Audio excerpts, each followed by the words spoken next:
Today, from TIAA.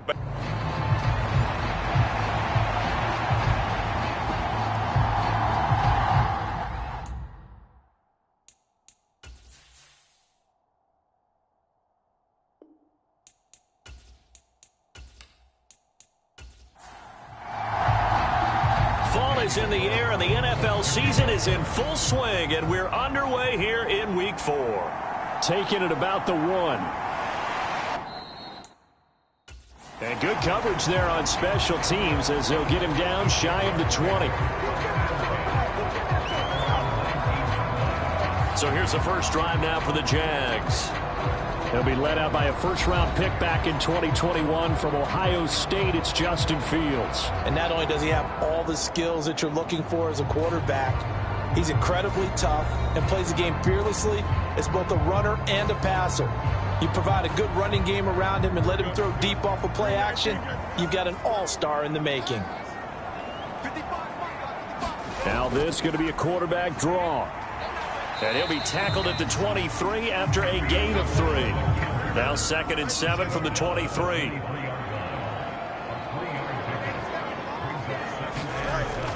Off play action, Fields. This is caught. It's Kirk. And he'll be taken down, but not before they work it across midfield. That one covers 29 yards. First down. Well, we know he's got the speed there. He needed the speed and the hands. A great catch. And because of that speed, you have to respect it as a defender. So you have to either play off or make sure you're somehow in contact with him. And he's able to do exactly what you said. Use the speed to his advantage and go up and get the football. That's a big-time play right there. They'll fake the handoff. Now Fields. Catch is made by Marquise Brown. And he'll go down, but not before getting this inside the 30. That's back-to-back plays of over 20 yards. Well, I think when they look at their offense, they think to themselves, weapons, weapons everywhere, and they want to move the ball around. They want to spread it to different people. But you absolutely know they want to get this man involved as well, and that's what they just did on that play.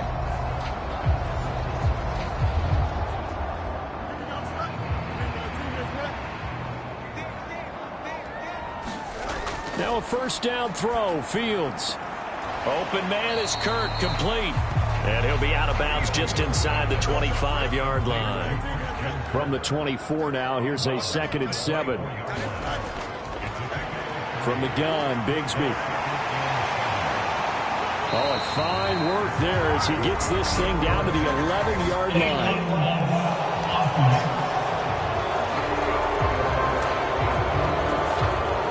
So a decent gain there on the play, but that all gets wiped out with a penalty. Well, that's a setback, but all the good play callers, they just move on. They find something else in the playbook. They can attack this defense, and they go right back on the offensive on this play. It'll be a loss of a couple on the play, so now 3rd down coming up. 2 things to watch. First is strength and being able to break out that initial contact. But at his size, once you slow his momentum, it's hard for him to get it started again and end up tackling him behind the line of scrimmage.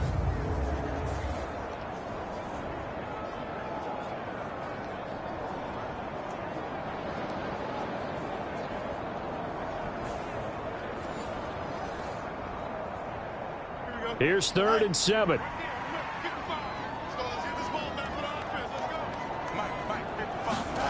Here's Fields. And he can't get rid of it. He's taken down.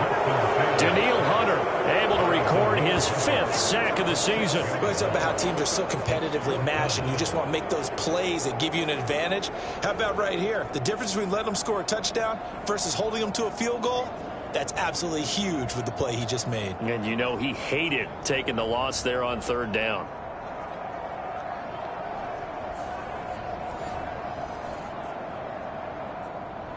Here's Christopher Dunn now for the field goal. It'll be a 47-yard attempt from the left hash. And this is right down the middle as he puts it through. And the Jaguars grab a 3-0 lead.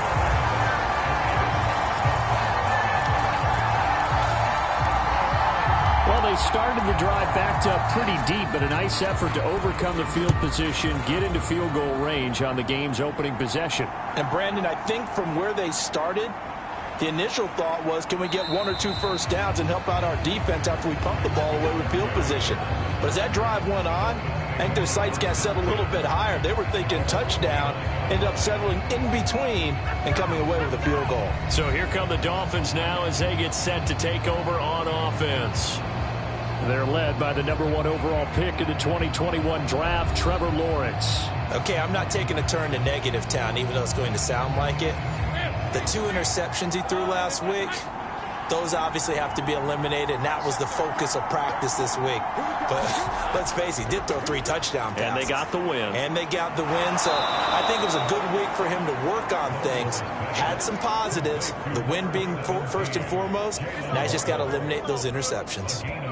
Certainly no settling into the drive there. They came right out on the first play and attacked the middle of the field for a big gainer and a first down.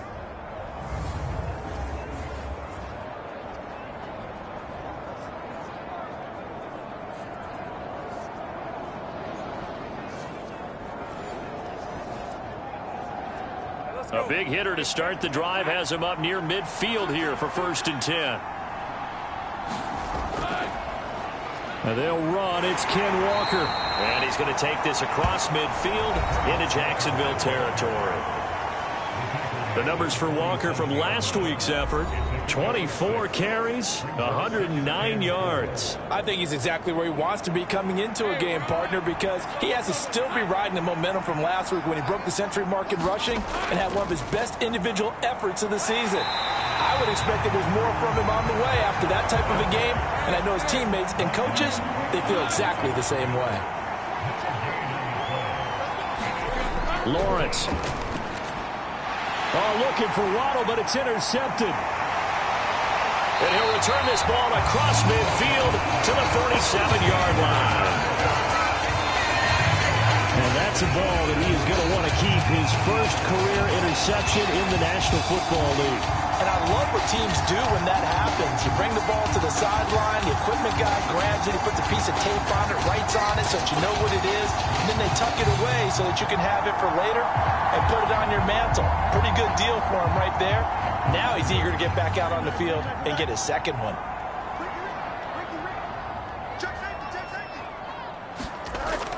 Dillon now on 1st and 10. And he'll take this ahead for about 4. Second down coming up.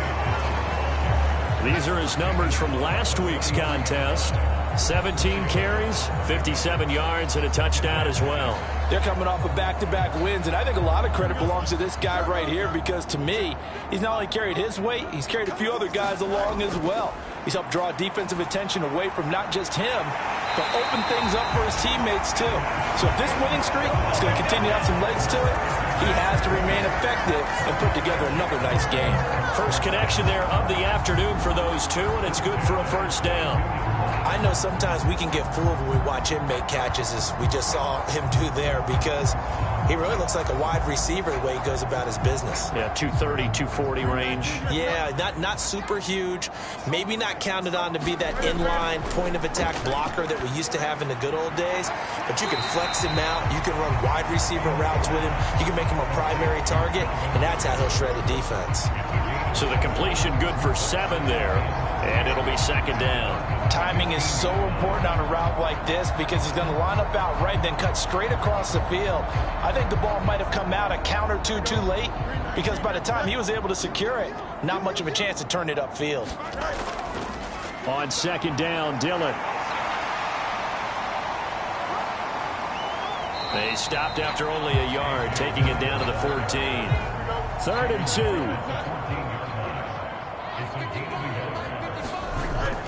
They'll try and run for the first with Dillon.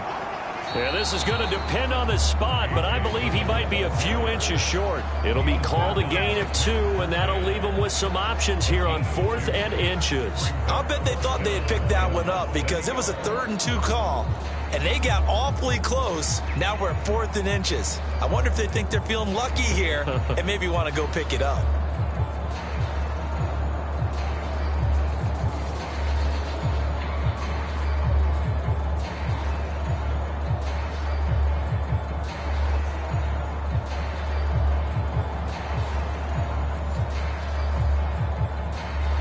And no field goal try here from the red zone. Offense out there. They'll go for it on 4th. Needing the tough yards, they run it with their fullback. And, boy, that's going to be close. He didn't get much at all there, but he got the first. Looked like they might have held him defensively, but the referee signals it will be a first down. Over the middle, that's caught by Ridley. Will go down as a gain of 6, and it'll be second down.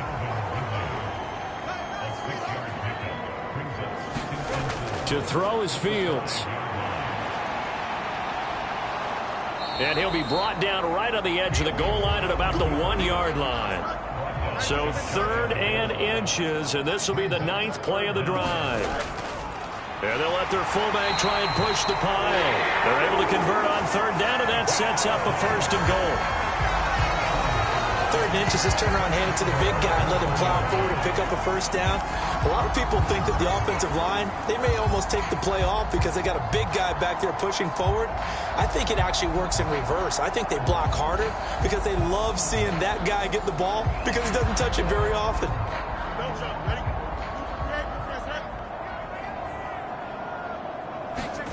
Fields.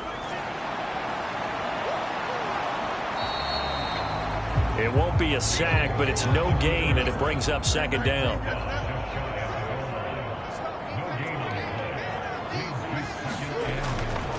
Dillon will get it into the end zone for a Jaguar touchdown. So they brought the extra bulk in down on the 1-yard line, and they're able to push this one across. Yeah, I can just see your face right now because I know we're mind melding on this one. Coach Madden would love this. Power football, hat on a hat, chest to chest, driving forward, touchdown.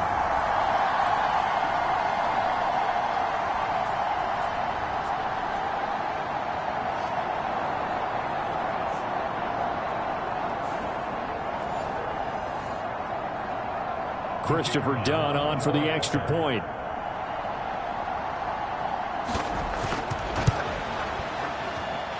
He's got it, and now it's a 10-0 lead here in the opening quarter. A pretty long drive that time, 11 plays all told. And it was A.J. Dillon who capped it off with a touchdown run.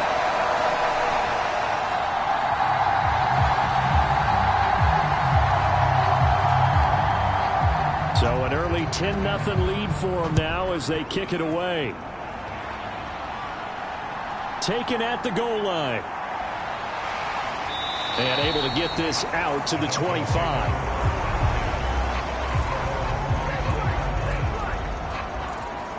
Jalen Waddle, the speedster wide receiver, brings out this offense. There's a lot of talk in training camp about him getting off to a hot start this year, saying that they needed that. Well, he's done it through the first month. Kind of reminds me of one of those great musical groups where one person has their name out front, then they have the backups, right? He's the guy out front because the backups, they're doing what they're supposed to be doing, but we're going to the headliner each and every time. And that's not easily done because, you know, all the defenses are kicking towards him right now. That means he's fighting his way through traffic, finding ways to get open, even when he's not supposed to be. And able to get this one across the 45 before he's brought down. His first catch, good for 16 and a first. You can almost hear the sigh of relief coming from their sideline and from their point on the field because this has been a tough start for them thus far. A much-needed first down there. They needed something good to happen. Plays like that will continue to help them dig out of this hole.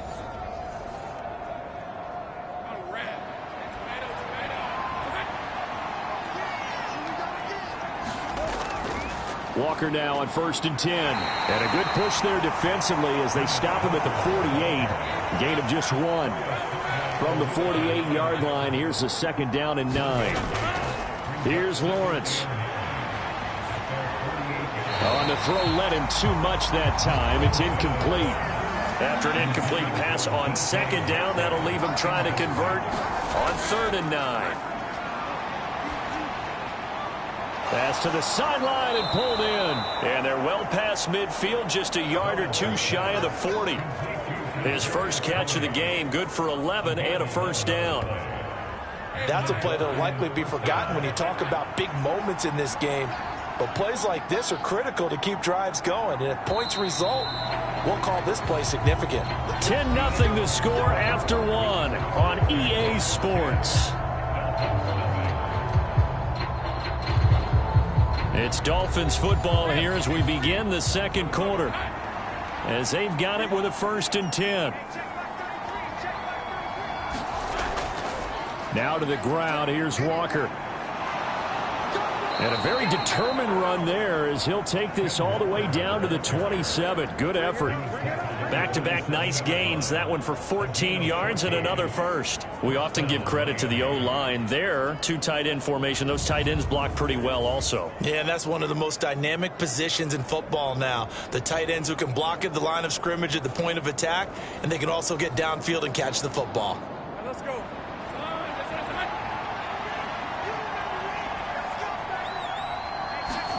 Now Lawrence on 1st down. Over the middle, that's caught by Metcalf. And down inside the 15, shy of the 10. 15 more there, and they're on a roll. It's another 1st down. Seems as if the passing attack's starting to heat up a little bit here in the second quarter. You can sense and you can see the momentum, because now they're reading their patterns downfield, they're understanding the coverages, and they're finding the open holes in the defense. From down at the 12, it's 1st and 10. Here's Lawrence to throw. A quick throw knocked away and incomplete. That's not the first time they've gone his way on this drive, and they were obviously keyed into him because they were there to help break that pass up. On 2nd down, it's Walker. And he will take it in for a Dolphins touchdown. Ken Walker, his 2nd rushing touchdown on the year. And the Dolphins are back within a score. You get in a 2nd and long situation down here in the red zone, I'd say most defensive coaches would think pass, let's bring some pressure. So this is kind of a tendency breaker here to hit him with something on the ground, and he'll take it all the way into the end zone.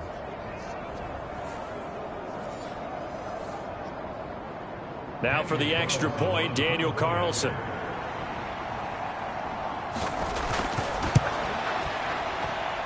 And they're back within a field goal. It's 10-7 now. A good drive that time as they go 9 plays in all. And it was Kenneth Walker finishing things off with a touchdown run. Following the touchdown, ready to kick it away is Carlson. This fielded right at the goal line. And that decision to bring it out ends up not being a good one. Cost him about 5 yards as he's tackled at the 20. Jacksonville set to go again offensively. A lot of time for this unit to game plan on the sideline after that drive that they watched the other side just score. But remember, last time they were out, they scored as well. We'll see if they can seize that momentum right back. And they have had a lot of time to cool off from reaching the end zone the last time. So have they been able to keep themselves mentally sharp and into this game, even though they haven't been on the field? And you and I both know, one big play, though, gets them right back up to that level.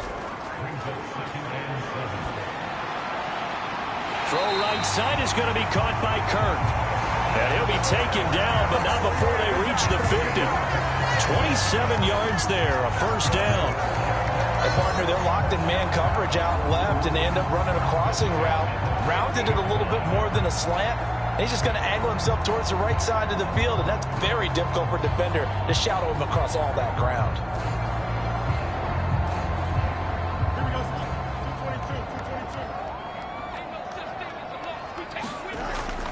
Play action. It's Fields. And one more time, here's Kirk. And he's corralled, but not before getting it inside the 35. He's been a one-man wrecking crew these last couple of plays. This time 18 more and a 1st down. And defensively, they were in zone coverage there. Do you have to be a little careful you're losing playing against a good quarterback like he is to not play too much zone? Yeah, you have to be careful about how much time you're giving up. I think it's a good point you just brought up. So maybe if you still want to play zone, you go to a zone blitz scheme. And you can drop anyone out of your defensive front. Defensive end, defensive tackle. It doesn't matter. You just exchange someone to bring more pressure towards the... That's into a crowd and intercepted. And the Dolphins are going to take over here at their own 22-yard line. That throw, Charles, over the middle of the field, and a few too many bodies in there got picked. That's a normal situation, too, isn't it? No matter how hard you try and spread the field sometimes, there's always going to be a traffic jam, it feels like, towards the middle. And if there's any type of a missed throw, or maybe the ball's tipped, or just too many bodies in the area, an interception can result.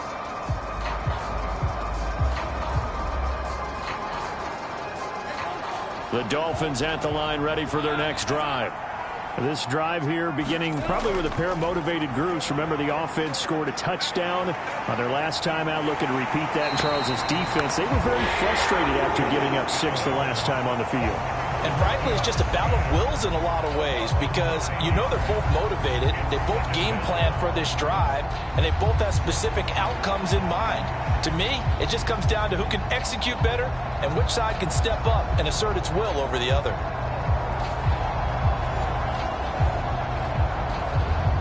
And they need to work to at least get some of this yardage back after the sack. 2nd and 19. Out of the gun, it's Lawrence. This one into the hands of Metcalf. Call it a gain of 6 on the play, and that'll make it 3rd and 13. One thing you're hoping for when you run drag routes, you're able to hit a receiver in stride, and he can pick up a lot of yardage after the catch. But in this situation, the defense was effective, able to stop him before he could get a good head of steam going. Hard throw, incomplete. Here's Tommy Townsend on to punt. And the win last week punted 4 times as this one's away. So a change of possession here on the punt. And the Jaguars go on offense, 1st down and 10. So here are the Jaguars to take over on offense. They were able to defeat Houston last week. They lead things here as well as they try to make it 2 victories in a row. So 1st and 10 now from the 30. Trying to shake off the interception from the last drive. He'll look to throw. And a dangerous throw there. Nearly intercepted on the sideline, but it's incomplete. 2nd and 10. Fields again. And he will find Ridley. That's complete. That'll leave him with a 3rd and 2 coming up. They got 8 yards there. Brandon, perfect defense in this situation would have meant that there was an incompletion that would have picked it off. Okay, so they gave up the completion. But I really enjoyed watching how the defense stayed in sync, stayed in great communication. And as he dragged across each zone, you see him pointing, communicating. There he is, and they passed him off to each defender. Ended up making a nice play, even though it was complete. And he will have a Jaguars 1st down, I do believe. Yes, he's got it by about a yard there on 3rd and 3. We all love to have a home run hitter in the backfield. Guy can take it the distance. But a short yardage, trying to pick up 1st downs, that big guy, always a nice luxury to have, isn't he?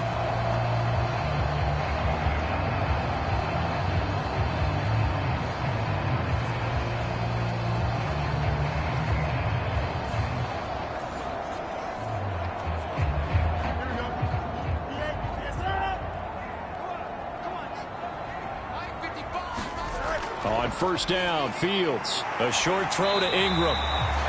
Give him a gain of 5 on the completion, and that will bring up 2nd down.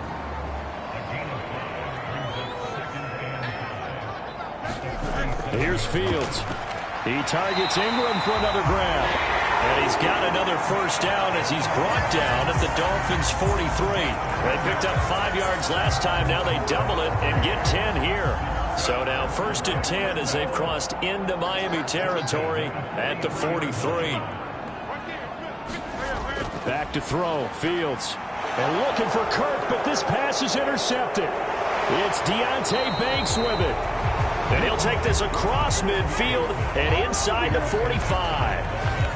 2nd straight drive now here, Charles, that have ended with an interception. And I just wonder, because I don't think it's going to rattle him necessarily, but I also wonder if it's going to nerve him a little bit. Does it lead to another one? Or does he find a way to pull it together and become sharp again? Kenneth Walker headed back out there. First month of the season, those numbers pretty solid. Does he continue that? I think so, because when you come out of the gate this strong, that means that you have planned for it and you like the results that you're getting. So I wouldn't have any doubt that the head coach, offensive coordinator, actually called him in and said, look, you're our guy, okay? We're going to continue to stick with this as long as we're winning games.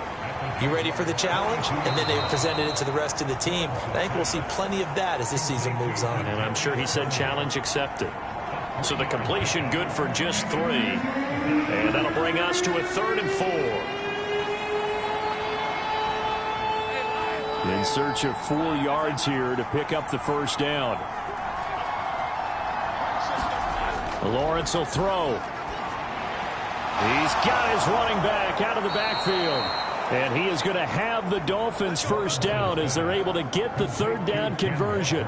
The Dolphins at 2-1 now to start the campaign. They come in feeling pretty good after back-to-back victories, CD. And I thought that they played pretty well last week. Their execution, their discipline, their resilience, all on display in that victory.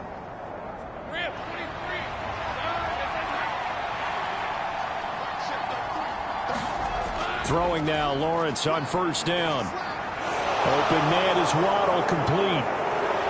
And they do get him down, but not before he's able to slip it inside the 5-yard line. 25 yards that time. And remember, this drive started off following the turnover, and they've taken no time working their way down the short field. A nice connection there, and now they're looking at a 1st and goal.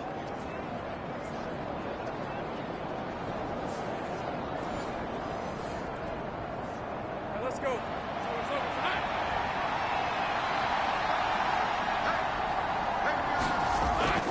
They go play action with Lawrence. And he just throws this one away.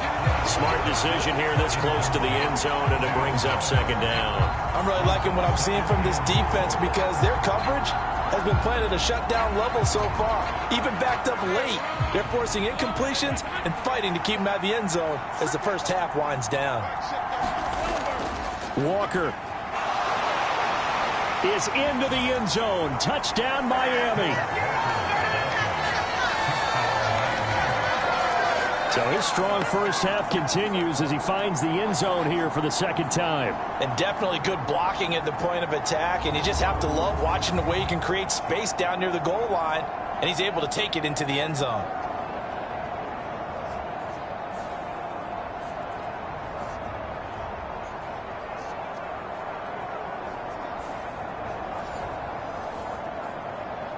Carlson now to add the extra point.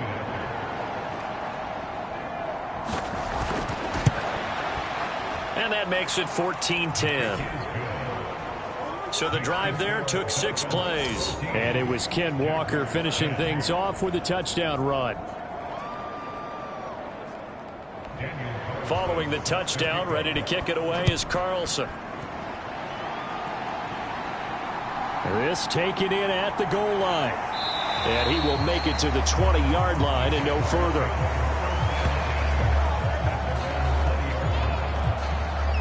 Out comes the Jacksonville offense as they get set to take over here. Now they've sort of lost their way, partner. How do they recalibrate and get this proverbial train back on track? Well, this is where leadership really comes into play. How's the head coach handling it? The offensive coordinator? Sometimes they just make a joke. All right, guys, you had your fun? All right. Throw it out the window. Yeah, let's get back on track here. And sometimes that'll work just fine. I guess it's time now to lean on that leadership. On 2nd down, another run for Dillon. And he'll be brought down here at the 28. The Jaguars on 3rd down. They've hit 2 for 4 thus far. They're up against a 3rd and 1 situation. Fields now to throw. Work in the middle of the field, and he's got a man complete. And he is going to have a Jags first down as they're able to get the 3rd down conversion. Good strong throw and catch right there. And so far in this game, the alleys have been open for them to get completions, and they're taking advantage of it.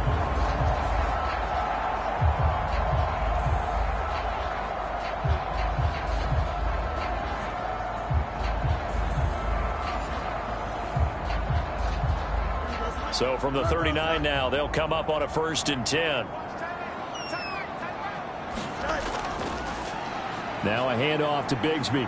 And he'll be taken down after a short gain as that takes us to the 2-minute warning. A reminder that when halftime rolls around, Jonathan Coachman will have all the highlights and analysis of this first half of play from our studios in Orlando. Now a throw here to his running back, and he'll get it into enemy territory just across midfield at the 49. First down now, but the clock continues to move. A high throw there as this is knocked away, down to the ground and incomplete. Here's 2nd and 10. They go draw play. It's Dillon trying to keep those big legs churning, but he's going to go down in the backfield. And the Dolphins rush gets home. Down he goes. Now the Dolphins going to burn the first of their timeouts as they'll head to the sideline and talk over what to do next. On 4th down, J.K. Scott ready to punt it away. He punted 5 times in the win last week as this one's away. This is taken at about the 14. We'll call that a punt of 38 yards officially, and it'll be Dolphin football. Kenneth Walker headed back out there. He's over 40 yards here in the second quarter. Been nice and effective for them, hasn't he? He has definitely been dependable, and really shouldn't underestimate what he's getting done here, because anytime you're on a pace that's going to approach 100 yards, you've really done some damage in an NFL game. And now he's looking just to add to his totals. Now a dump off here complete. And he'll be brought down right at the 30 here. Still a few inches short of a first down as they come up now on 2nd down.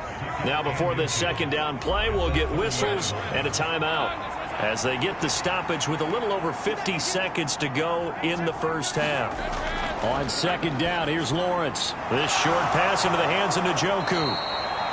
That one a first down pickup of 8.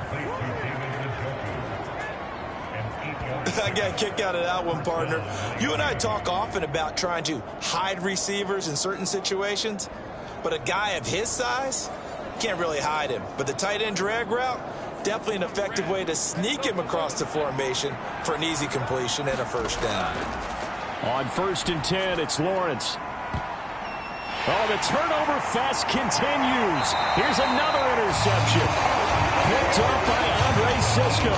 And the Jags are going to take over once again at their own 25-yard line.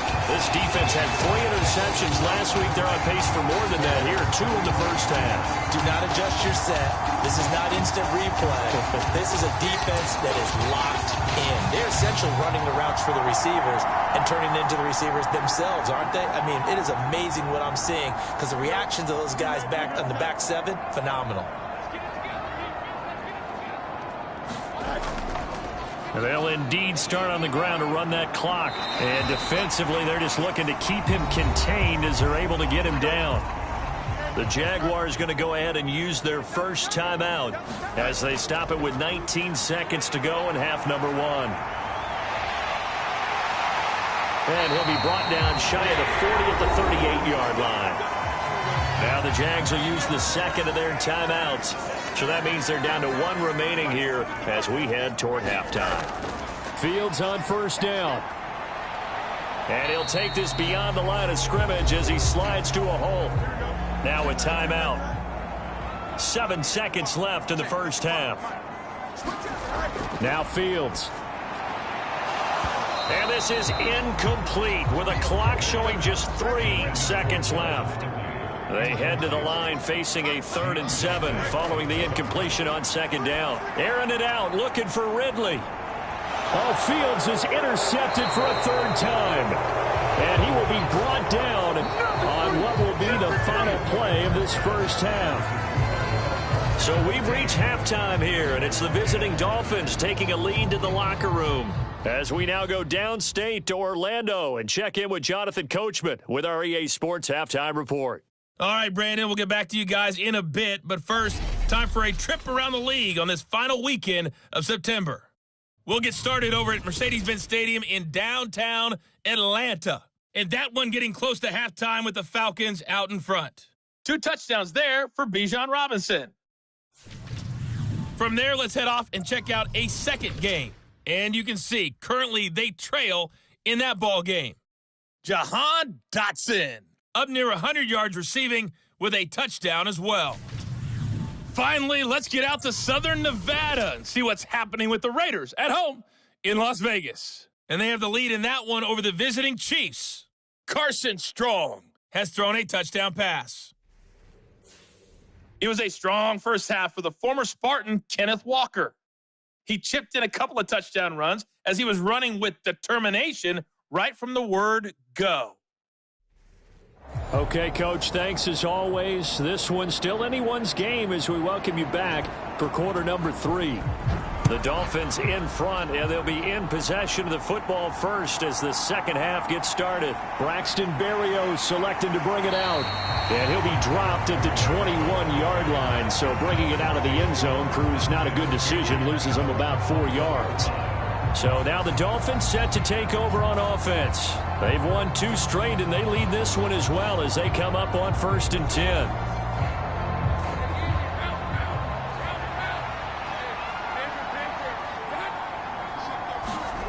Now Lawrence. This short pass into the hands of Njoku. So the completion results there in 9 yards. And they'll have a 2nd and 1 forthcoming. Looking to throw, Lawrence. And that falls to the ground, incomplete. A nice job of bodying him up defensively. And now it brings up 3rd down. Off the play fake, here's Lawrence. And he's going to be intercepted for the 3rd time thus far. Picked up by Foyesade Oluwakin. And they'll set up shop in enemy territory at the 45-yard line. That is a tough way to start the 3rd quarter. You get the football, hoping to drive it down, put it in the end zone, and take the lead. Instead, they give them the football. And I think the key here is for them to not get discouraged. That is not how they drew it up, not how they saw it in their minds. But there's a long way to go in this game. You know, they've just got to find a way to come back one play at a time. Yes, it's a cliche, but they can get it done.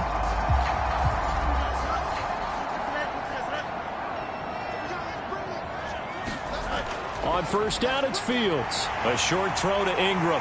He's tackled a yard short of the marker. Good gain of 9 on 1st down. Ball on the 36 now. Here's 2nd down and 1. A play fake, now Fields to throw. Now he lets it go deep for Kirk. Got his man, it's caught. Touchdown, Jaguars. Christian Kirk, his 2nd touchdown on the season. And the Jaguars have retaken a 3rd quarter lead. So a very strong first drive in the 2nd half, Charles, as they've turned that halftime deficit into a 3rd quarter lead. And they were pretty purposeful there, weren't they? Measured in their approach. But boy, they executed awfully well, moving the ball down the field.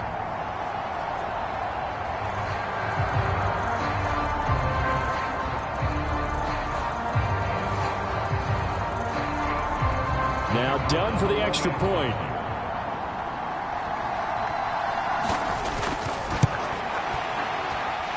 It's good, and they'll take a 17-14 lead. The long touchdown pass gets him 6 on a very, very tidy 2-play drive that time. Here's the Jaguar kick team now as they run up and send this one away. Berrios going to bring this out of the end zone. And ultimately cannot get this out to the 25-yard line as he's dropped at the 23. The Dolphins offense now working their way back onto the field. They are looking to make a bit of a 180. They are sputtering right now. And frankly, I think it's time to call your playmakers together and say, all right, guys, we're going to lean on you through this patch. We need you to get us back on track and get us going in the right direction. So you're calling plays geared to them. Not necessarily when you look at your plays, oh, this hurts the defense. I want the ball in the hands of X, Y, and Z and see if we can move forward. So don't get too cute. Go to the playmakers. 2nd down and 6 now from the 26. They go play action now. Lawrence. This will be caught. It's Waddle. And they get him down, but not before he takes it across the 40-yard line.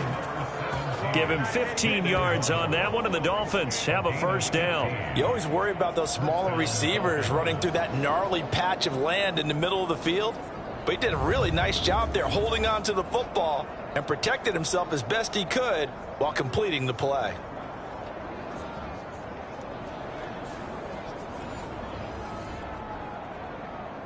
First and 10, and they've got 3 tight ends out there. A jumbo package look. Up the middle they run. It's Walker. And he'll get it into enemy territory just across midfield at the 49. They still need about the length of the football here, maybe a little less as they come up on 2nd and inches. Now Lawrence to throw. And that'll be incomplete. Took a pretty good shot as he tried to pull that one in. Couldn't hang on, 3rd down. They'll try for the first with Walker. And he'll take it down shy of the 45 at the 46. Just to pick up a 3, but that is indeed enough. I always appreciate runners who understand situations. That was just 3rd and inches. No reason to dance around in the backfield and try and break off a bigger play. Just go pick up the first down, and that's exactly what he did.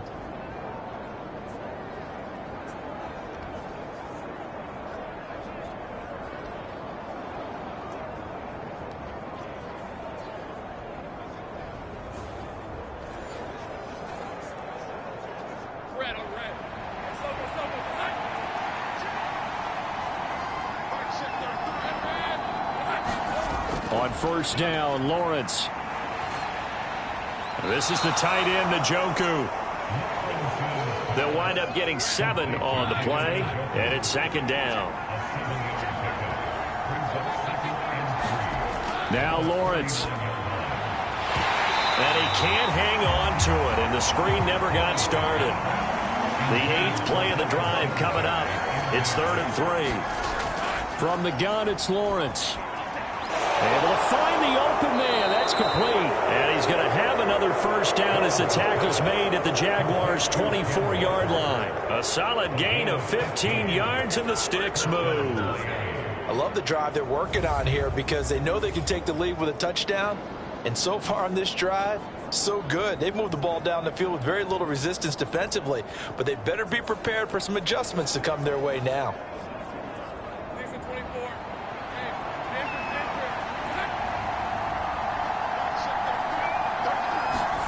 And they'll throw on first down with Lawrence. Catch is made by Metcalf. And they've got it inside the 10 at the 8. A good gain again. That's now 31 yards combined on those last 2 plays. Just picking up yardage in bunches here these last few plays. They have moved right down the field, and just like that, they're going to be set up with a 1st and goal.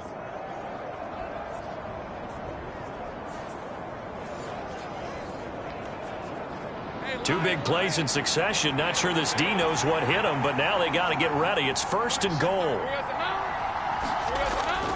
Here's Walker. 65 yards rushing for him now with a couple of touchdown runs to boot. Good yardage on first down. Now can they punch it in on 2nd and goal? Walker once more. No gain on the play there. They're going to need to come up with something better here on 3rd and goal. 3rd and goal now, mere inches from pay dirt. They'll try and run Walker. And he is in. Touchdown, Miami. Kenneth Walker, his 3rd touchdown of the game and 5th on the year. And the Dolphins have taken the lead here in this 3rd quarter. Well, he finishes off the drive with a touchdown run, Charles. Remember, he also had a catch on this drive as well. And that's what running backs want to be in today's NFL, a complete back. 3 downs, stay on the field, run it, and catch it. And he gets it done. Carlson on for the PAT.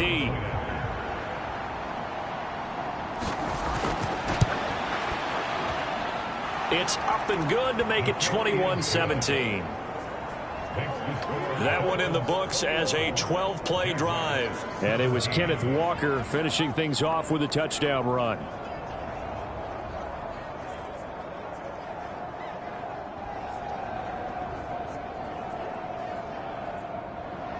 following the touchdown. Ready to kick it away is Carlson.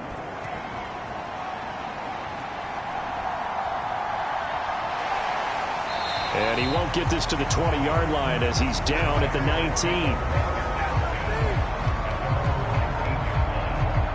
The Jags and Christian Kirk making their way back out on offense. And I know that they've double-teamed him a couple times, but not a ton. Whatever they're doing isn't working. He's up over 100 yards. We'll see how they adjust. And when they do that, they weaken their defense in other places as well. And how many times have we done games where we've seen a guy have a big game like this, but it's usually not by himself, is it? Right. Usually it opens it up for other people to have big games as well.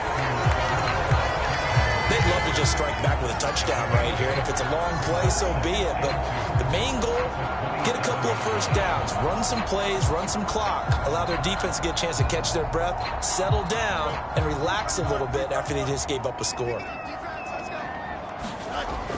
Now it's Fields off the bootleg. And that throw behind his man, he missed him, incomplete. After the incompletion, here now, 3rd and 2. Up the middle they run. Here's Dillon. So he fought off the tackle, and that effort gives him the first before he's brought down. 7 yards there, good enough to move the sticks. And that's the big fella's MO right there. Running through tackles, keeping the sticks moving forward. This defense, if you don't bring 11 guys to the ball to try and get him on the ground, he's going to keep making runs like that. I feel the press box shaking every time he touches the rock. Ball up to the 35 now as they come up on 1st and 10. They run again with Dillon. And this will be a Jaguars first down as he's got this up to the 45-yard line.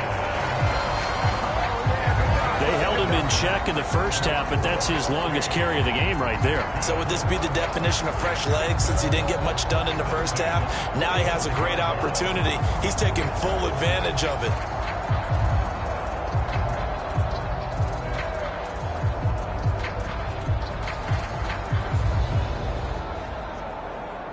So after 2 first downs, they get another here. 1st and 10 at the 45. Now it's Fields. Looking for the out route here, and it's completed to Kirk. That'll go for a gain of 7, and that'll bring up 2nd down. Here's Fields. Quick slant to Brown. They just keep marching right along. First down on a pickup of 8 there.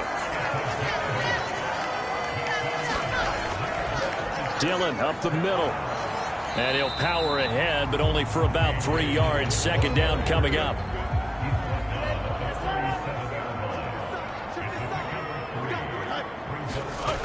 Fields. Over the middle, that's caught by Ridley. And he's got another first down as he's brought down at the Dolphins' 21. That one a pickup of 15 for Jacksonville. And that's a more than acceptable read right there because it's zone coverage, so timing is everything. This time he waits for his man to come open, puts it right on him, and they pick up a first down.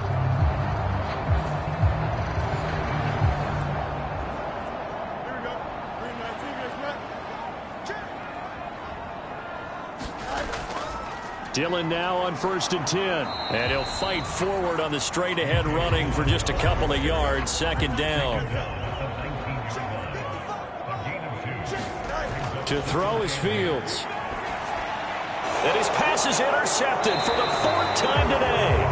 Picked off by Pat Surtain. And the Dolphins are going to take possession here at their own 16-yard line. Count them now, 6 interceptions between last week and this week. Now, the 3 picks last week helped them to a win. They're in the driver's seat once more. And they're the ones that are doing all the leading, aren't they? Right? The 3 interceptions last week, that led to a victory. 3 interceptions so far in this game, that has them out in front. We often think of the offense driving things. In this case, it's the defense, not just holding teams, but creating big plays for themselves. Here's Walker to start the drive. Just a yard on the pickup there, and it'll bring up a 2nd and 9. Oh, there's plenty of traffic waiting for him up the middle. But give him credit, he tried barreling through anyway. They're fortunate to get a yard out of that one. They work now on 2nd and 9. Here's Lawrence. pressure comes, and he goes down. Just inside the 10, back at the 9. Brought down by Trayvon Walker on the pass rush. And, partner, it's safe to say that the secondary really contributed to that sack. Yeah, nickel set, 5 defensive backs. They covered everything. Nowhere to go with the football. But my question is, why didn't he throw it away?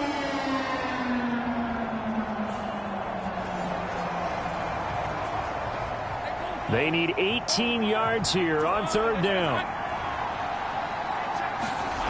Lawrence. This short pass into the hands of Njoku. Only able to gain a couple there. And that'll bring up 4th down. The Dolphins will send out the punter now. As the drive goes backwards, so he's on to punt it away.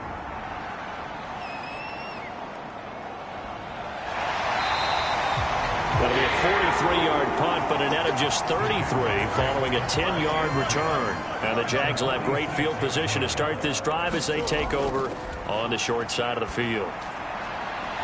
And that's going to be incomplete. Too tough to hold on to that one. It's 2nd down. Looking to throw. Fields. And that one not to be. It's incomplete. So they couldn't hook up as time has now run out on this 3rd quarter of play. So they'll get a little extra time to come up with his 3rd down play as we've played 3 quarters. We'll return with more after this break. You're watching the NFL on EA Sports.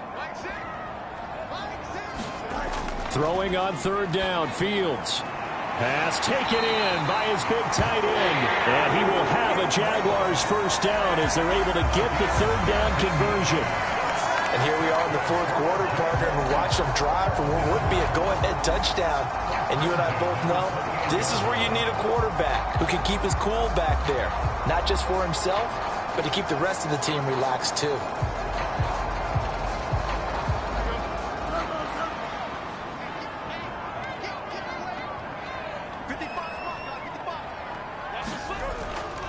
From the gun, it's Dillon. And just good downhill running there as he'll take this to the 15-yard line. 60 yards rushing for him now as he's carried it 16 times. Well, partner, I know this type of running back. I mean, this size, this intensity usually gets better as the game goes on. And I just tell you from experience, the first few quarters, oh, you're eager. You come running up there, I'm going to tackle this guy. By the 4th quarter, you're coming up and thinking about it. And D-line wearing down 4th quarter. Yeah, that's not a guy they want to see consistently. Now a 1st down throw, Fields. They'll set up a screen for Bigsby. And they'll lose yardage here. Knocked back to the 19-yard line. Not what they had in mind there. That's going to go as a loss of 4. You know what the key to a good screen pass is, don't you? But you're going to tell me good blocking? Well, good blocking eventually. But first, it's good acting. You want to let the defenders go past you, leak out to whichever side or even in the middle where you want to set up the screen, and then you do your blocking. How about the read, though, by the defensive guys? They weren't fooled at all and actually ran with the lineman to where the play was and smothered it for a loss of yardage. It's a pickup of 12, and that'll set up a 3rd down. Tell you what, he's been able to put the ball in some tight spots all game long. That throw, no different. Yeah, a lot of people would call it a gutsy type of a throw. I think he looks at it as, I can do it, so it's not that big of a deal to me, and I'm going to keep firing. So no sack. He gets back to the line of scrimmage, but it'll still bring up a 4th down. Late in the game, he's certainly doing everything in his power to buy time for his guys to make a play, but in this case, he's surrounded, and all he has room to do is to get back to the line of scrimmage.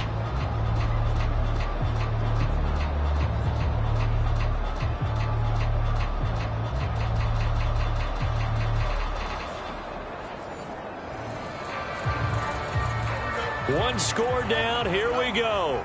They're going to go for it here on 4th down. Needing the tough yards, they run it with their fullback. And he's able to pick up the first before he's brought down inside the 5 at the 4.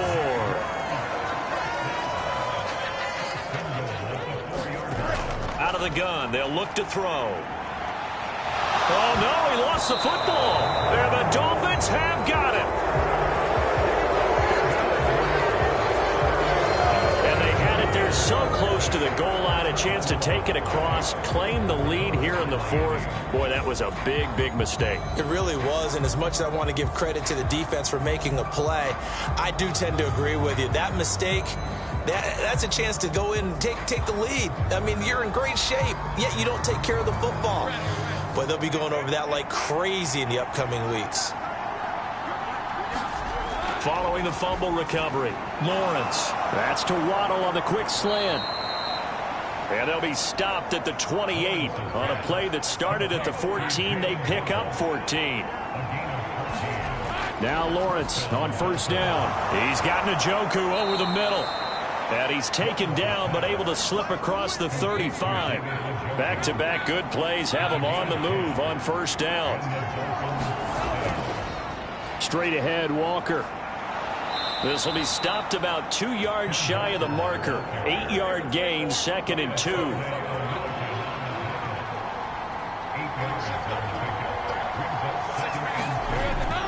Lawrence now off the bootleg.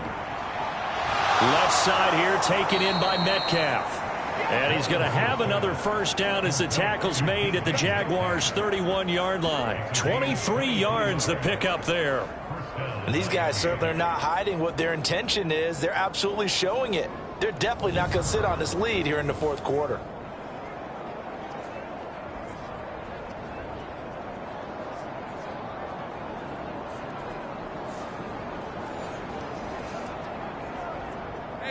So in Jacksonville territory now. Here's a 1st and 10 down at the 31. Here's Lawrence to throw. Throw out wide to Walker. And they'll be inside the 25 now at the 24. If nothing else, they've already taken a couple minutes off the clock here already as they come up 2nd down. Back to throw. Lawrence setting up the screen here. This is Walker. And they take him down, losing yardage back at the 27. They'll wind up losing 3 here on the play. And now 3rd down and 6 to go. Well, Brandon, we could see that play developing, and they were hoping that he was going to be able to put a move on the first guy and turn it into a big play. But no such luck. The speed on defense continues to get better and better in the NFL. Pretty nice example there of those guys being able to run from their assignments and finish off that play. 7th play of the drive upcoming here on 3rd and 6. Lawrence going to throw again. He's got his target. That's complete. And he'll go out of bounds in the red zone just inside the 20. So here's a 1st and 10 now down inside the 20. And they'll send the slot in motion left. Here's Devin Singletary. He played in this state at Florida Atlantic. And he's going to be met at the line of scrimmage and taken down. 2nd and 10.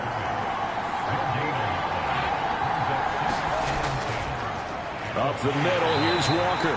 And he is met in his tracks behind the line of scrimmage. That'll wind up as a loss on the play, so now they're staring at a 3rd down and 12. Run blitz there defensively, something we might see more of here in the fourth quarter. I think we'll see a lot of it, and the difference between that and a pass blitz, you're trying to get to the quarterback. You're trying to scheme someone open who will get to the QB and make sure he gets on the ground. In a run blitz, you're actually trying to cover up gaps, trying to cover up holes so they can't run the football. On 3rd down, Lawrence, and that will be incomplete. So now one of the biggest kicks of the night is forthcoming. This will get the lead up to 7. The kick by Carlson is good. And high fives for that one as that drive ends in 3.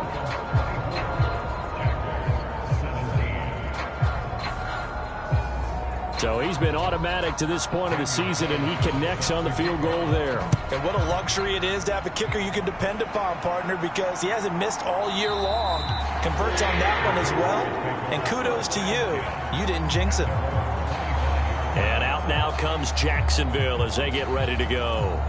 And that last turnover could have proven more costly, but their defense only gave up 3. But now answering with a field goal doesn't do them much on this drive. They need to try and find the end zone. They'll fake the handoff. Now Fields. This is caught. It's Kirk. And he'll go out near midfield at the 49. That one goes for 24 yards. Working the sideline there. Good route, good catch. First down, and he gets out of bounds. Now you have to like the play call because you have to run some guys down the middle of the field to draw some of the defenders away. They can't just let them guard the sideline exclusively. That's how it's going to work. Sidelines and incompletions to use the clock. So one play, and they're already just shy of midfield. Here's Fields. He'll connect on the out route with Ingram. And that's good for a pickup of 10 yards. And they'll be left with a second and about a foot. And with that last play, he's now up over that 300-yard mark. And in today's NFL, it almost feels routine. And I hate that when you talk about a 300-yard passing game. To me, 300 yards still signifies excellence, and he's achieved that in this performance. Dillon, they try the left side with him. And he's going to get it down to the 33-yard line here. 68 yards rushing for him now on 17 carries. We use the word relentless a lot with guys who are aggressive on the field. In this case, it really fits, doesn't it? How about his ability to break tackles and his feet never stop moving?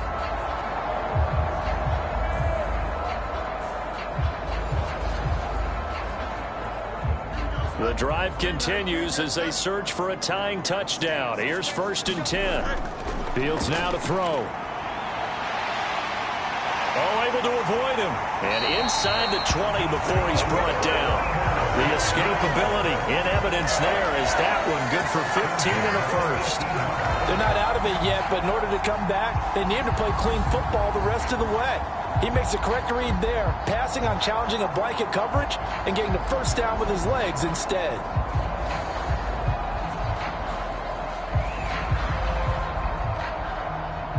All 3 timeouts plus the 2-minute warning. Here's 1st and 10. Back to throw. Fields. And he can't find a receiver, and he's brought down. Grover Stewart getting in there for the sack. That's number 4. Sack number 4. They had 4 last week, so he's been down on the ground a lot. Partner, they say the eye in the sky does not lie. And that's indeed the case because they watched the game tape from the previous week, incorporated it into their own defensive scheme, and continued to get after this quarterback. And now this defense will be searching for sack number 5. 4th quarter, down to the final 2 minutes, and we've got a 1-score game. So it's Jaguar football here as we welcome you back. They come up on a 2nd down now in a game that looks like it's going to go down to the wire. And he slides and covers up at the end as he's going to be able to pick up decent yardage. They'll come to the line now on a 3rd and 6. Oh, and that's going to sabotage their comeback plans. It is intercepted. And the Dolphins have just about sewn up this football game. I think you and I were a little surprised back earlier in the game when he threw his 2nd interception. I mean, who would have thought a quarterback of his caliber picked now 5 times? It's beyond stunning to me because we're used to that with maybe a quarterback with less experience or less talent.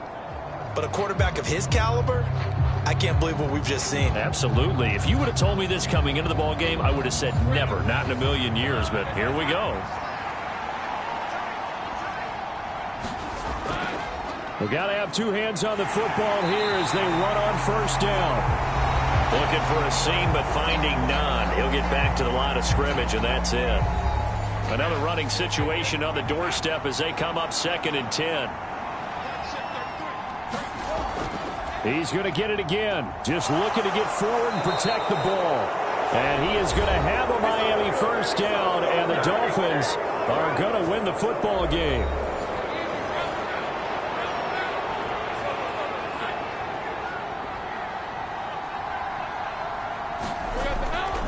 Again, it's Walker. And good running there as he'll take this all the way up to midfield. The Jaguars now will use the last of their timeouts, and they'll be disappointed to have to burn one there after giving up the 1st down.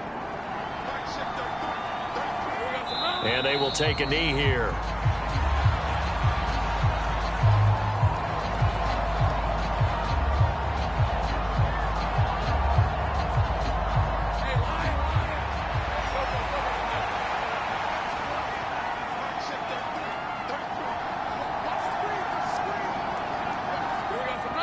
clock counting down toward 40 seconds as they take the knee.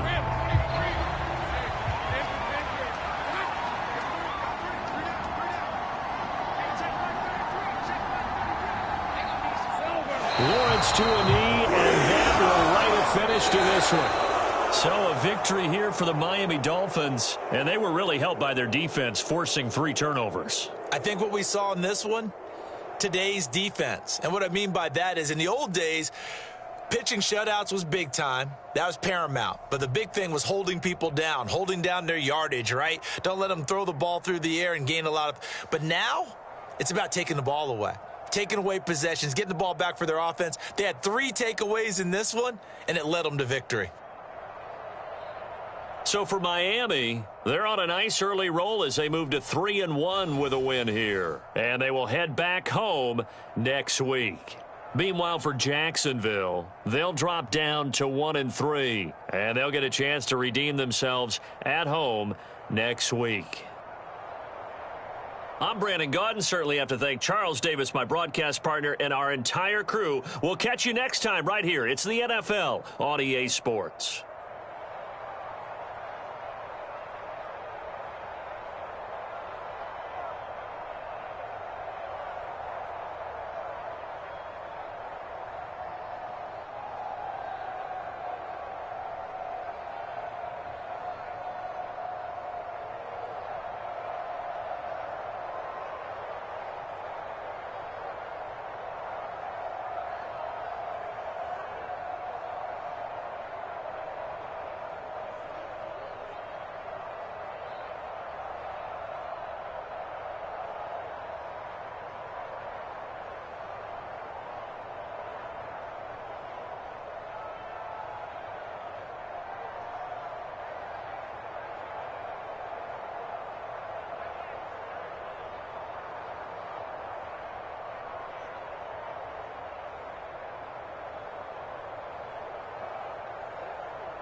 today.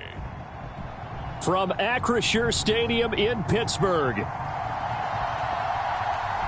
It's week 4 of the NFL on EA Sports.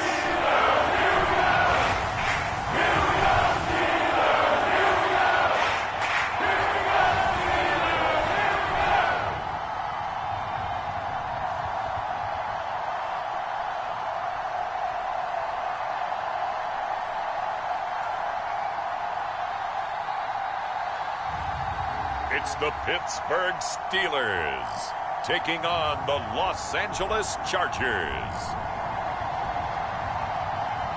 Well, the weather not fully cooperating here in Pittsburgh, but that has not stopped Steeler Nation from filling the stands at a rain-soaked Acrisure Stadium. Today, it's week 4, and we've got what should be a great one here, as it'll be the LA Chargers taking on the Pittsburgh Steelers.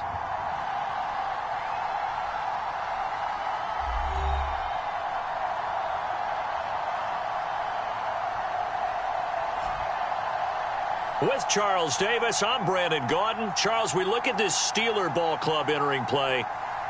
They come in losers of 2 straight, so they're trying to right the ship here a little bit. They're teetering a little bit, aren't they? And now things could really go south if they lose this game, so they understand the importance of playing well and stopping this streak.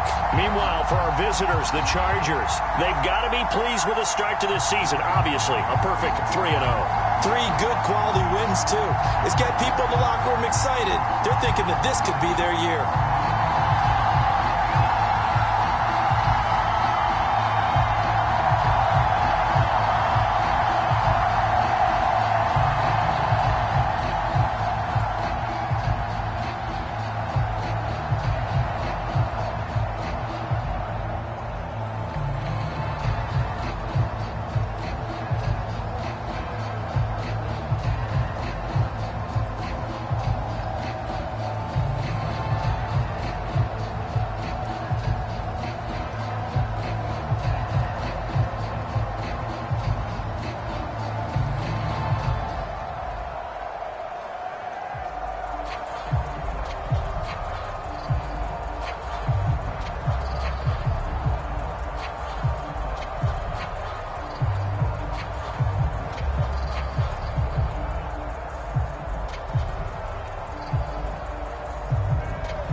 Fall is in the air, and the NFL season is in full swing, and we're underway here in Week 4.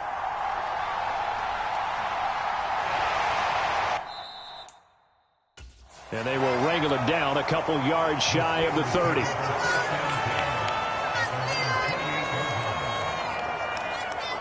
So out come the Steelers now for their first drive.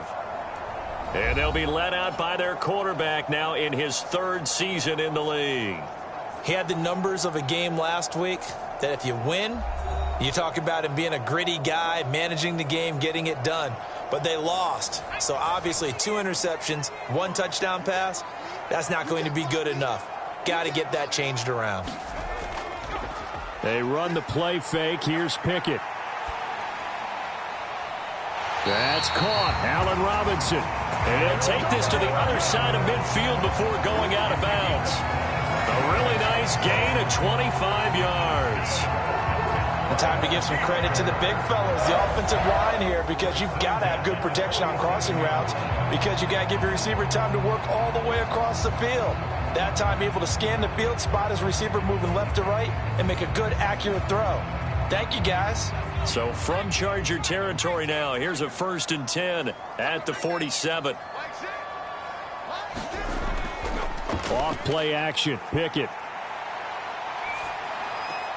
To the right side and complete to Washington.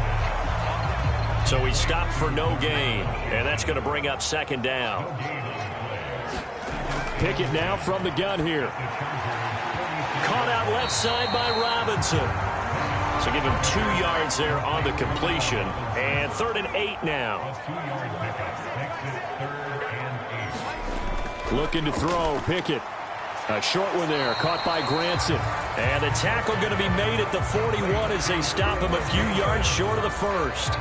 The result, only 4 yards there on the play. And that's going to make it 4th down. And forget about the run to set up the pass. They're just coming out throwing. Forget trying to set anything up. They feel like they have the advantage. They feel like they have the matchups, and they're just attacking right now. Yep, going to the air on the opening drive.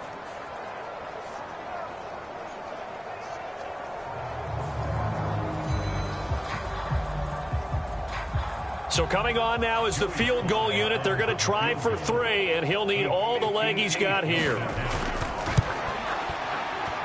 And this is off target to the left. Didn't get there anyway. It's no good, and this will remain a scoreless game.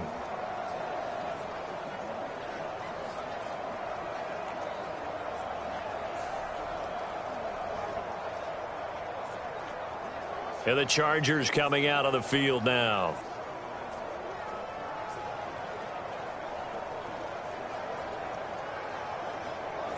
Partner, doesn't seem like it, but that's a tough spot for a kicker. First drive of the game, and they're calling on him. He should be warmed up. He should be into the game, but sometimes it's almost like, oh, what, now already? Can't they put it in the end zone? What's going on here? Yeah, and he's probably saying, if you can't get it in the end zone, can you give me a 30, 40-yarder? A long one, and he can't connect. The numbers for him from a week ago. 6 catches, 101 yards. Yeah, I think it's safe to say that he's off to a hot start here in his first month, and those are the kind of performances you expect to see going forward. Now here's a throw right side, taken in by his tight end. 7 yards there and a 1st down. They'll look to throw. Got an open man. It's Josh Palmer. And he's going to get a solid gain of 9 before being brought down. 2nd and right at a yard. The Chargers hit 3-0 here in the month of September. And they've got to be pleased with the start of this season, obviously. Yeah, and you're talking about 3 good quality wins. It's got people in the locker room excited. Not overly so, but that quiet confidence is starting to build. They're starting to believe that this could be their year if they stay on track. And down inside the 15 he goes. Opted to run for it. The decision a good one. Picking up the first, getting 14 yards on the scramble. Facing 2nd and short, that gives you a chance to go for a bigger play through the air. But I think he said to himself, why not just handle this one? Got all the yards he needed and then some, and made that snap a huge success.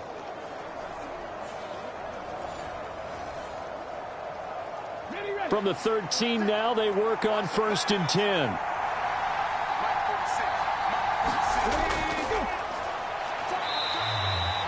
Halted in his tracks by Keanu Benton. Now 2nd and 9.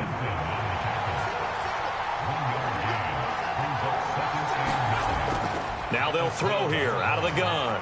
This will be caught at about the 6. Down to the 6-yard line on a pickup of 6 as he gets halfway to the goal line. On 3rd and short, they'll try and pick it up through the air. And he takes it in for a Charger touchdown. A great effort there. His 5th touchdown now on the year. And the Chargers get the upper hand as they're on the board first here this afternoon. Nothing like understanding where your escape hatches are as a quarterback. Here he's looking, but he knows he doesn't want to force anything. So when nothing avails itself, he slips past the rushers, takes it right up the middle, and takes it into the end zone.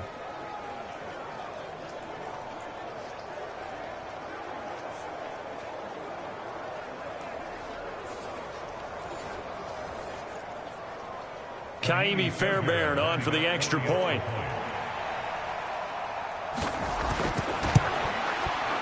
And we'll see if this rain affects the team's decisions going forward, but they kick it here, and it's good.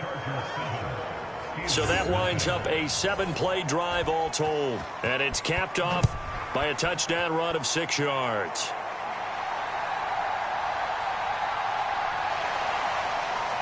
And he'll go down as this drive will start at the 25-yard line. So Pittsburgh retakes the field for their second offensive possession. And they were in field goal range the last time out but couldn't connect. And it's early in the game, so I don't think that the confidence just goes entirely out of, running your kicker back out there. But let's face it, some coaches have a little bit less patience for that than others.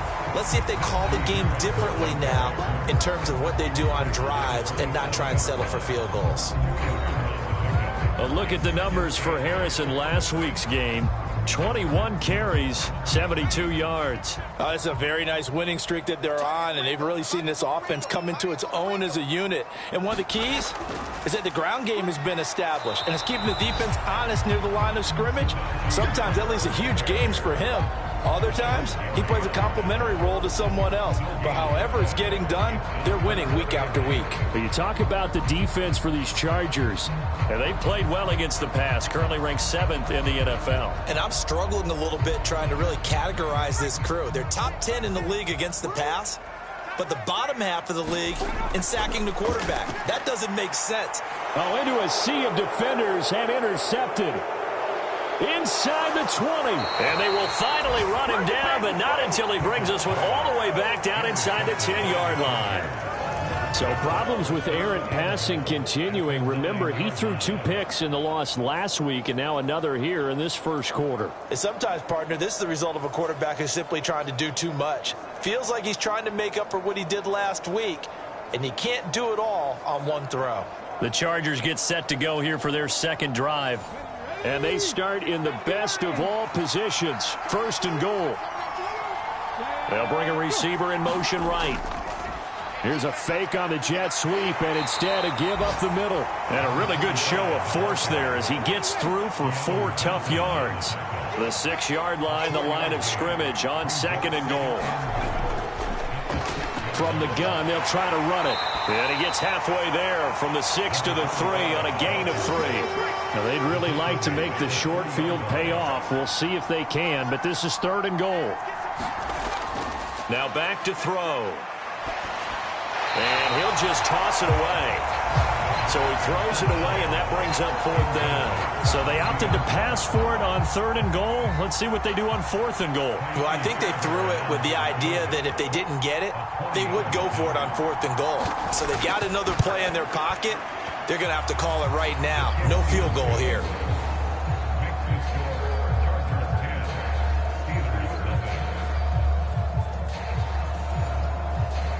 So the interception set him up with terrific field position, but 3 points, the end result. Yeah, we can make this one pretty simple, partner. You always want to end drives with points, but that's one that you're going to look back on and probably say, we should have done better there. And a nice return sets him up pretty good here right at the 30-yard line. And Pittsburgh getting set to take the field. They'll look to get something started. They need to, down 10-0 early as they've got it 1st and 10.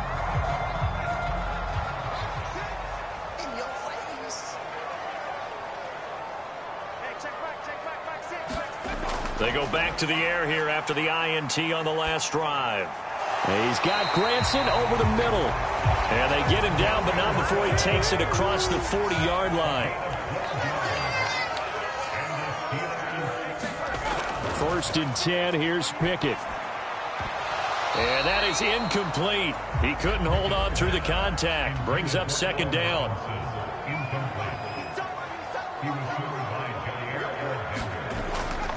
Harris running straight ahead. And not much there at all. Maybe a yard up to the 43. 3rd and 9 here.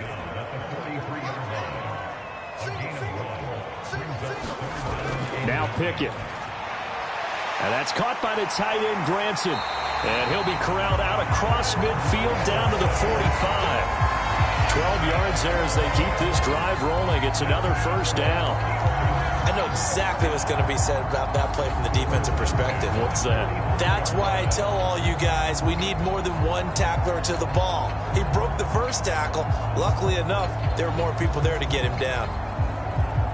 So from Charger territory now, here's a 1st and 10 at the 45-yard line. Now a first down carry for Harris. And this winds up a gain of 4 to the 41. 2nd and 6.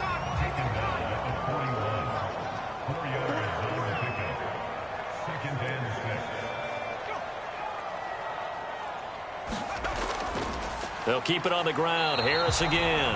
And nothing doing. He's immediately taken down at the line of scrimmage. And they'll need to get to the 35 if they want to keep this drive going on 3rd down. And this pass broken up. The contact well timed there. And now 4th down.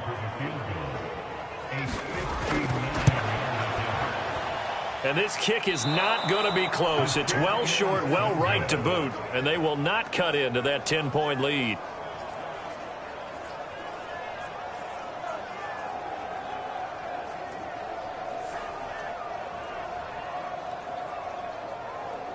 So here are the Chargers to take over. They're on a 3-game winning streak and right now looking good in this one as well. And this is a commentary on today's kickers and just how good they are that a coach would think about running his guy out there to try a 59-yarder. Here it backfires on him, but as a kicker, you have to appreciate the confidence that they showed in you. And they'll get him down as he's inside the 40. So from the 39 now, they'll come up on a 1st and 10. Looking to throw. That's complete to the tight end, Everett. And he's taken down inside the 30. Back-to-back good plays have him on the move on 1st down. They'll try the left side. It's Porter, and he'll power his way forward for about 4 yards there on the 1st down carry. Not a run that you're going to write home about, but still a good 1st down run. That's what an offense calls staying on schedule. 3 to 4 yards on 1st down, you're set up very well for the rest of the drive. And they'll work it inside the 15-yard line before it's all said and done. A gain of 10 as they look to add on to this 10-point lead. 10-0 the score after 1 on EA Sports. Charger football to start quarter number 2. Here's a 1st and 10 at the 14-yard line. As they've got it as we resume action. And he's got him. Got his man on the end route. Complete. And this will leave him a yard short. Nice pickup of 9 yards on 1st down. On 2nd down, they'll run it here. And he is into the end zone. Touchdown, Los Angeles. A great play there. His 5th rushing touchdown now on the year. And his guys now an extra point away from taking a 3-score lead.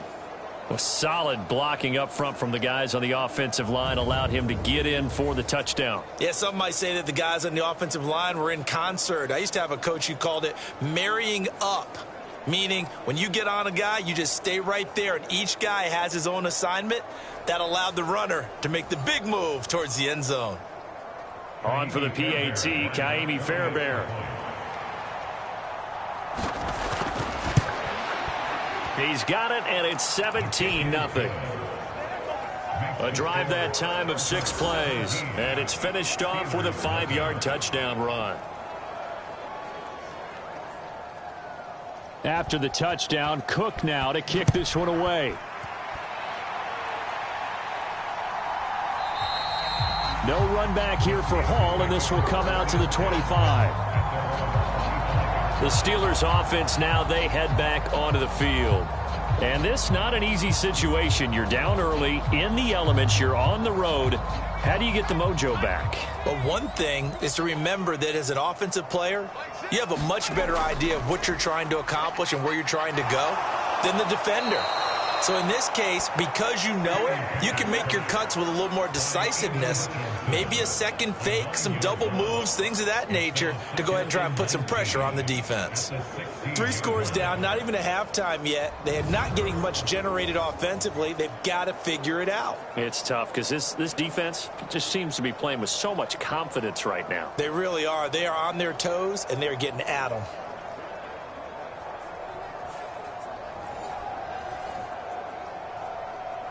After the sack, it's 2nd and 19, and the road gets a bit tougher from here. They'll try the right side with Harris. They get 2 yards back, but they're going to need a lot more than that here on 3rd down. Pickett back to throw.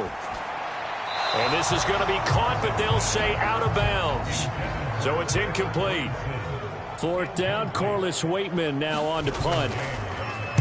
He punted 4 times in the loss last week as he gets this one away here.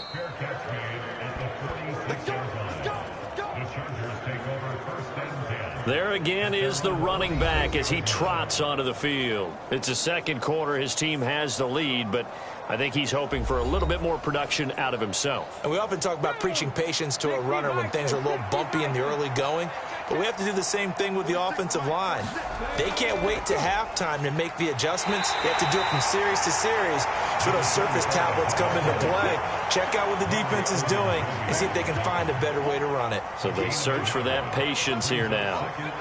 In motion left comes Williams. On 2nd down now.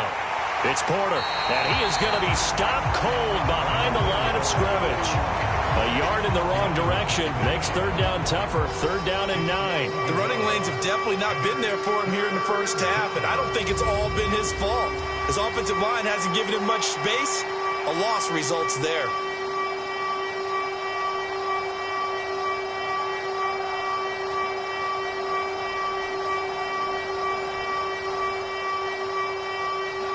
The Steelers now in the nickel here on 3rd down. They'll look to throw here. And he will slide to a stop. He does have the 1st down. A nice pickup of 10 means that this drive will stay on track. Certainly not a positive sign if you're the D coordinator and you see your guys give up that space so early in the game. 3rd down, that's when the clamps are supposed to come out, but his ability to create things with his legs makes things difficult.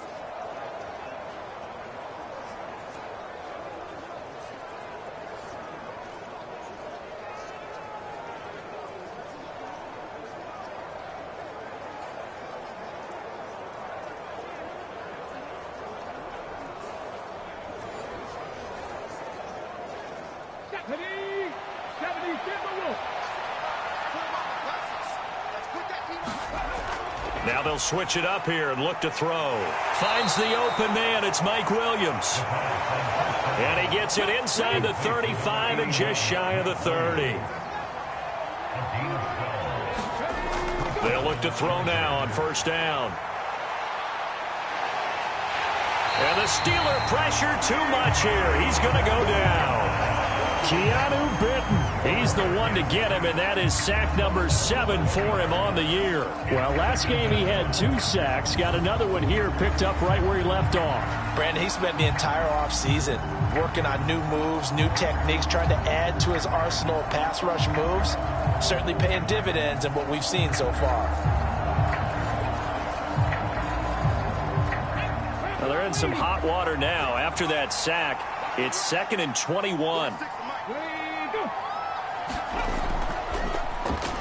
Patterson on the draw play. Give him 5 yards on the run there, but it'll leave him with a definite 3rd and long on the horizon. Back to throw. Flush to his right. And they'll get this one to about the 20-yard line. A nice job there on the escape and scramble. A first down, a 16-yard gain. No shortage of impressive moments from him thus far. Now he's halfway to the century mark, and we're still in the first half. There's been no answer for his running ability so far by the defense. I can't wait to see what adjustments they'll have to make during the halftime break.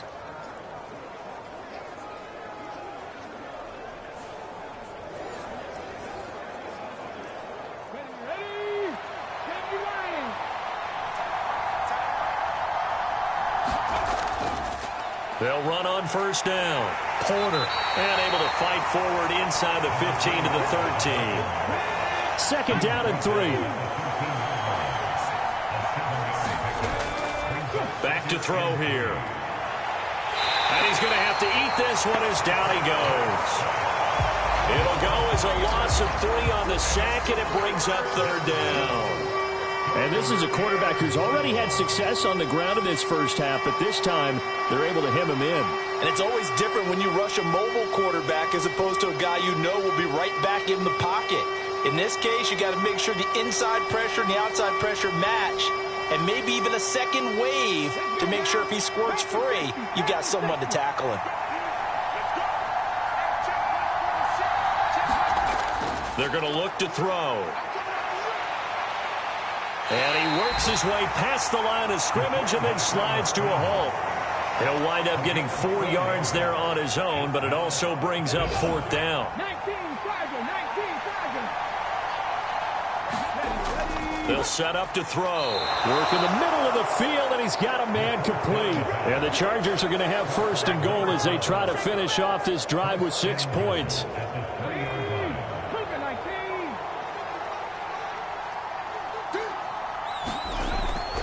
They'll let the fullback try and take him home. And they'll get him down just shy of the goal line at about the 1. 2nd and goal from the 1. From the shotgun, he'll look to throw. And he's in for a Charger touchdown. It's their quarterback with his 2nd touchdown here in this first half.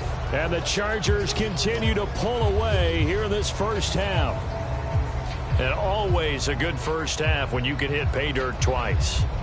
And it never hurts to have that good feeling as the game moves on. Just think about halftime. If that's all he gets, he'll just sit there at the half and think, all right, 2 already. I can get some more. I can get some more. And it'll be encouraging his offensive line to create some space.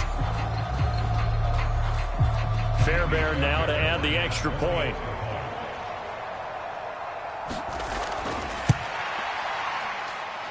And the lead is now 24. So that drive spans 13 plays. And it ends with a 1-yard touchdown run.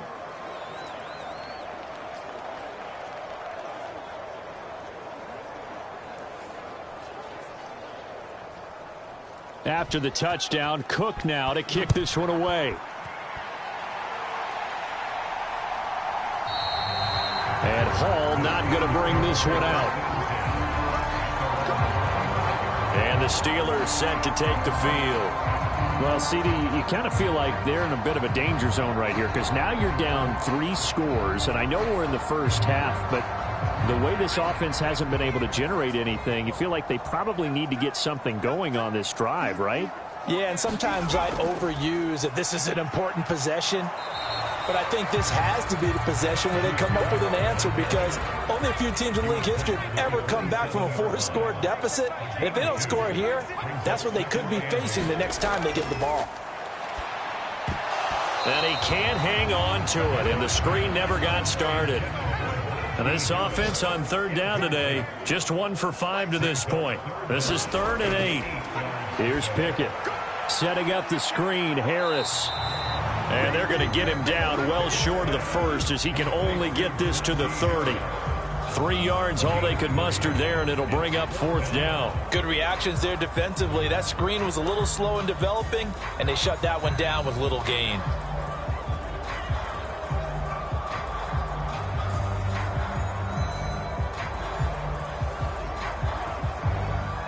Here's Corliss Waitman now.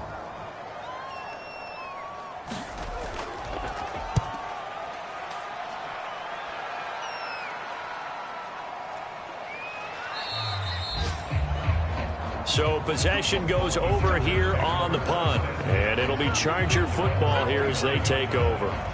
And now out on the field, here comes Los Angeles.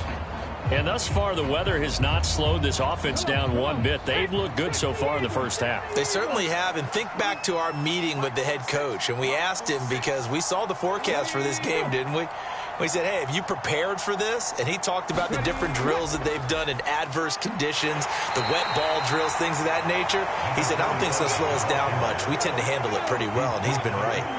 Now a 2nd and 6. He'll drop to throw. And they get him down, but not before he takes it across the 40-yard line. Give him 10 that time, escaping the danger, running with it, and picking up a 1st down. Well, this has certainly turned into a showcase game for what he can do on the ground, because they're just continuing to give him chances to run it, and he's earning every additional carry by putting up positive yardage on each run. And we've hit the 2-minute mark in this first half of action. We remind you that coming up at halftime, Jonathan Coachman will be alongside. He'll have highlights and analysis from Orlando of this first half of action. And he slides to avoid the hit. Nothing open downfield. He keeps it himself for 11 and a 1st down. There he goes, and for good reason. Running with it has paid dividends earlier in this game and earlier on this drive. And until they prove they can stop him, I don't think he's going to be shy about continuing to run for 1st downs instead of airing it out.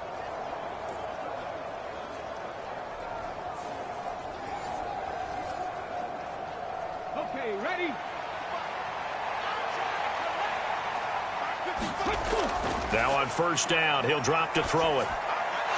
Firing quickly here, and that's complete. And he is tackled inside the 40, not quite to the 35. Same exact result as last play, a pickup of 11. So from the 36 now, 1st and 10.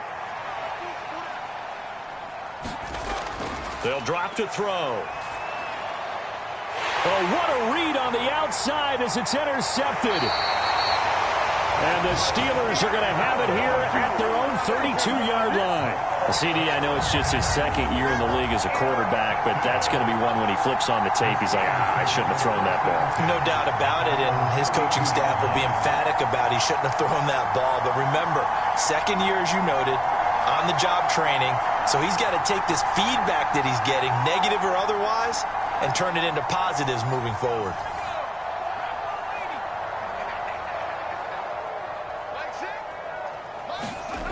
To the air on 1st down with Pickett. And that went to the right side and incomplete. Well, this defense is certainly organized and playing off of each other, because the rush is providing pressure and the coverage is forcing incompletions and capitalizing on mistakes. When you get every level on defense hitting at once, you get first half scores just like this one.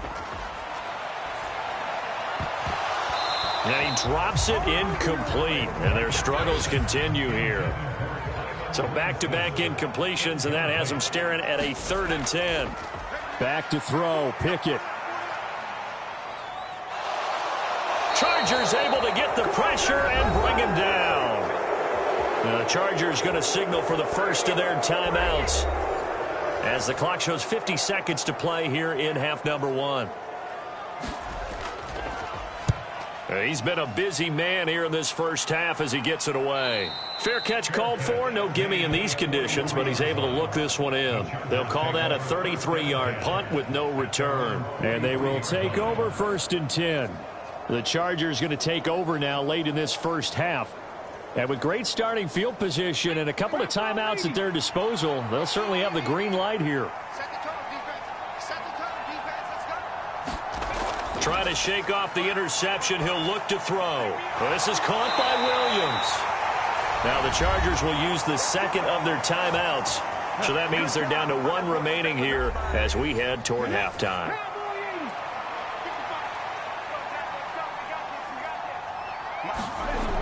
Back to throw now on first down. He'll get this over the middle here to Palmer. And he gets this inside the 35-yard line. A gain there of 12 yards and a first down L.A. Let's just call it what it is. This has been a flat-out struggle for this defense all game long. They've really had a hard time slowing them down. And while I'm not big on speeches and guys jumping up and down, they might need their team leader on defense to get in their face right now and light a fire under these guys. They've got to start playing better assignment football and start getting guys on the ground. And all the way inside the 15 before they drop him. Now a timeout signaled for, and they'll get it with 10 seconds to go before halftime. Here's a 1st and 10 at the 14-yard line. They'll look to throw again.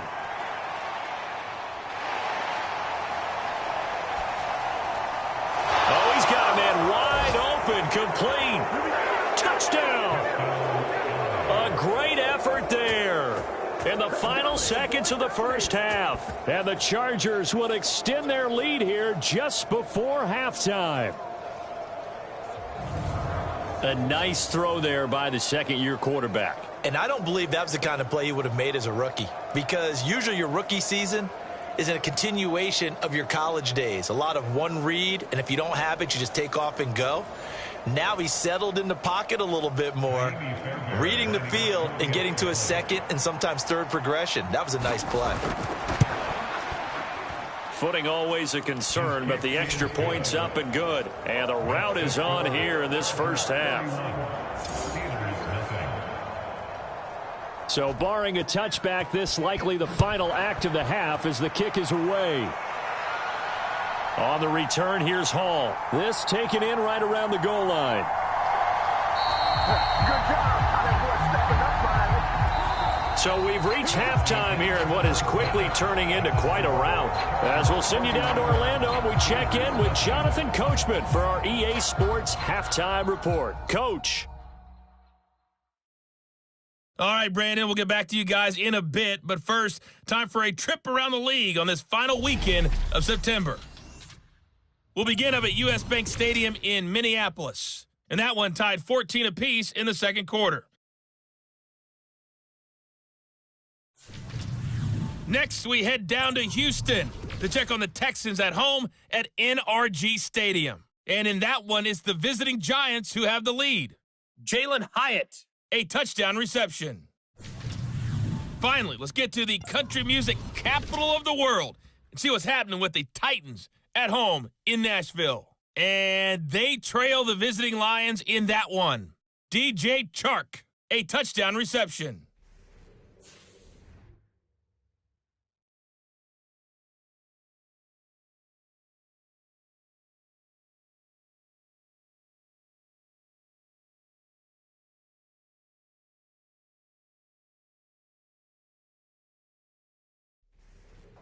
All right, Coach, thank you, and we welcome everyone back for quarter number 3.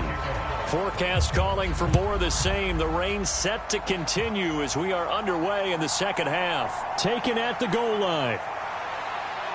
And ultimately cannot get this out to the 25-yard line as he's dropped at the 23. Out comes the Chargers as they'll go on offense now to start this third quarter. And it's hard to imagine that the first half could have gone any better for them. So what's the approach here in the second half? Just continue to play smart football because they got the other team down and they feel good about the position they're in. The obvious thing people would say is just keep attacking, but I think you also have to be smart about it. Avoid turnovers. That's about the only thing that can derail you at this point. Attack, but make sure you take care of the ball. And the ball on the 30. Here's 2nd and 4. He'll look to throw. It's caught on the right side. Williams.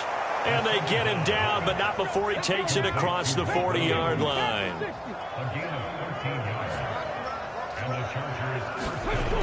They'll look to throw here on first down. A little short pass. This is Everett. It'll be a gain of 5, and it'll be second down. The completion was given up, but that's why you play zone defense, so that you can have people around the ball when it's caught, and you don't give up much run after the catch. Here's a 2nd and 5. 46, boy, 46. The play action fake. They'll look to throw. Under a heavy rush, and down he goes. Larry Ogunjobi in for the sack. Well, partner, I would say just avoid play action, but that's not just been the problem. This defense, they've been getting pressure on all types of pass plays and really piling up the sacks in this contest.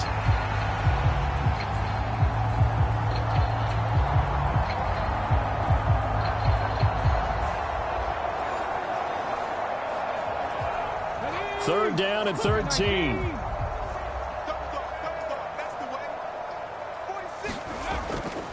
Third down, here's Patterson.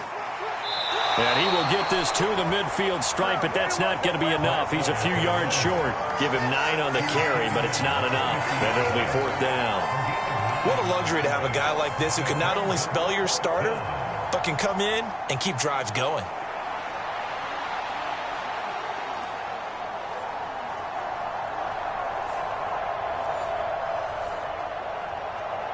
Here's Logan Cook now, as he should be able to pin him back deep here with his first punt. Yikes. Terrible kick, headed straight for the sidelines. And no return possible here as they angle this one out of bounds. Time for the Steelers offense now to get set for their first possession of half number 2. A CD, they certainly know the hole that they face as they begin the second half. They have to do what precious few teams have done in NFL history, and that's try to come back from a 4-possession deficit. And, partner, you know as that team gathers, they're saying to each other, you never say never, right? Because if you're on an NFL roster, that's how you have to think. You can always come back and win a ball game. And let's face it, we saw a certain Super Bowl, a 25-point lead late, that wasn't enough to put someone away. But that being said, this task is near impossible. Let's face it. And bottom line is, it officially becomes impossible if this possession is an empty one. A loss of a yard there to start out. That leads to a 2nd and 11. They take a shot downfield there, but it winds up falling incomplete. An incomplete pass on that last play, and that means they'll need to come up with something here on 3rd down. Pickett. And the Chargers rush is going to get there. Down he goes. Credit the sack to Joey Bosa. It's been a tough one all game long for this offensive line. They're already down big, and now you know they're just going to come after the quarterback in a big way, don't you? Yeah, they just can't get out of their own way right now. It's created an avalanche, and an avalanche is coming right on top of them.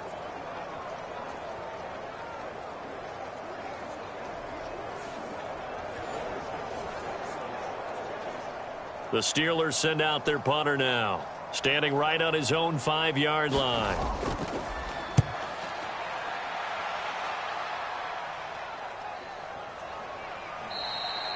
This will be a 41-yard punt, 3 on the return. And out will come the offense as they take over. Here's the Los Angeles offense as they get set to take possession.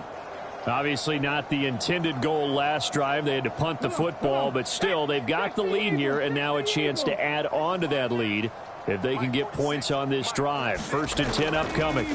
They'll start this drive out on the ground. And he'll fight forward on the straight-ahead running for just a couple of yards. 2nd down. They suspected it was a power play up the middle coming at them, and boy, were they right.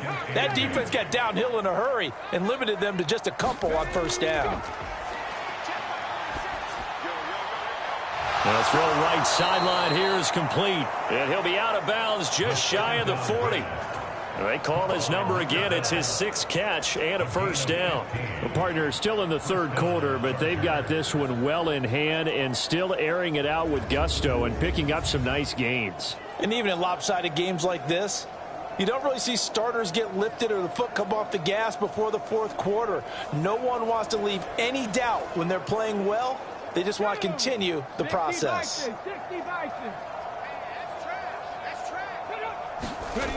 On 1st down, he'll drop to throw. It's complete to Williams.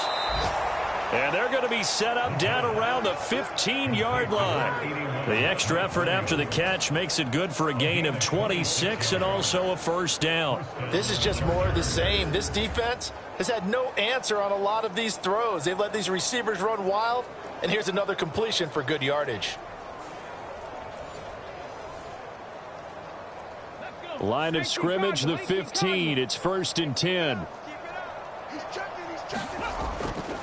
On play action, they'll throw. He'll buy some time right. And he takes it in for a Charger touchdown. The 15-yard touchdown run. And the Chargers just continue to roll. Well, on the other sideline right now, it's just absolute dejection. But, Charles, let's focus on the positive. With the lead that they've built here, they've done pretty much everything to perfection in this ball game. They certainly have. Makes me think that their week of preparation was excellent. And they flowed into this game, and it carried over. And right now, I don't expect them to back off at all. They're playing so well, they just want to keep it going. Extra point by Fairbairn, up and good. And the lead grows even larger here in the third quarter. A drive there of just 4 plays. And it was finished by the touchdown run from the 15.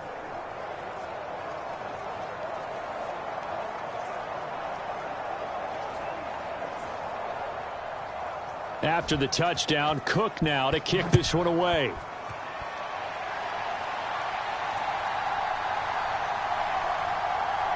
And he'll be stopped up at the 25.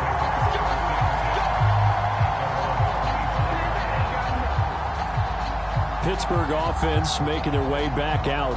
Well, we're still in the third quarter, so there's some time to kind of clean this up and make it look more respectable now. A win, that's probably gone out the window, Charles, but I don't know. Do you look at this as a time to just improve and maybe start to look towards the future? I think you have to find something to play for, something to grasp onto. And so and Johnson lost the football. It's loose, poked out, and picked up by the Chargers. And his guys are going to take over at the 31-yard line. And maybe that one caused by the weather. Of course, the rain coming down. Charles, can you maybe, when you're carrying that football, grip it too tight in the rain? I think that you can, and it's such a delicate balance, too, because when you grip it so tight, sometimes it'll slip out from your body. You squeeze it too hard, and it'll pop out on its own. I've actually had running backs talk to me about that when they've tried too hard, even in perfect conditions, the ball gets away from them. They've got to find that good balance, carrying it firmly, yet at the same time under control. 2nd and 9.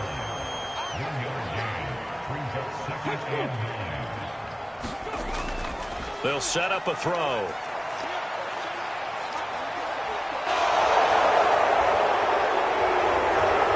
And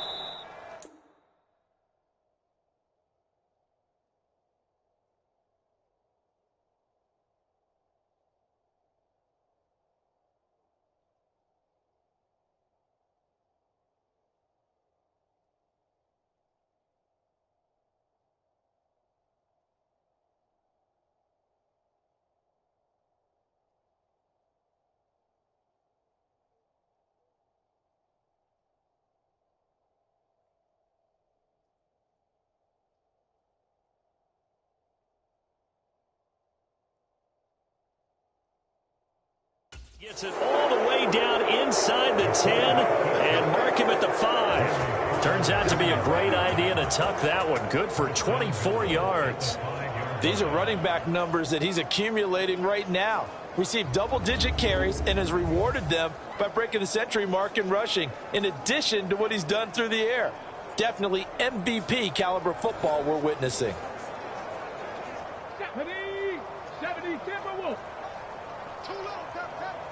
46 to Mike, 46.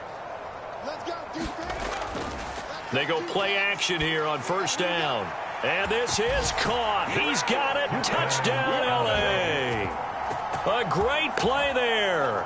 His second touchdown of the game, his third on the year. And the Chargers take the forced fumble and convert it into 6 points. Well, Charles, he's still a young signal caller in this league, second year in the NFL. And I don't know if last year as a rookie if he would have worked through his progressions like he did on that touchdown pass. I think you're right about that. We're seeing him grow up right in front of our eyes because when he went to his primary read, he recognized that they were all over that. So he continued to survey the field, picked up another target, delivered a pass exactly where it needed to be. A very mature play for the second-year quarterback.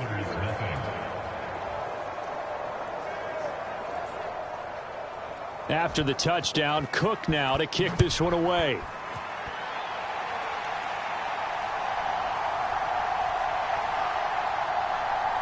And they'll start this drive just across the 30. Pretty nice work on the return. And now out come the Steelers.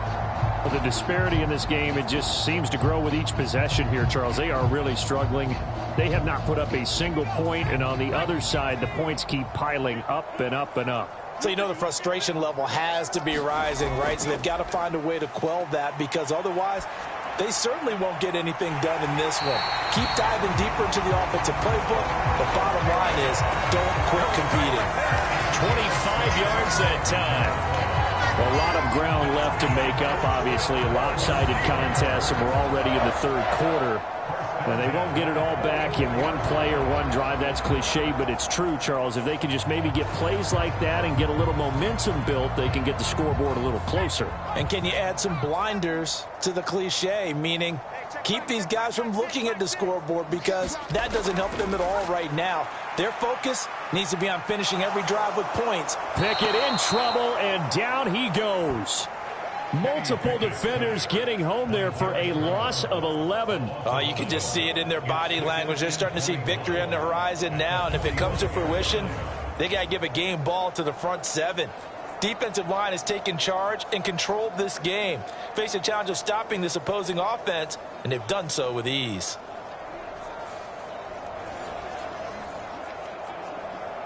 Well, they're in some hot water now. After that sack, it's 2nd and 21. A run with Harris out of the shotgun. And he'll be taken down just shy of midfield. These guys have punted 4 times already, and they're staring at a 5th, barring a conversion here on 3rd down.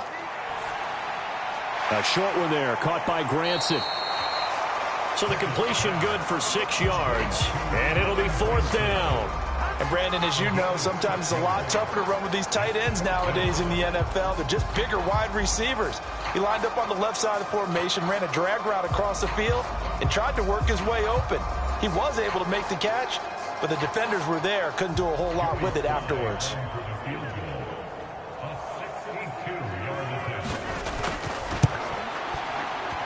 And this one will not get there. It's off to the left anyway.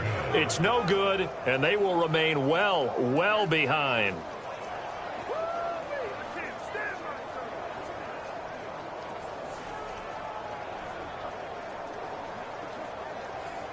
The offense for Los Angeles returns to the field. And they'll just simply be looking to build off the confidence of the last time out where they scored a touchdown. And confidence is powerful, isn't it? When you've scored once, you feel like you can go back out there and get it done again. Doesn't matter what the defense throws at them. They feel like they're in a groove right now, and they want to get out there and show it. Yeah, hoping to stay in that groove here this go-around. They'll give him 4 yards there, and that'll make it 2nd down.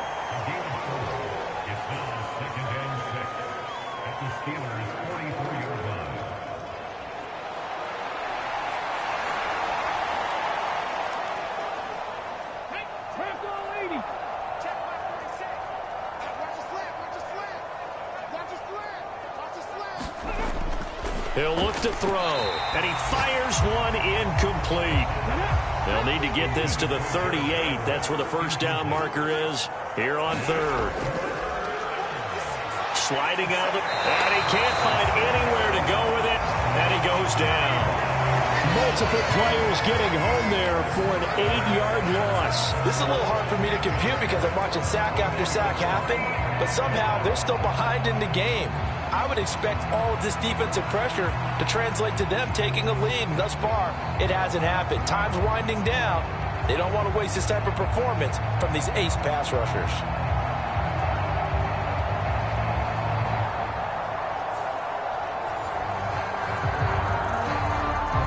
Here's Logan Cook now as he'll kick it away for the second time. He'll get off a fairly short kick here as this is toward the sideline. And no return here. Where will they spot it? They say just outside the 20-yard line. The Steelers ready to take over on offense. And they've got to be a little bit frustrated about that last drive, missed field goal. Always hurts a team because, you know, you've put something out there, you've given yourself a chance, you're in range, and the ball doesn't go through the posts. But it's not something to panic about, I don't believe. Just keep playing and keep going. And they're able to get this one across the 35. 15 yards is the pickup there, and the drive starting very nicely. First down. Well, still in the third quarter here. Now, you look at the scoreboard, that deficit probably a little too much to overcome, but completions like that may be something to build on for future weeks. Yeah, it's all about ending things on a strong note here, isn't it? Because my mindset is it's a new ball game from here to the end. Make sure it's a good one and close it out. From all the way up at the 38 now after a good start to the drive. Pickett sets up play action. He's got this to Pickens. And they've got it well across midfield down to the 40 before it's all said and done. And 22 more yards there and another first down. There's a nice pickup right there. And after watching that play, I'm thinking about all the lost opportunities that they've had so far in this game. But right now, just focus on continuing to move the ball the way they did on the last play. Still in search of their first touchdown of the game, but they're on the move. 1st and 10. They hand this off to Harris. And he'll fight forward on the straight-ahead running for just a couple of yards. Second down.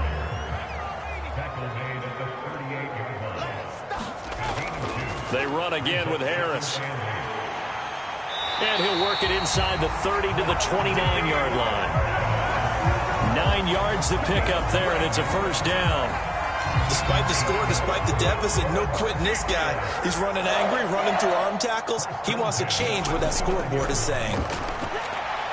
And not a whole lot of room to operate there on the first down run. He gets maybe 3. We have played 3 quarters. This is the National Football League on EA Sports. Back now in Pittsburgh. And this is a blowout so far as we get set for the fourth quarter. A very one-sided affair. Now Pickett will look to pass it. Over the middle, complete. It's Washington. And he's brought to the ground with another first down at the Charger 16.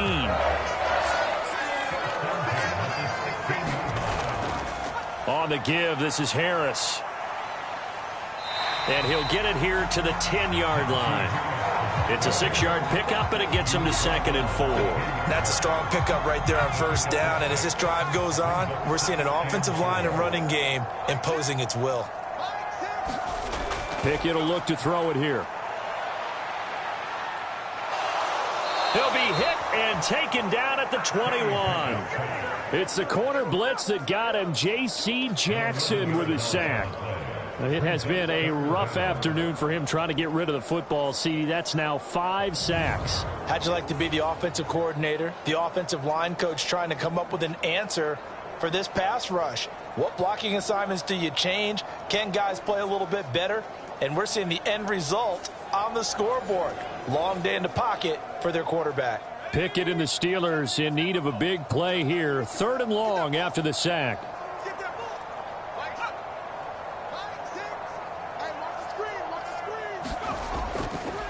On the ground, it's Harris. No gain on the play there, and it'll bring up 4th down.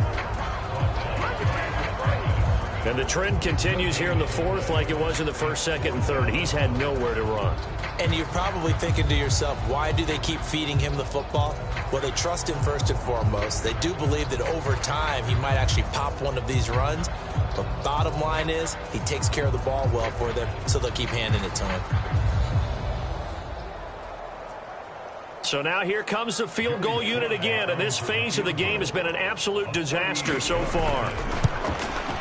Sly able to put this one through. And they'll get back 3, but this remains a large deficit.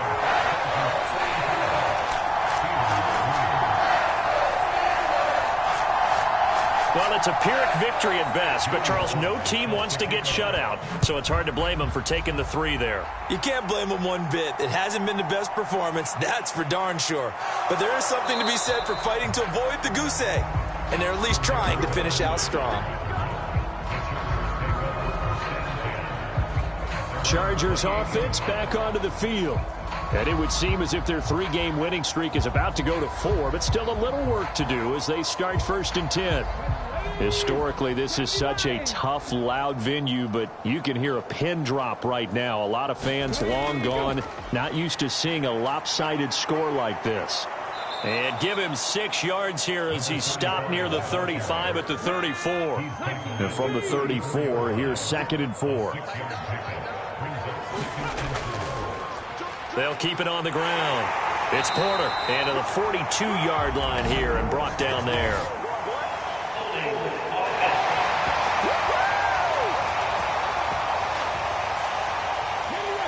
So that flag obviously takes away the good yardage that they had on the play. And talk about a momentum shift, because we can visibly see this celebration shifting from one side of the field to the other as soon as everyone saw the flag. It's a loss of a yard, so it's back to 3rd and 10. With his size, he's a tough man to bring down, but they do a nice job there stopping his progress and not allowing him to get back to the line of scrimmage.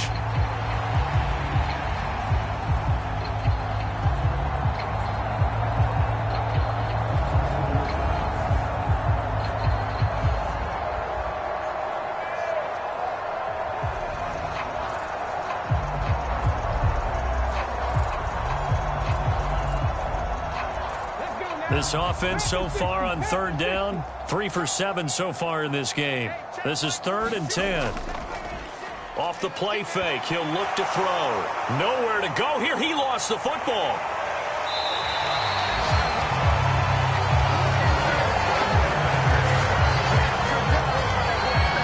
Offensively lucky they're able to keep the football, but now 4th down, so they'll have to boot it away. I do think, though, they're going to look at this as a positive.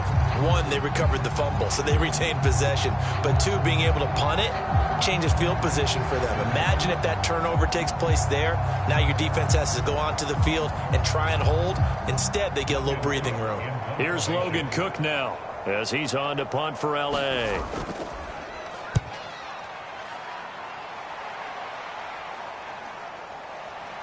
Uses the spin. 7 yards on the return after a punt of 39. And the Steelers will go on offense here, 1st and 10. Pittsburgh's offense now heading back out onto the field.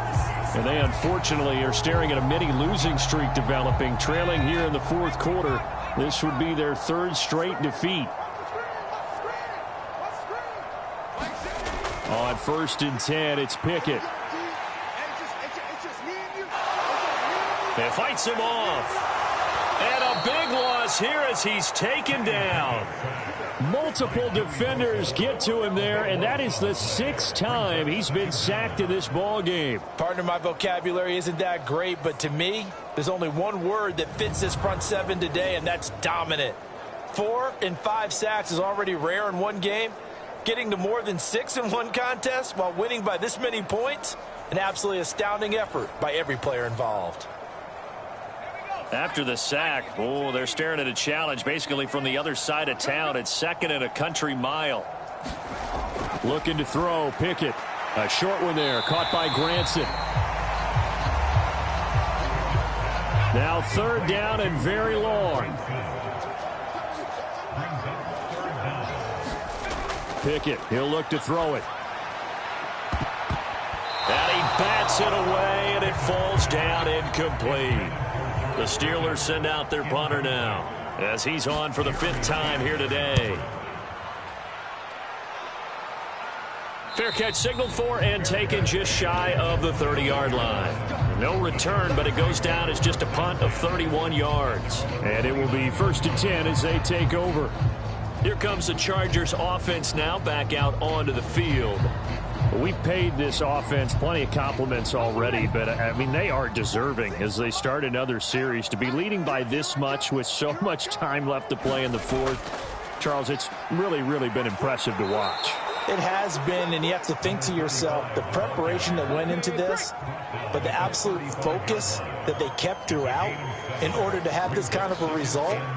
This is Super Bowl-esque, and they've got to feel awfully good about what they put out there today. And tackled down after a gain of 3. Leaves him with 1 yard to go on 3rd down. They'll look to throw. And he is caught. And getting this just shy of midfield, they'll spot it at the 49. Instead of a 3rd and 1 run, they go pass, and they get 12 yards out of it. Partner, I have to tell you, just one word keeps coming to mind from watching them this afternoon, and that's impressive. They have been impressive from the opening kickoff, and they haven't let up here even into the 4th quarter.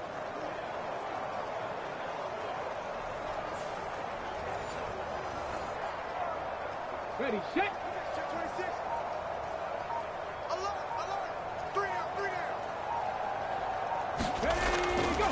On 1st down, Porter. And he can only manage to get a couple. 2nd and 8 coming up.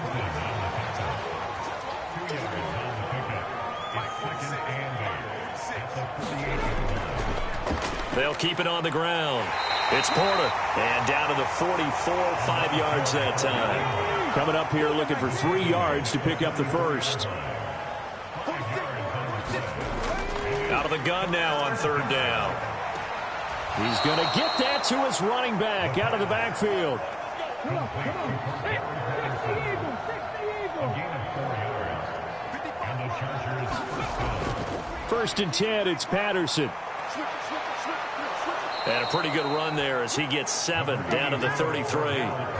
Brandon, I've got to think this offensive line has got some smiles on its faces. And I know it sounds crazy, but they practiced for this back in training camp. They knew they'd be in situations where it'd be extra defenders in the box coming after them, trying to keep them from locking down a game. Right now, they want to show the world they're up to the challenge. On 2nd down, it's Porter, and he'll work it inside the 30 to the 29-yard line.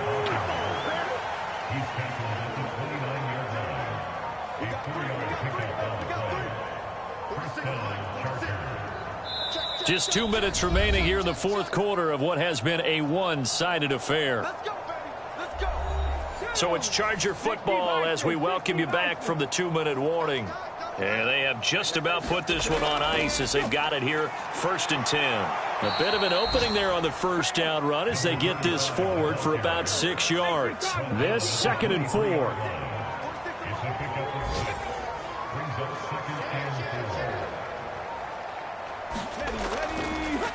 Up the middle they go. Porter. And he'll be brought down inside the 20 at the 19.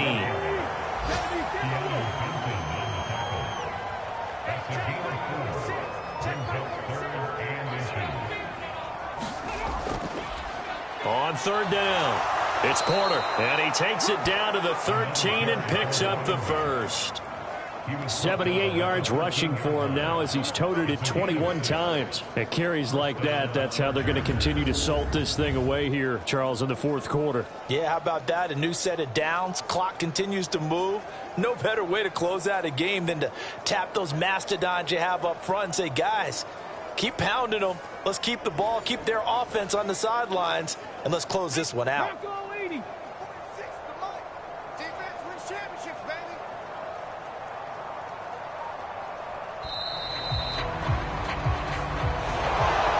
Fans usually love to see scoring, and there was no shortage of it today. What a dominant showing from an offense that was truly playing at an elite level in this contest. Partner, this game was over a long time ago, and you noticed they did not want to slow down anything. Absolutely a dream scenario for everyone on that offense, and they took advantage of every second. Guaranteed popcorn for everyone in their film session. So for Los Angeles, hey, they finish a perfect month of September as they move to 4-0 on the new campaign. And they'll get another road date next week.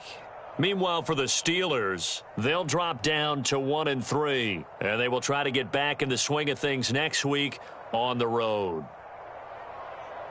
And for Charles Davis and our entire crew here at EA Sports, I'm Brandon Gaudin saying so long, everybody.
Tonight, from Lucas Oil Stadium in Indianapolis,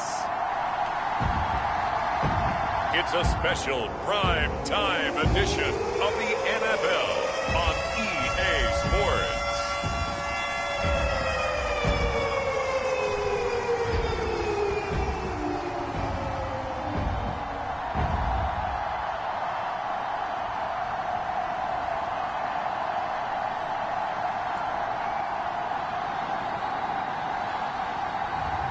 As we'll see Tua Tagovailoa and the Indianapolis Colts versus Jalen Hurts and the Philadelphia Eagles. We are pleased as always to be bringing you coverage of the National Football League on EA Sports. Tonight we've got a great Sunday night matchup on tap, as it'll be the Philadelphia Eagles taking on the Indianapolis Colts.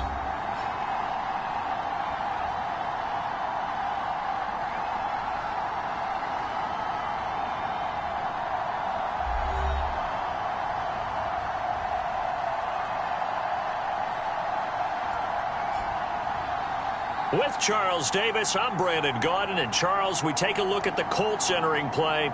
They come in on a pretty good roll here, winners of 3 straight. Meanwhile, for our visitors, the Eagles, an early season tilt. And when it's a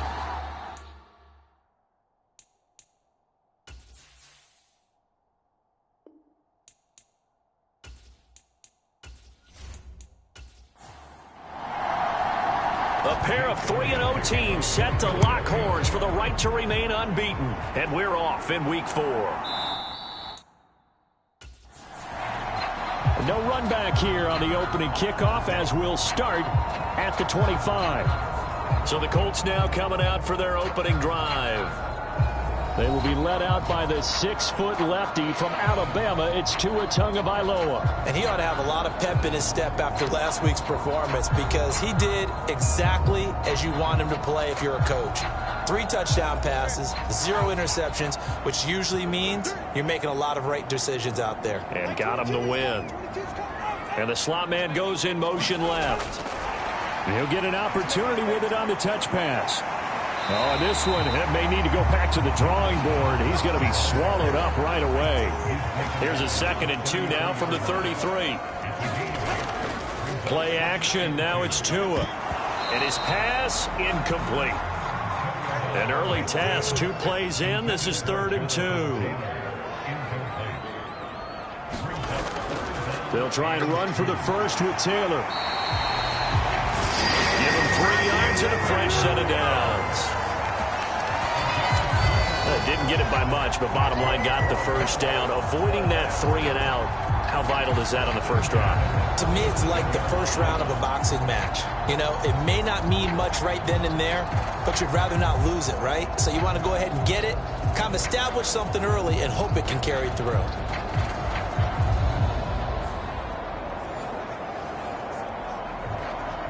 Line of scrimmage, the 37 on 1st and 10. Now Tua. Wide open receiver complete.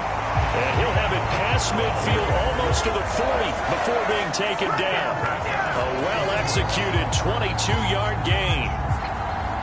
This is an offense that's near the bottom of the league in rushing, so defensively coming in, you've got to know you're going to see the ball in the air a lot. And that time, it's a completion and a first down on this opening drive.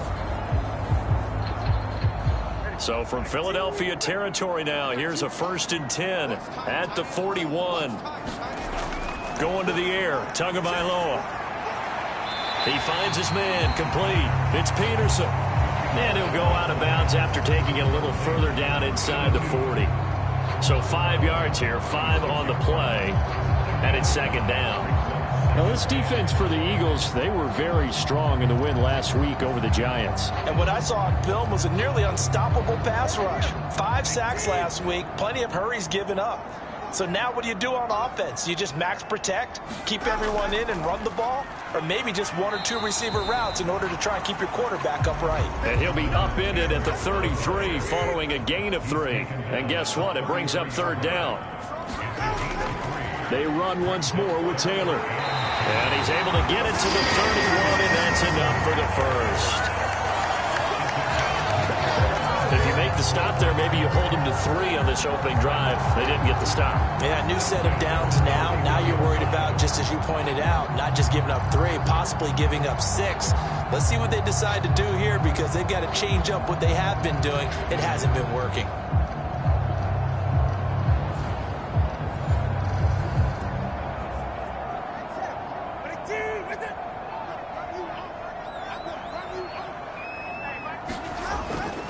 First and 10, Taylor now. And he's going to take this ahead for right around 3 yards, but no more than that. Second down. These are his numbers from last week's contest. 12 carries, 51 yards. Well, to no one's surprise, he gets an early rep right there, and they've been playing their best ball this season as they built this winning streak. And that includes the ground game, where he's kept the offense productive and put them in position to win ball games.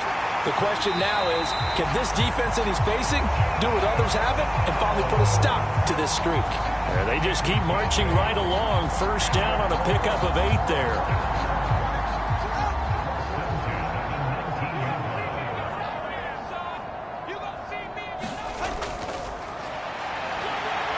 And they'll work this down to the 15 for a pickup of 4. Second down and 6 now.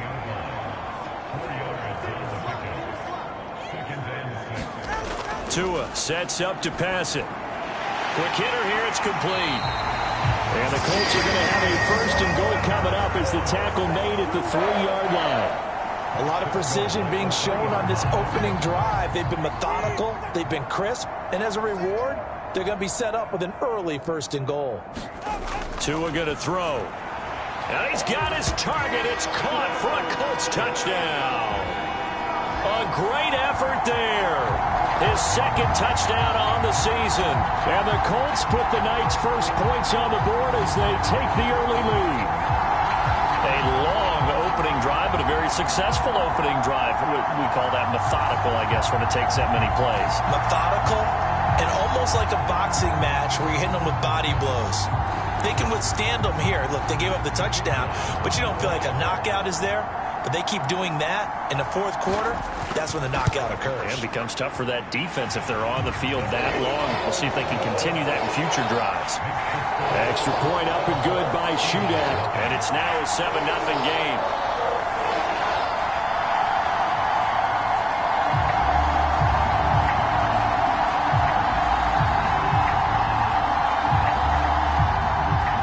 After the touchdown on is Pat O'Donnell to send this one away.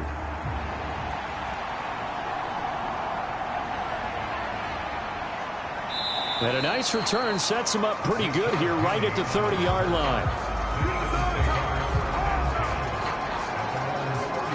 Philly's offense getting ready, and Jalen Hurts ready to lead them. The second-round pick who started his career at Alabama, then finished with an electric senior season at Oklahoma. And you and I both know that any win is a good win, and that's what they did last week. But there's also plenty for him to work on in his game, wasn't there? Yeah. 2 touchdowns, an interception. Yeah, you know, he wants to increase that a little bit in terms of ratio. But first and foremost, they did win the game. And he'll have a gain of 3 to the 33. The rushing numbers for Pollard last week. 20 carries, 95 yards, and a score. And we all know he had a big workload last week, so I'm eager to see if they decide to back him off a little bit. Personally, I hand it to him 20-plus times again. When a running back's locked in like he is, I want him to keep touching the football. And that one's going to be off target and incomplete. They head to the line facing a 3rd and 7 following the incompletion on second down. Hurts.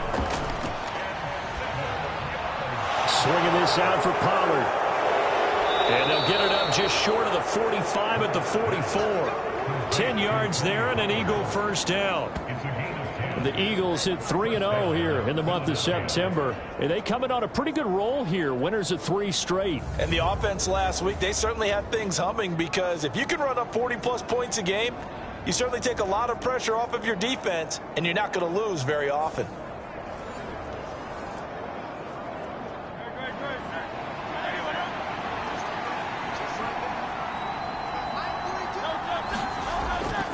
They'll go with Pollard here on first down.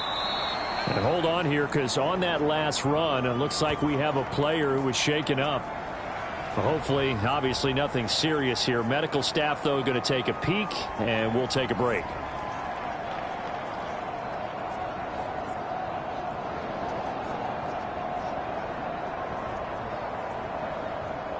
From just shy of midfield, here's a 2nd down and 4. Going to run again here with Pollard. And he's going to take this one across midfield and into Colts territory. They'll come up now 3rd and 3. They'll try and pick it up by running the option to the right. And he will be very close to a 1st down, but I see the closed fist of the referee, and that means 4th down.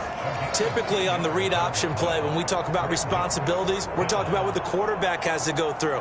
How about the inside linebacker, though? His job on this play, shadow the quarterback and hold him to a short gain. Did it to perfection.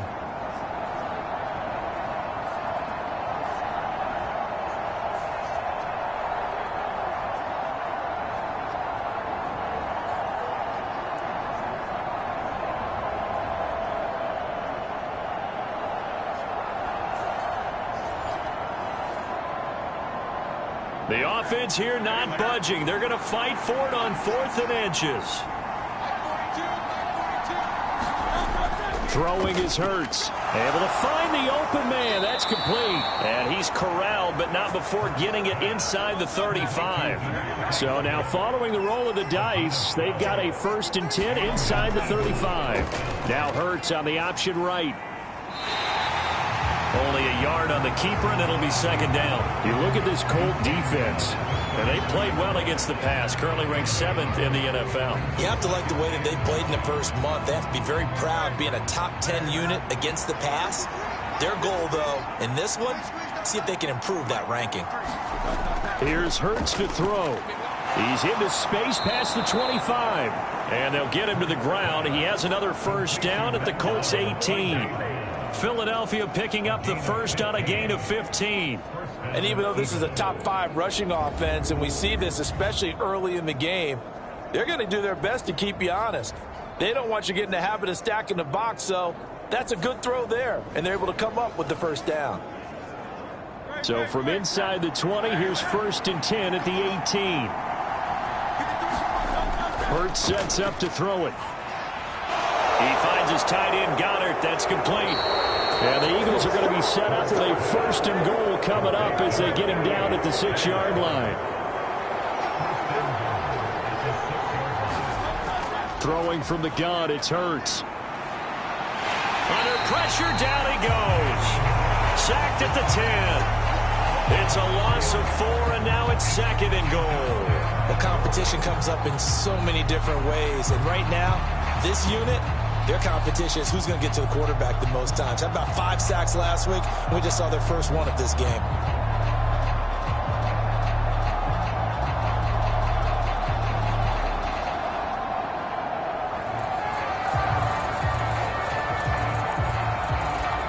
Moved back to the 10. They'll try on 2nd and goal here. Out of the gun, a give to Pollard. He pushes forward for maybe 3 down to the 6-yard line. Big play coming here. It's 3rd and goal.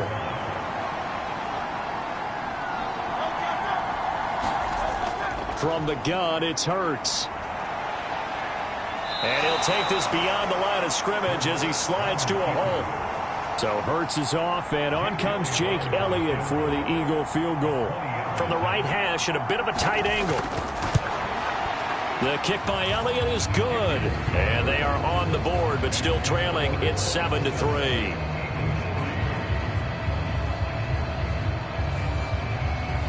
So a long drive gets them down inside the 5, but ultimately they settle for just the field goal. And I have to think that if maybe they were a yard closer, that would have made their decision tougher, and I think they likely would have gone for it. But in this situation, they just decided to take the 3, and I think it was a smart move.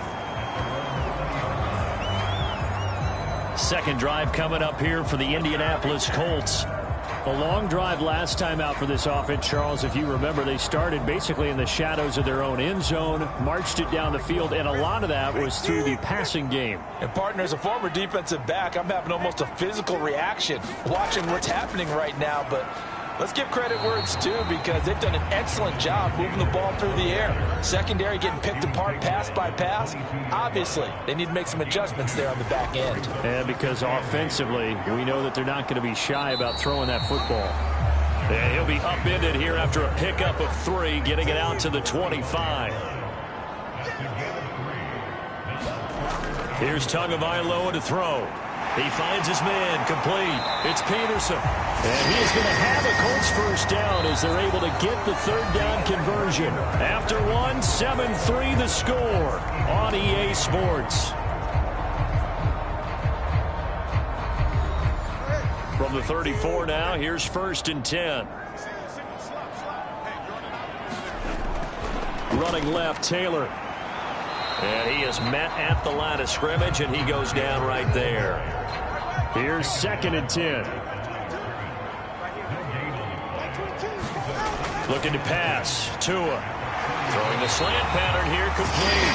And they'll get it up just short of the 45 at the 44. A pair of first downs gives them a 1st and 10 up at the 44. They'll run the toss here with Taylor. He'll get this up to the 47 and brought down there. From the 47 now, they'll work with a 2nd and 7. They go to the ground again with Taylor. And nowhere to run on the interior of that defensive line. He'll get back only to the line of scrimmage. No gain on the play, and it's going to bring up a 3rd down. Early down stuff's to put this offense in a precarious position. We know that securing the point of attack, especially against the big-bodied guys in the middle of this D, has got to be priority 1. Throwing is Tagovailoa on 3rd down here. Pass taken in by his big tight end. And he'll be out of bounds just shy of the 40. He had the touchdown on the opening drive. Now he's got a 1st down. When this offense can get their tight ends involved, they can move the football. Here, a nice route, able to look it in, and picks up the 1st down.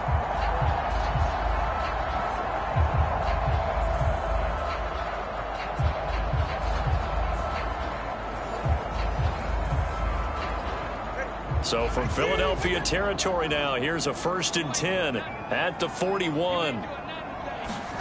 Here's Tua. The pressure gets there, and Tua is going to be taken down. Kalijah Kancey. Credit him with a sack as he buries him for a loss of 10.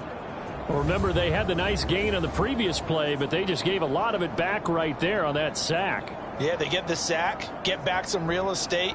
Felt like the type of play that can spark a defense and swing some momentum. Almost felt like a take that type of a play, didn't it, partner? And the job becomes twice as difficult now. After the sack, it's 2nd and 20. Throwing now is Tagovailoa. Throwing middle, and it's complete. They'll get 9 there as that sets them up better for 3rd down.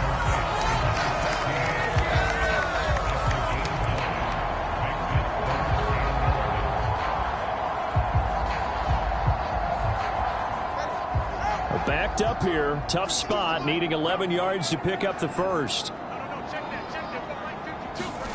Out of the gun on 3rd down, here's Tua. He'll drop it, and it's out. He put it on the carpet, and it's picked up by the Eagles. And the return comes to a halt right at the 44-yard line. I don't know about you, but I'm going to go to the positive side this time. Yeah, there was a fumble at the end of this one, but what a sustained drive. And if they keep stringing those together, you got to like their chances. And credit the defense, though. You're out there for that long, you start to get tired, but they were able to get the turnover. Did you just credit the defense? I like to credit the defense and the offense. I like you. And the analysts. That's perfect. Good starting field position for them here as they come up 1st and 10 at their own 44. They'll come out throwing here to start the drive. Open man is Goddard, the tight end. And he'll be taken down across the 50 at the 45 in enemy territory. It'll be a gain of 10 to start the drive out, and by a few inches, that'll be a 1st down.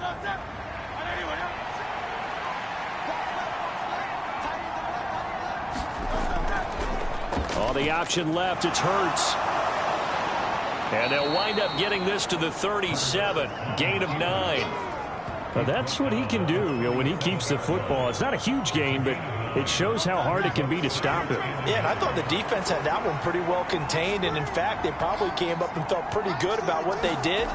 Then they looked up and realized he still got good yardage out of it. He's a tough guy to stop. Now he dumps this off over the middle and brought down, but not before they're inside the 25. They had to settle for 3 last drive, hoping this second go-around ends in 6.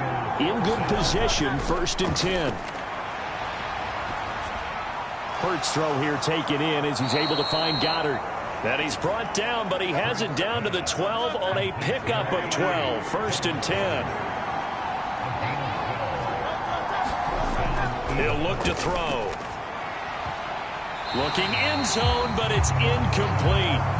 Yes, sir. How about an attaboy there on 1st down? Got his hand in and knocked it away. Now a 2nd and 10.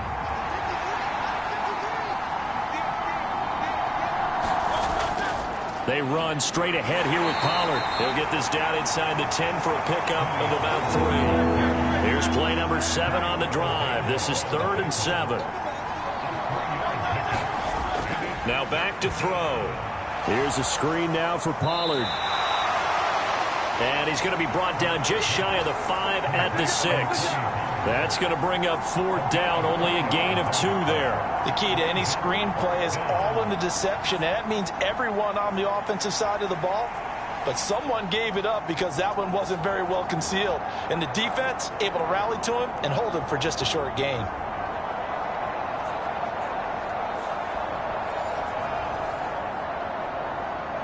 So Hurts is off, and on comes Jake Elliott for the Eagle field goal. From the right hash, and this one just a chipping. The kick by Elliott is good, and they'll get it back within a point at 7-6.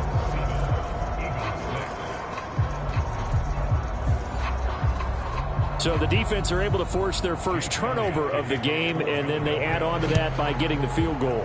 And you don't just want to take the ball away from your opponent, partner. You want to make them hurt as well. And if you don't score yourself on defense, turn it over to your offense and have them put points on the board. Solid return, pretty good field position. They'll start at the 32. Now Jonathan Taylor and the Colts offense retakes center stage. We're in the 2nd quarter. They've got the lead. The lead, though, not so much because of the ground game, because of their air attack, Charles. So what they're seeing so far is the possibility of things loosening up later in the ground game. Through the air first, maybe they have to start respecting that even more as the game goes on, and then there will be running lanes to find later. Yeah, trying to get him more involved here on this drive, maybe. On 2nd down, it's Taylor. And he stopped immediately there. Officially nothing on that one, no gain, so they're left with still 10 to go on 3rd down. Defensively, we always know that he is tough in run support, and I think the way that he gets there is he understands what an offense is going to do before the ball's even snapped. A great job of scouting prior to the game, then reading, reacting, and taking the right path to the ball carrier. On 3rd down, he'll drop to throw. He had a man open, but he missed him, and it's incomplete. So on 4th down, on is the punter, Pat O'Donnell, to kick it away.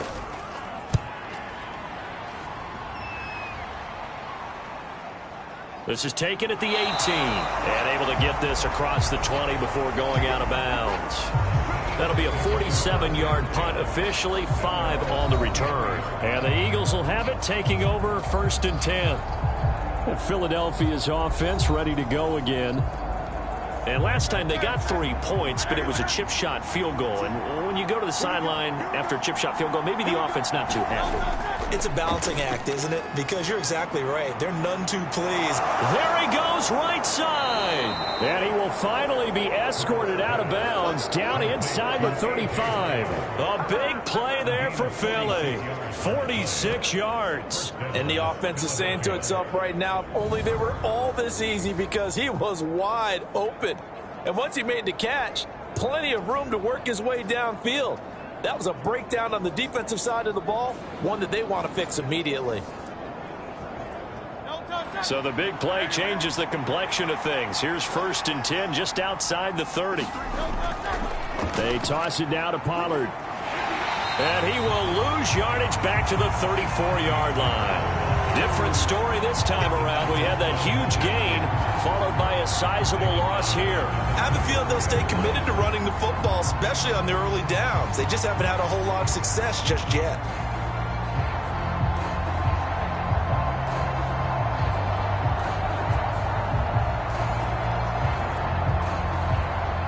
After the loss, they'll come up 2nd and 13.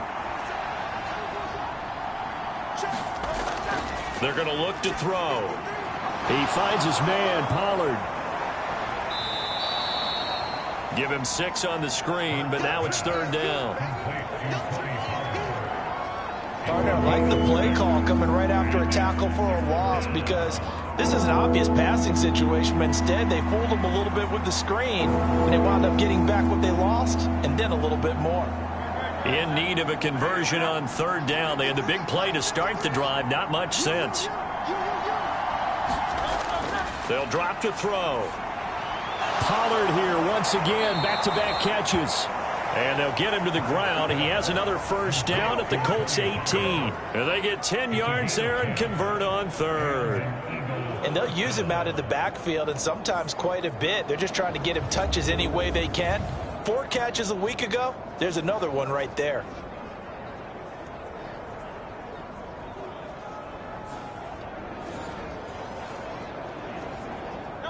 So from inside the 20, here's 1st and 10 at the 18. Looking to throw. His throw caught right around the 6. And the Eagles are going to have a 1st and goal as the tackle is made at about the 5. 2 minutes remaining in this first half of football.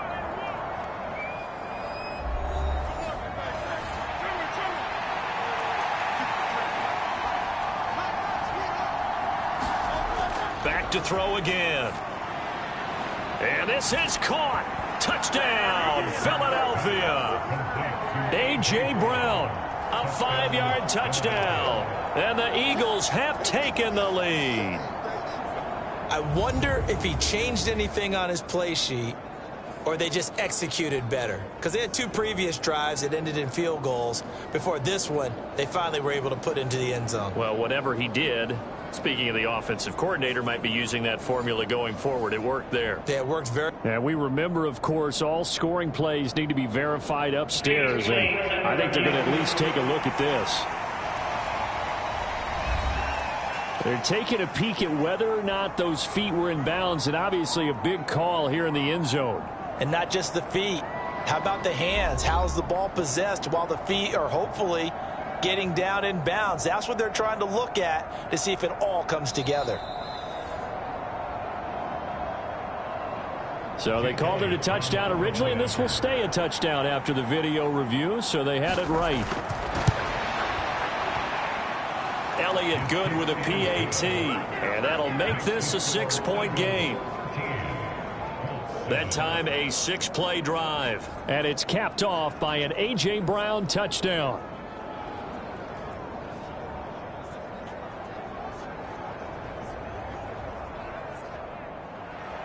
Now after the touchdown, here's Elliott on to kick it away.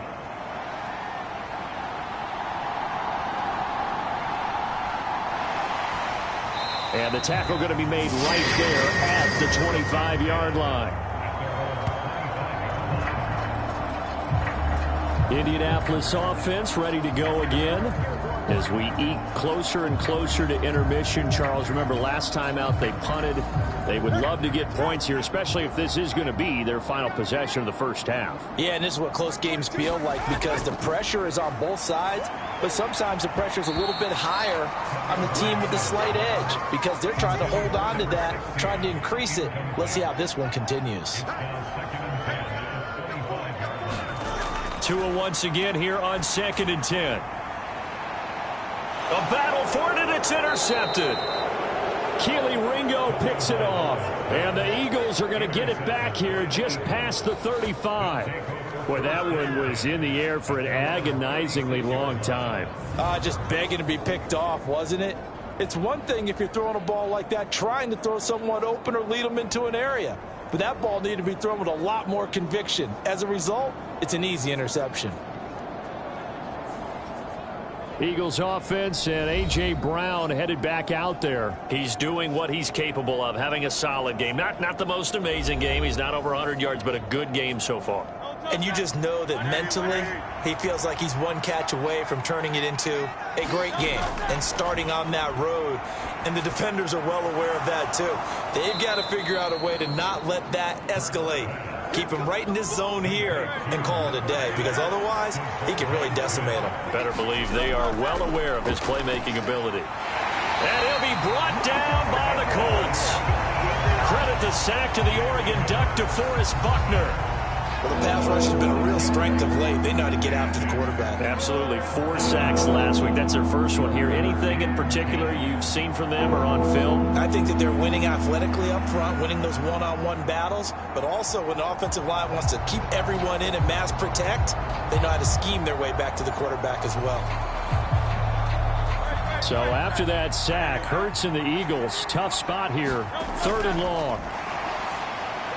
He's going to leave this for his running back. It's complete. The Colts going to use the first of their timeouts as the stoppage will come with a little under a minute to go in this first half. On 4th down, punt coming from Braden Mann.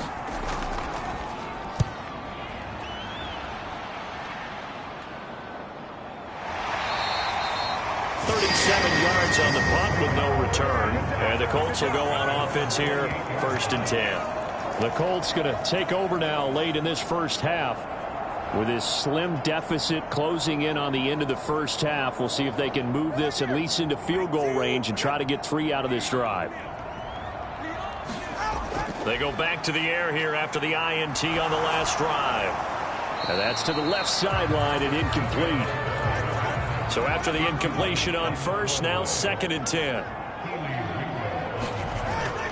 He'll drop to throw. Got his man complete over the middle. That's Peterson. Now the Colts going to burn the second of their timeouts as they'll stop it with just over 40 seconds to go in the first half. From the gun, it's Tua. Now this will be swung out wide for Taylor. That's going to bring up 4th down, only a gain of 2 there. Here's Pat O'Donnell on now to punt it away.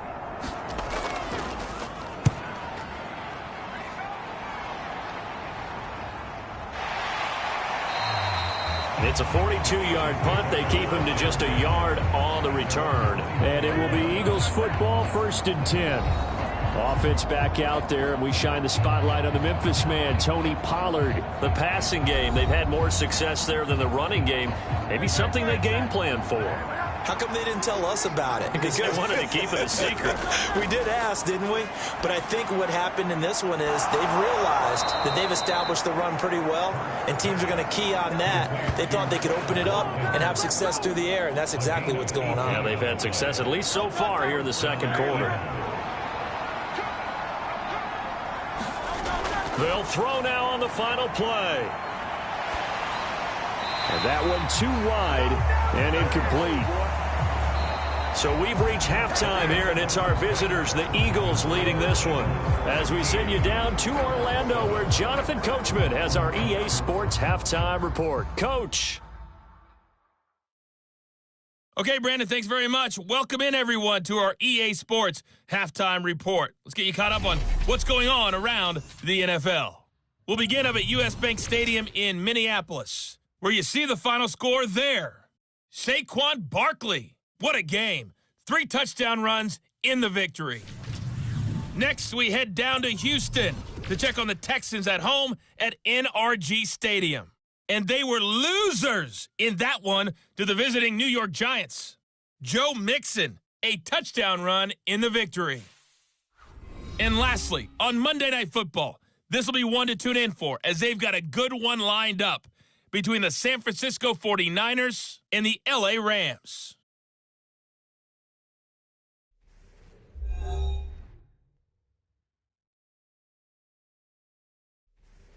Okay, Coach, adjustments likely going to play a big role in this third quarter in what's been a tight contest so far. So the Eagles with the lead, and they're going to get this football first as the third quarter gets underway. And the half will begin with a touchback. The Eagles ready to go on offense to begin quarter number 3. This offense set to begin the third quarter. And, Charles, if they had a checklist of things they wanted to accomplish in the first half, certainly at the top of that list would be having the lead, and they've got that here. That's always the most important box to check, isn't it? But also, they've had some success in their passing game, so probably an empty box establishing the run. They're on pace for fewer than 100 yards in this one. So now they want to make sure that they get that going so they truly have a control in this ball game. And down the stretch, being able to be balanced, either throw it or run it and try and win this ball game. That's Shaquille Leonard, the linebacker who got in and dropped him to the turf. Well, partner, we know they came out of the locker room down on the scoreboard, but I will guarantee you the defensive side of the ball gets super emotional. They can come out and play with aggressiveness, with fury, because they don't have to be quite as precise, and it paid off for them on that play, didn't it? Sure did. Excellent play, really setting the tone for this third quarter. So after that sack, Hurts and the Eagles, tough spot here, 3rd and long. They'll look to throw here. Yeah, this pass broken up. Excellent coverage there on 3rd down, as that was not an easy one to hold on to. And so many times we look at the opening drive of the third quarter as a tone setter, and many coaches do emphasize it, and that's a strong performance there defensively to force incompletion and, more importantly, force a quick punting situation. The Eagles send out their punter now as he'll punt it away for the second time.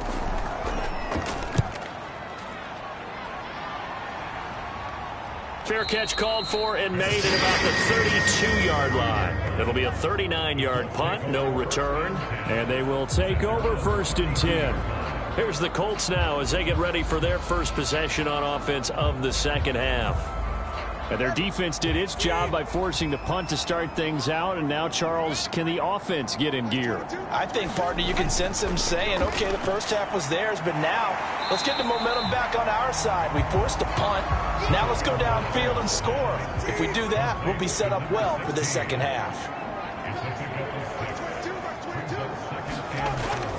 Running straight ahead, Taylor. And tackled down after a gain of 3. Leaves him with 1 yard to go on 3rd down. I have to think a major focus of the halftime meetings had to be figuring out how to create space for the running game to get operating. Well, what you pointed out to me at half seems accurate. That line has struggled to sustain blocks. Yeah, I would agree with that totally. They've got to focus on staying on their double teams at the first level, make sure that block's secured before they slide off and try and chip someone at the second level. And that is incomplete. Here's Pat O'Donnell now as he's on to punt for Indianapolis. He's averaging just under 50 yards a punt as he gets this away. And great special teams work here. This is knocking on the door of the 5. They'll spot it at the 6-yard line. Well, someone's going to be happy with that effort. You know who else is going to be happy? His defense. Absolutely. He's created a very long field for that offense to try to traverse. And he got some help from Mr. Football there, checking up nicely. Good English on that punt. The Eagles offense set to begin their next drive. And our game's hit a little bit of a lull here, a little bit of a snag. Punts on back-to-back drives. And old school coaches don't necessarily mind that. Didn't turn it over, right? Didn't create a big play for the other team. Right now what you're looking for is, can you gain an advantage in field position? And that's what both teams are seeking right now. Yeah, they'll be seeking to gain that advantage here on this drive. Now an option play on 2nd down. And they're going to get this beyond the 40 before he's taken down. A big-time gain there on the keeper, using his legs to hurt him. 1st down. It looked like almost a miscommunication defensively, because once he decided to keep it, he had pretty smooth sailing. Yeah, it became a question of, wait a minute, who's got the quarterback? And when you talk about miscommunication, it's supposed to be called assignment football on the defensive side of the ball, but the assignment gets mixed up. That's the end result. Pollard going to try the right side. And he'll get what he can up the middle, 3 yards. That'll bring up 2nd down. Well, you know that old expression, it's not my night. It hasn't been his so far. I don't know if the legs are a little bit heavy. Sometimes having to hang out all day and play doesn't exactly play to your advantage, but it's been a tough go for him. And every time he looks up, somebody's there defensively. That was the same case on that play. Second down, here's Hurts. He's going to hit his man out of the backfield, complete. And he'll get it into enemy territory just across midfield at the 49.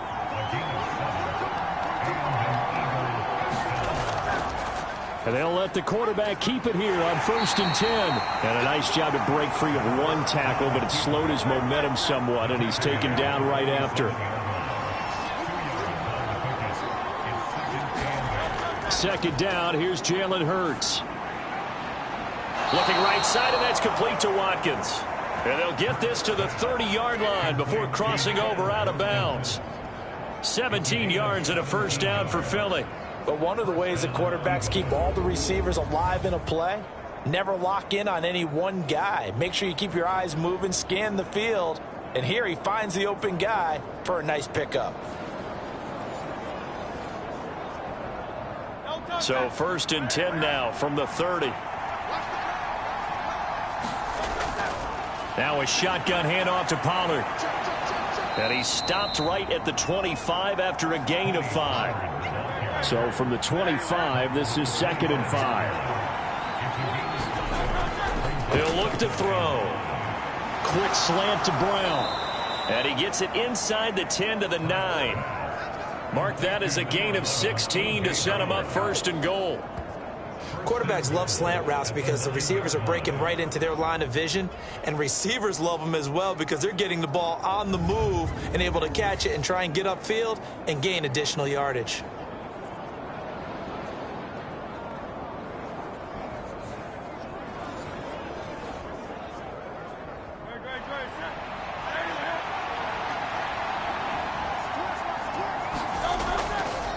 On 1st and goal, they'll try the option left.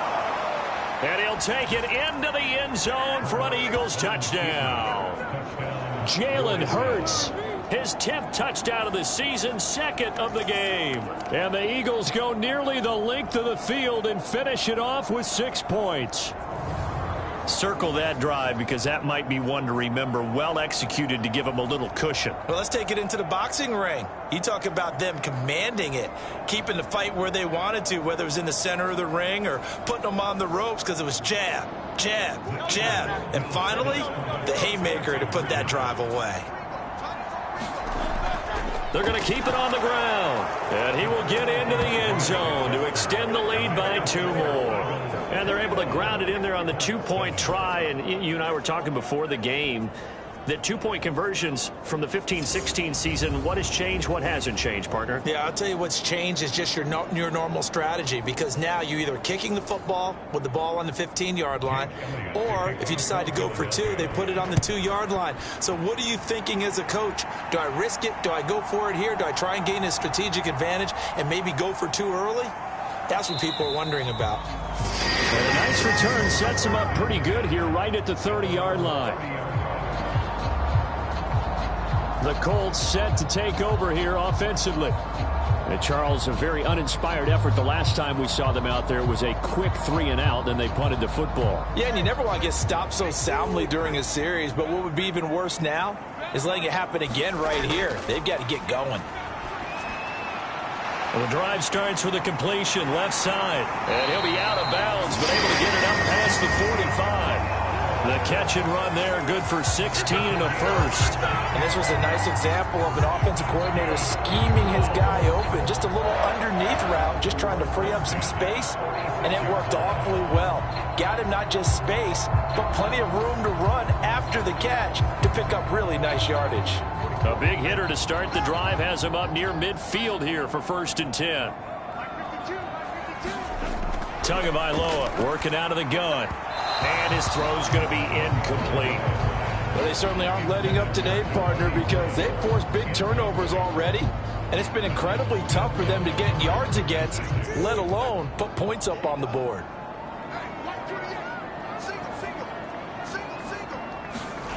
Tua wants to throw it on 2nd down.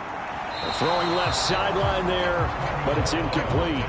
This offense in desperate need of a conversion as they come up on 3rd down. Tua setting up shop to throw again.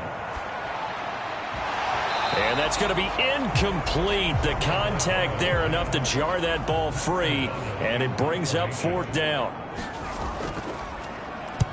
O'Donnell, he's on to punt as he gets this one away. No returning this one. It sails out of bounds, and they'll spot it right at the 20. Philadelphia's offense ready to give us another look. Well, certainly they'd rather have the scenario they had last time out, Charles. Remember, they had the short field. They took it in the end zone. Now this is going to have to be a longer, more sustained drive if they want to get points. Yeah, a little bit more of a quick strike opportunity last time by where they were on the field, and you're exactly right about that. But now, backed up a little bit. What's that old expression we love to use? Time to matriculate the ball down the field and try and do it again. Certainly looked like someone was very confident in his ability to fit that one in. I would say he was overconfident because there wasn't a whole lot of separation there. Had that one covered pretty well downfield and knocked it away. On 2nd and 10. Hurts. Quick slant here to Smith. And up to the 35 before they're able to knock him down. It's a gain of 16 and an Eagle 1st down. That's another beautiful throw right there. It gets it to his man right in stride, and I think that throw kind of exemplifies what we've seen from this offense throughout this game. They've been in rhythm, they've been sharp, they've been on it, and they pick up another 1st down there.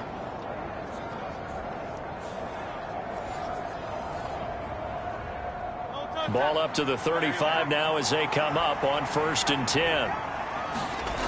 They'll set up to throw.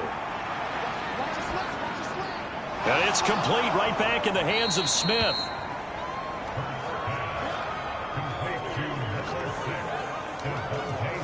It's a game of matchups, and that's why you take your receivers and move them around a bunch, especially your best guys. And when they work out of the slot, you often hear the coaches talk about how great it is because it gives you a two-way go. You can break out or you can break in. That makes it hard to defend. And Goddard going to have an Eagles 1st down as he'll be taken down at the 46. It's a 9-yard gain, and it keeps the drive moving. Many different ways to create space, but on that play, he did it with that big, wide body of his. Didn't get a whole lot of yardage on the play, but it did what it was supposed to. Pick up a 1st down. Now from Colts territory, here's a 1st and 10 at the 46. Running right, it's Pollard. Fights him off. And they'll wind up getting this to the 37. Gain of 9. Just need a yard here. 2nd and 1.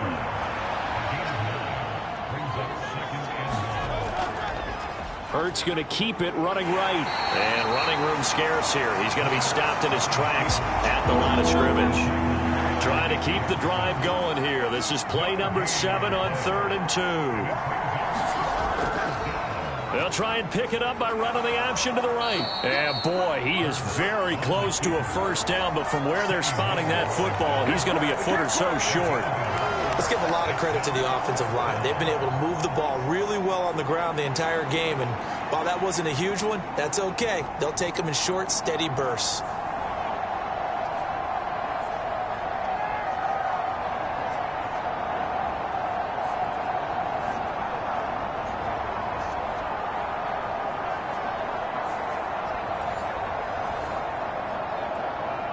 So Hurts is off, and on comes Jake Elliott for the Eagle field goal. From the right hash, this from 53. And this is off the left upright. And it comes back. It's no good. And this will remain a 2-touchdown game.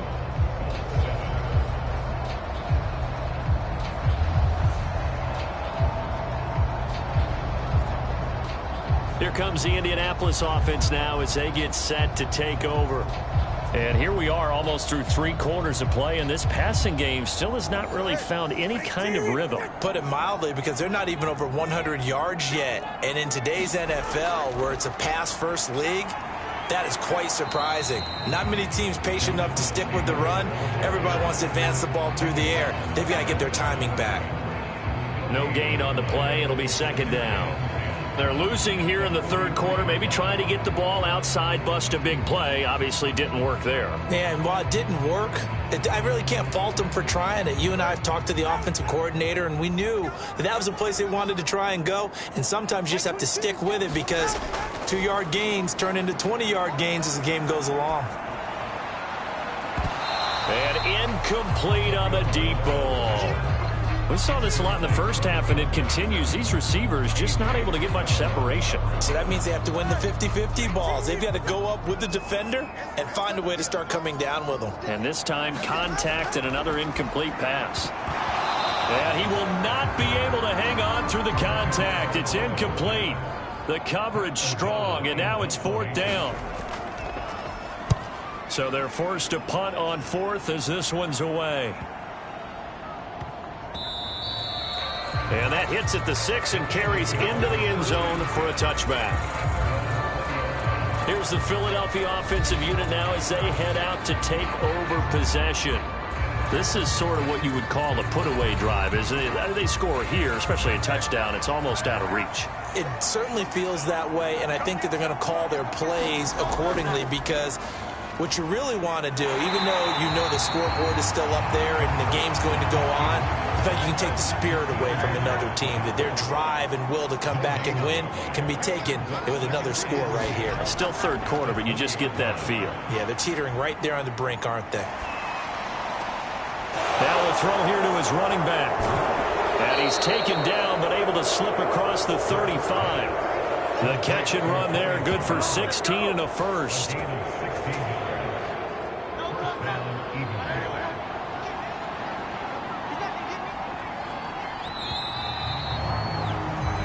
One quarter remains here on a Sunday night. You're watching the NFL on EA Sports. Back now in Indianapolis. It's the Eagles in possession of the football and leading this one as we get ready to start the final quarter. Pollard, he'll take it up the gut. And not a whole lot of room to operate there on the first down run. He gets maybe 3. 2nd and 7. Hurts. Fires the quick slant. A.J. Brown's got it. And he'll be stopped right at midfield.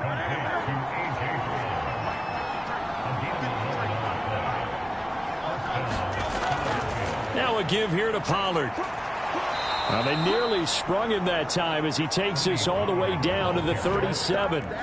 61 yards rushing for him now as he's carried it 13 times. I think we're seeing the effect that runs like that are starting to have on this game. They're a little bit slower, that front 7, reacting to the football, almost like body blows in boxing, slowing them down, and they're really starting to take over in this game.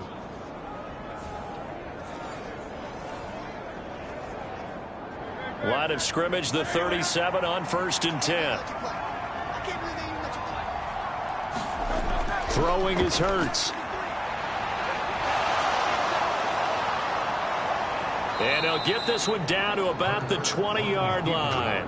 I guess no need to force it when you can do that instead. First down, 18-yard gain. He's been making himself a weapon as a runner, and the results, they've been welcomed by his offense. My question is about the defense we're watching right now, partner. Even after he got him with a scramble earlier this drive, they still aren't devoting enough attention to him. I would expect that after that carry, they'll do a much better job going forward, spying on him on passing downs. And he'll get this down only to the 18. This drive's taken more than 3 minutes off the clock already as they come up on 2nd down. Now they'll switch it up here and look to throw. And now they're inside the 10 as he's brought down at the 9. Hurts dangerous when he runs that football. He's got a first. Partner, even I can figure out who deserves the lion's share of credit for their lead right now because he has been terrific in a dual threat role, really chewing up yardage and getting them points with his legs. Simply put, that defense has had no way of stopping him, and that's why his side is on top. A good chance now to put this game on ice. This is 1st and goal. Here's Hurts to throw. Fighting to stay upright. And he gets halfway home from the 10 to the 5 on a pickup of 5. And the ball smack dab on the 5-yard line. Here's 2nd and goal. Hurts sets up to throw it. And that's going to be caught for an Eagles touchdown. A.J. Brown with his second touchdown of the night. And the Eagles are going to be moving to 4-0 as they extend their lead. So an important touchdown right there is now they're really beginning to pull away. Yeah, this was a tight game until not too long ago. But since then, they've hit the accelerator. And they pushed the lead up to 3 scores here in the fourth quarter.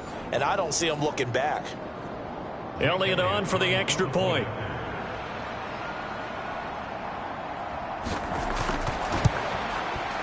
He knocks it through. It's 28-7. So that one a pretty time-consuming 10-play drive. And it's capped off by an A.J. Brown touchdown. Now after the touchdown, here's Elliott on to kick it away. And they will not get a chance to return this one as it's through the end zone for a touchback.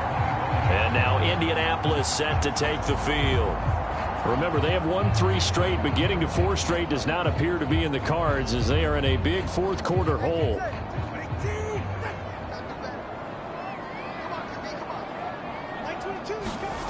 Tua now on first down. And this will be incomplete. Physical play on the football there, and it's second down. So following the incompletion, here's 2nd and 10 from the 25. Now Tua. This one completes Alec Pierce. And they're able to get this one across the 35. So from the 36 now, 1st and 10. Going to the air, Tagovailoa. Over the middle, complete. That's Peterson. It'll go as a gain of 4, and it'll be 2nd down.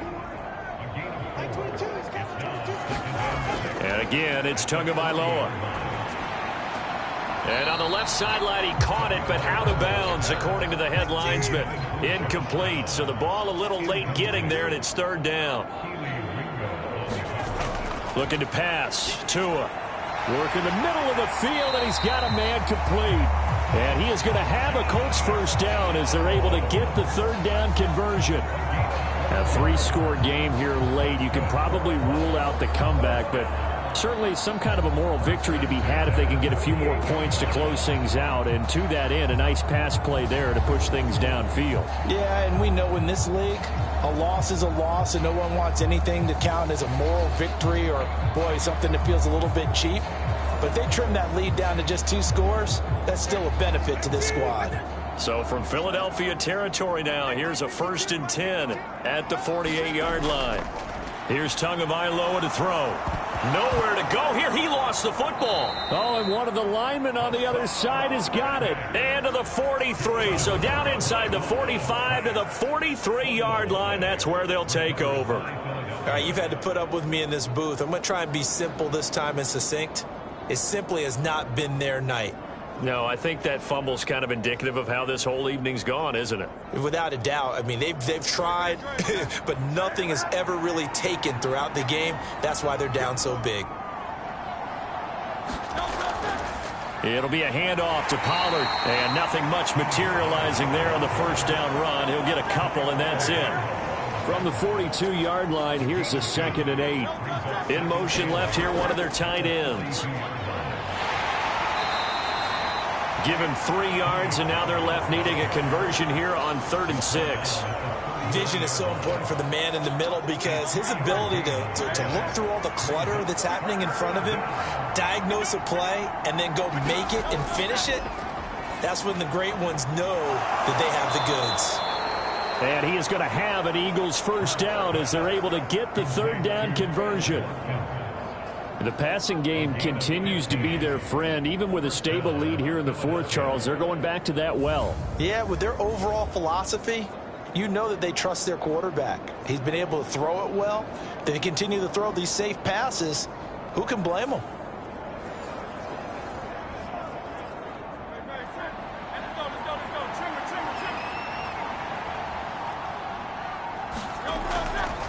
Here's Pollard. Knifes his way forward here, but just 3 yards on the play. 2nd down.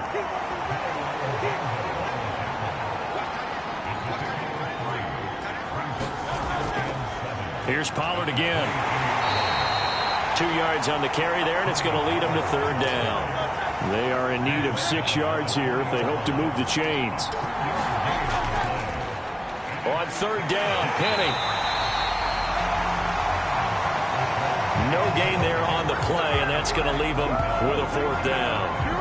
And he got off the end there very quickly to make that play. Yeah, it was almost like the bullet train, wasn't it? I mean, just zoom. Quick, quick, quick. And what a terrific play, holding them to no gain.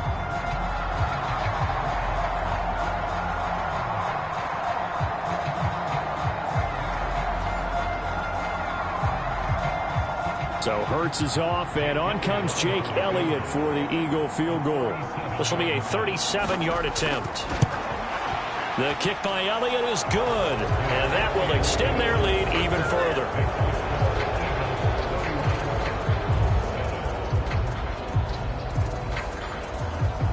Well, ultimately not really sure that they're going to need those 3 points, but they'll take the 3 and they pad that lead. Yeah, this one's already wrapped up, but you and I both know if you're an offensive coordinator, you never let up on the gas unless the head coach tells you to do so. And maybe you've actually clicked him off in your headset so you can keep calling plays and trying to add to this lead. Here comes the Indianapolis offense now as they get set to take over. Where we stand right now in the fourth quarter, this one pretty much out of reach. And, Charles, I know they're going to be disappointed about several things with this ball game, but the self-inflicted wounds, they've had several turnovers. You would have to think that's going to be something they're going to discuss heavily in the film session in the coming days. You're absolutely right about that, partner, because they're going to have to sit in that film room and watch every error that they made and figure out how to not do it in the future. And mentally, I think a lot of the guys are already starting to think about, okay, how do we put this behind us and get better for the next time out? This, they'll use as motivation for the rest of the time that they play to hopefully never be in this type of situation again. Well, they're in some hot water now. After that sack, it's 2nd and 21. Tua sets up to pass it. He finds his man, complete. It's Peterson. And after that completion, you can understand why so many teams in the league are emphasizing speed on defense in every position. The tight ends have created so many tough matchups now. If you can't run with a tight end as a linebacker, this is going to be the result every time. Throwing is Tagovailoa on third down here. And I think the ball's out, but this will get out of bounds, so possession will stay the same. He's thankful right now for that sideline because it could have been a fumble loss, instead just a fumble, though they will have to punt it down. You're right about that, but do you think there's ever been a player happier to see his own punter go on the field than him? No. I mean, not at all, right? How fortunate is he that they got a chance to punt it away, and it's not just a turnover at the spot. And they're indeed going to go for it here on fourth down. So trailing here in the last quarter, let's see how this plays out. He's got his target. That's complete. And he's got a first down as he's going to be taken down. But a very nice pickup there just in front of the 2-minute warning. So the Colts in possession of the football as we get you reset. They've got a 1st and 10 as they search for a late score. Here's a throw to his running back. It's complete. And he's able to get this one out closer to midfield across the 45. Tagovailoa to throw on second down here. He finds his man, complete. That's Peterson. Now you've got to hustle your guys to the line and get them set. Tua to throw again. Over the middle, hauled in by Pierce. And they're going to hurry back to the line now. Throwing now is Tagovailoa. And that is incomplete. A lot of force bearing down on him there. He could not hang on. It's third down. They lead big, and a major part of that has been how they've taken their play to a whole new level this second half. No points allowed since the break, and you can add another incompletion to the total number that they forced in this runaway contest. Tagovailoa going to try and throw on third down. And that's going to be incomplete. The coverage too good there. The contact popped the ball free, and it's fourth down. Fourth down, fourth quarter. Here's Tua. Pass taken in by his big tight end. And he is going to have a Colts first down as they get it rather easily there. A gain of 9 on 4th and 3. Throw out wide is incomplete. 2nd and 10. Here's Tua. Firing quickly here, and that's complete. He'll get only 3 there, so it leaves him with a 3rd and 7 ahead. Tua going to throw. And that is incomplete, but a penalty flag coming in. This could be a first down.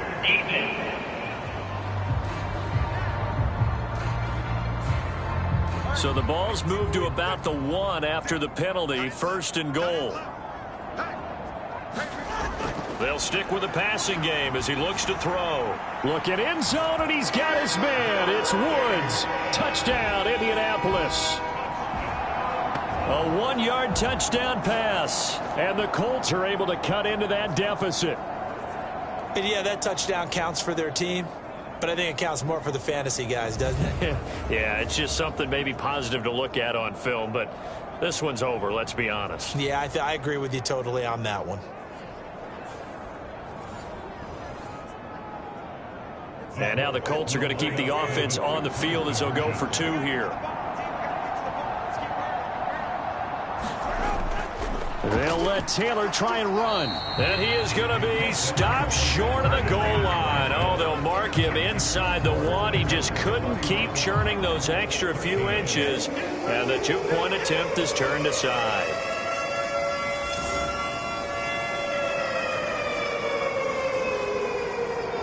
After the touchdown on is Pat O'Donnell to send this one away.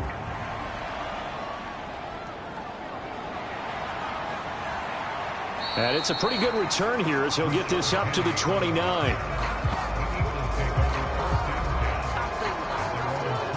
Offense back out there, and we shine the spotlight on the Memphis man, Tony Pollard. Responsible for well over 100 yards of total offense, but still hasn't found the end zone. You think that's in the back of his mind going into this drive? It's always in the back of the mind of a player having that type of a day because you want that gratification for your work, right? You want that stamp on top of everything. But bottom line for him, he's doing great work. Sometimes it just opens it up for other people to actually get into the end zone for him. The runners, you know, would they rather have 60 yards, 3 touchdowns, or 150 no touchdowns? I think more than likely 150 and no touchdowns. But all the runners that I know would say, I'll take 150 and 3 touchdowns. They're greedy that way. So it's a victory here for the Philadelphia Eagles. And we talk so much about the turnover battle determining who wins and who loses. This game, no exception. They didn't turn the ball over at all, and they go on to victory. They look like a smooth operation in this one, didn't they? Because you look at every facet of the game, they handled their business. Offense took care of the football, converted it into points. Defense took the ball away, gave it back to the offense. Special teams, right there with them. That's the type of game a coach is going to really love and value. And when they show the film, they have to be careful not to give out too many kudos and kill their motivation going forward. So for Philadelphia, hey, they finish a perfect month of September as they move to 4-0 on the new campaign. And they will head back home next week. Meanwhile, for the Colts, the defeat is their first of the year as they drop to 3-1. And they'll look to get back in the winning column next week as they head to Foxborough to face off against the New England Patriots.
Tonight, from Los Angeles, California,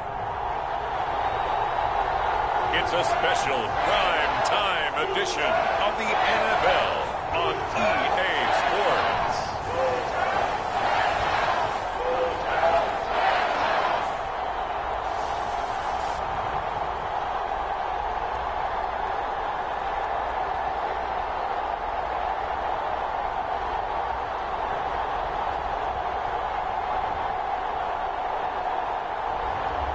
It's the Los Angeles Rams taking on the San Francisco 49ers. EA Sports coverage of the NFL brings us to the City of Angels, Los Angeles, California. Tonight we finish off Week 4 with a good Monday night matchup, as it'll be the San Francisco 49ers taking on the Los Angeles Rams.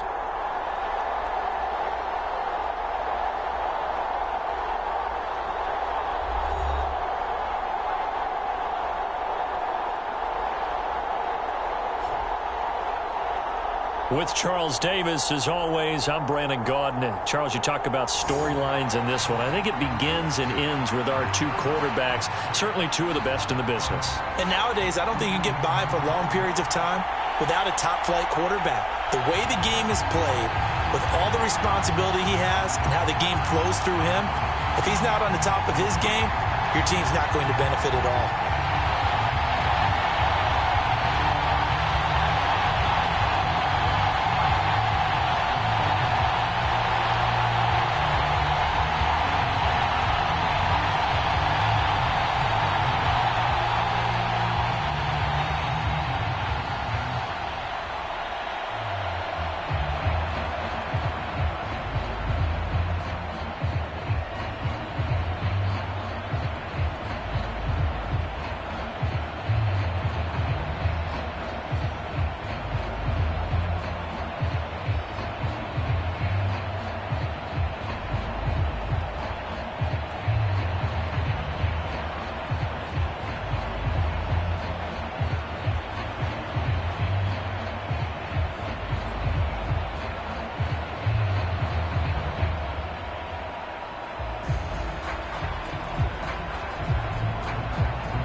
Fall is in the air, and the NFL season is in full swing, and we're underway here in Week 4. And he opts to not bring this one out. The first drive will start at the 25. So out come the Rams now for their first possession. Leading the charge at quarterback, the former Georgia Bulldog, Matthew Stafford. Okay, I thought there was something to build on in last week's game by his performance. I thought he played fairly well overall. The numbers won't knock your socks off. 2 touchdown passes and an interception. The bottom line, though, they lost. Yeah. How does he eliminate that one interception, continue to take care of the ball, and maybe increase the number of times he puts the ball in the end zone with a receiver? And down he goes. The 49ers get there.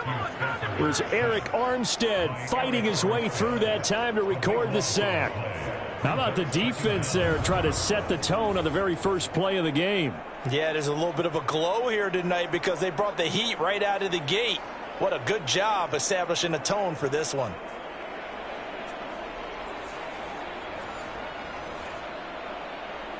Gotta hope that's not a sign of things to come as they face an early 2nd and long. To throw is Stafford.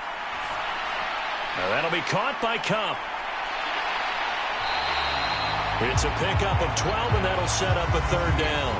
An ex-teammate used to tell me all the time, I hate experienced quarterbacks because no matter what, you really can't hide what you're doing. And I think that right there, he knew right away where the blitz was coming from, where his primary guy was going to be, and he ended up going to a secondary target for a nice game. I was just going to ask you, that wasn't the primary target, and he's so good at that, isn't he? I think he knew right away that he wasn't going to get to his primary guy. I think he read that as soon as he got to the line of scrimmage, knew where the pressure was going to come from, and said, I know how to beat that, and that's what he did. On 3rd down, you'll give them that. You just want to make sure that you play the first down line. They were able to get him down and force the punt.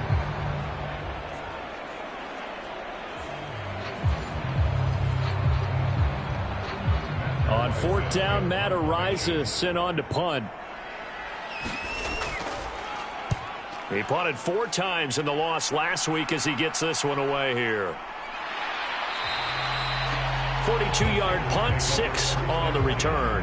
And the Niners will go on offense, 1st and 10. So now we'll get a look at the other offensive unit as they come out for their first possession. And they are led out there by their mobile quarterback. Well, in prep for this one, it was fun talking with the defensive staff because they had to review last week's game tapes where he threw for over 400 yards. And they started ho-humming that performance. And finally, you said, he threw for over 400. That's got to be significant. That's why he won the NFC Offensive Player of the Week. They better be careful. Oh, the first play of the game going to be intercepted. And his guys will take over at the 30-yard line. So a first interception thrown for him there, and that really not the best decision either. Not at all. And that's something he did not do in their victory last week. No interceptions in that game, but this defense, they're able to take advantage of an early mistake. Now let's see if they're going to turn it into points. So the Rams coming back onto the field, their 2nd drive of the game. They'll have very good starting field position here after the turnover as they search for the first points of the ball game. After the interception, here's Stafford. Blitz coming, and down he goes. That one will set him back nearly 10 yards here on 1st down on the sack. Pressure can come from all over when you're plotting a defensive strategy. On that particular play, it just came from the outside.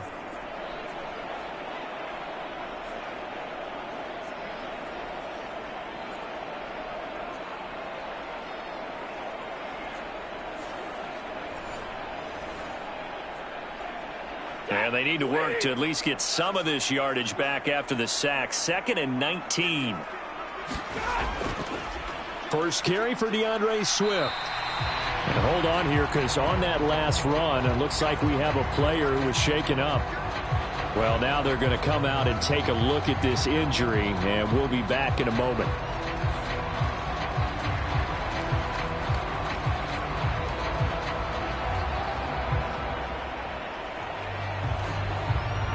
The chance of wasting this great starting field position, a real threat. This is 3rd and long. Here's Stafford. And this is going to be incomplete. They'll try the field goal now with Graham Gano. This will be kicked from the 42. It's a 52-yard attempt. Gano's kick is good. And the Rams have the first points here. It's 3-0.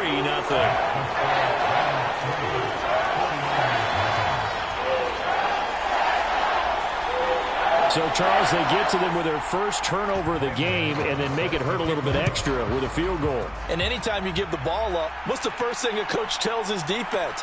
Don't let them score off of this. You've got to put out the fire. In fact, in 2021, that's what one NFL coach termed his defense, the firemen. Go out there, guys, and don't let them put some points on the board. Back out there comes the 49ers offense ready for their second drive. Their second drive here, the ballgame, Charles. Remember last time they threw the interception, but the defense held up. It bent a little but didn't break, only giving up the 3 points. Yeah, obviously they left some points on the table there their last time out, but boy, they have to thank their defense for holding the opposition just 3 after they threw the pick. Their turn now. Back out on the field, put together a good drive, and get some points of their own. First carry of the game for Christian McCaffrey. And he will lose yardage here back at the 23-yard line. Chalk that up as a 4-yard loss. And now it's third down. So add that tackle for a loss to the 2 that he had a week ago. And you know what he's doing right now? Smiling? Yeah, definitely doing that. But he's also patting his guys on the back, his defensive front, because they're keeping him clean, meaning no one's getting to him as a blocker. He's able to run to the football, and the plays he's making, he's spelling them in the offensive backfield.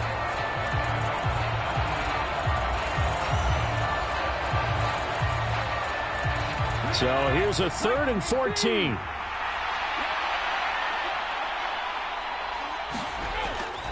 Out of the gun, they'll look to throw. Oh, and his early struggles continue. Here's another one intercepted. And he'll return it to the 24-yard line. And not the first quarter that he was hoping for. Now 2 interceptions thrown.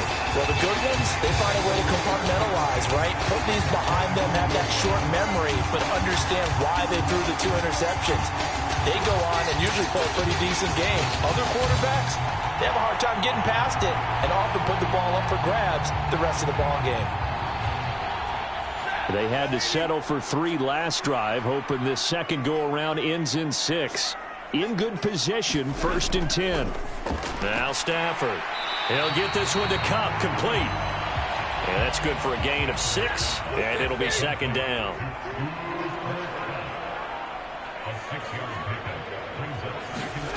Throwing is Stafford. A quick throw there going to be batted away and incomplete.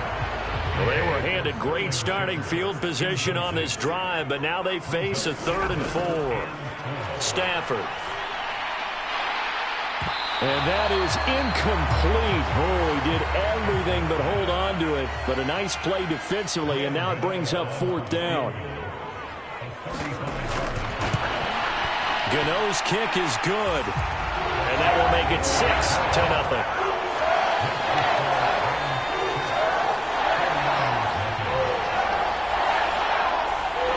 So they get the turnover in plus territory. The drive stalls out, but still able to get 3 out of that.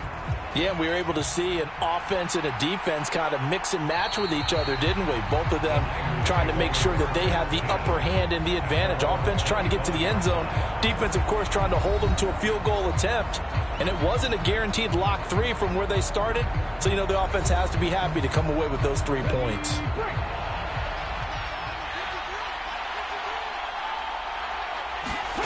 Trying to shake off the interception. He'll look to throw. He's airing it out for Williams.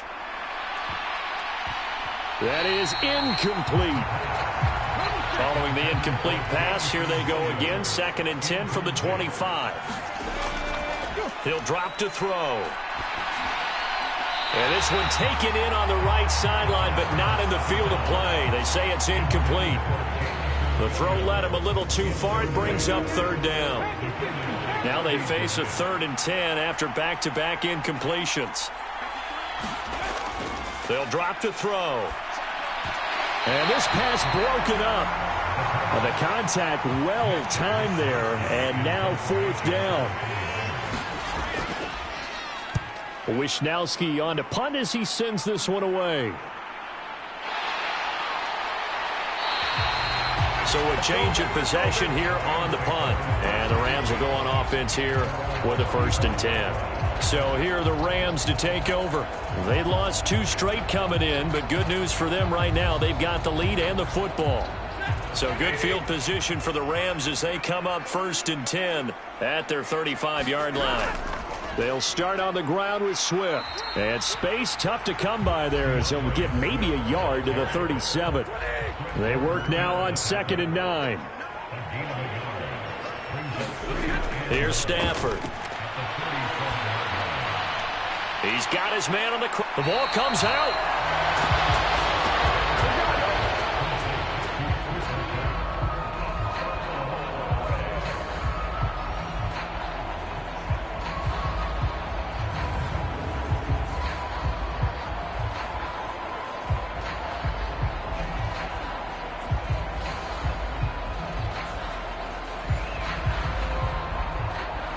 Here is 3rd down and 4.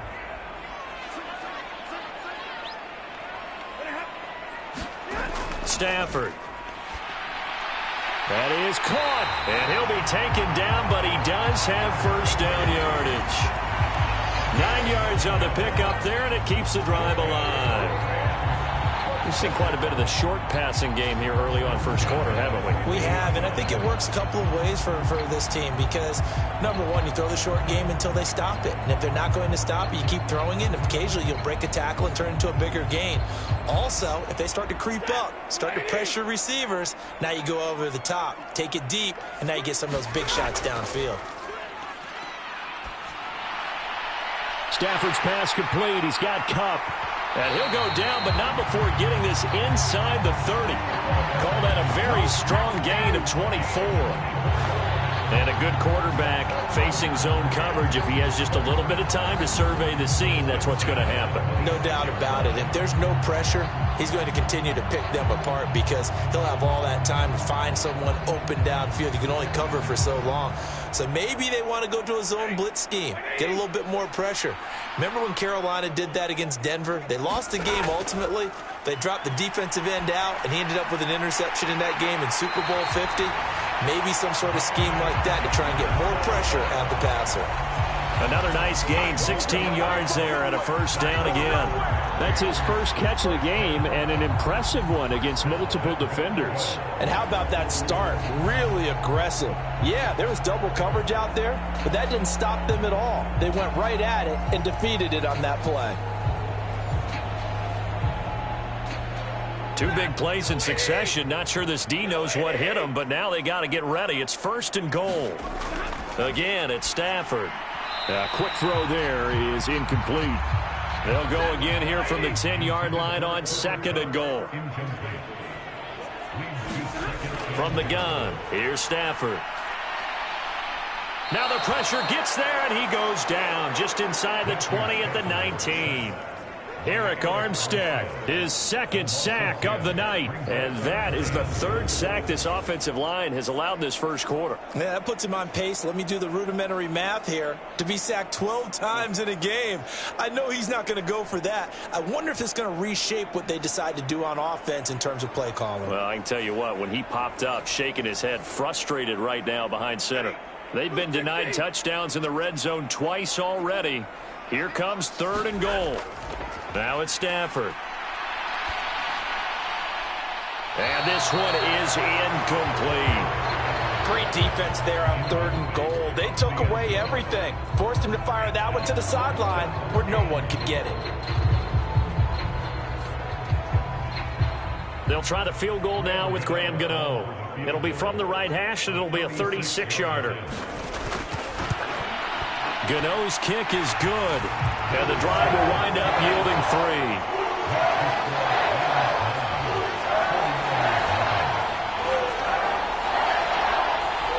So he's been a busy man here in this 1st half. That's 3 field goals for him now. And not just 3 field goals, but 3 for 3. So even though the offense has struggled a bit putting it in the end zone, they've still been able to come away with points due to his leg.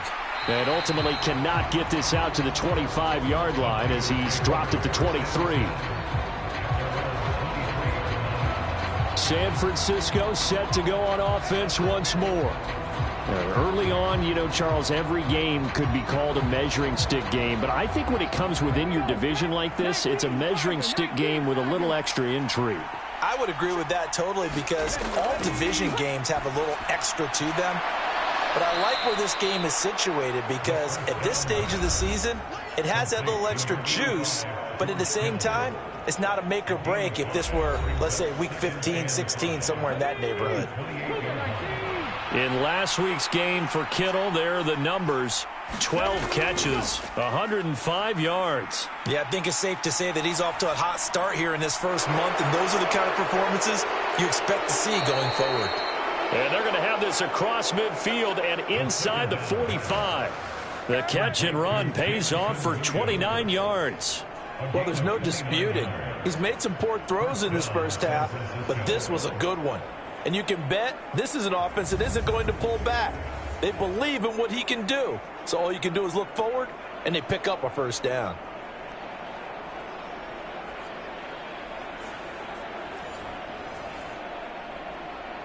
So from Rams territory now, it's 1st and 10 at the 43.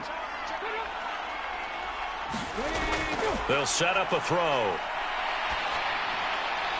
Finding Taysom Hill complete. And he'll go out of bounds after taking it a little further down inside the 40. Back to throw again. Man open, that's Deebo Samuel. And they'll wind up getting this one all the way down inside the 20. 22 yards on the catch and run, a first down. And let's face it, that what we just saw there, not a surprise, is it? I mean, this is what he does well. And if you don't tackle him as soon as he catches the ball, this is the end result. Big yardage after it. Got the speed, the agility, so good with run after catch. And we're only in the first quarter, so they better get a wrangle and a hold on that quickly. Yeah, you're exactly right. And what's really difficult to try and defend him is if you want to press him so that you get him on the ground quickly after the catch, a lot of times he'll just run past you at the initial point of contact, and he'll go deep. Yeah, boy, the strength on display there as he rumbles through tacklers for a gain of about 8. 2nd and 2, first down marker at the 5-yard line. Looking to throw. That's caught by Deebo Samuel. Touchdown, San Francisco. A great play there. His 4th touchdown on the year. And the Niners have got it back to within a score. And all about timing there on that short slant, Charles. Exactly right. That was timed up so well. The route, the throw, touchdown.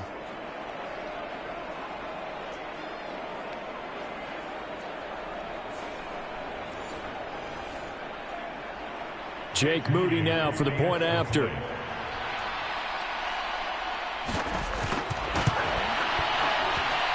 And they're back within a couple at 9-7 now. So the drive there took 6 plays. And it's Deebo Samuel who caps things with a touchdown reception. So following the touchdown, here's Moody back out to send it away.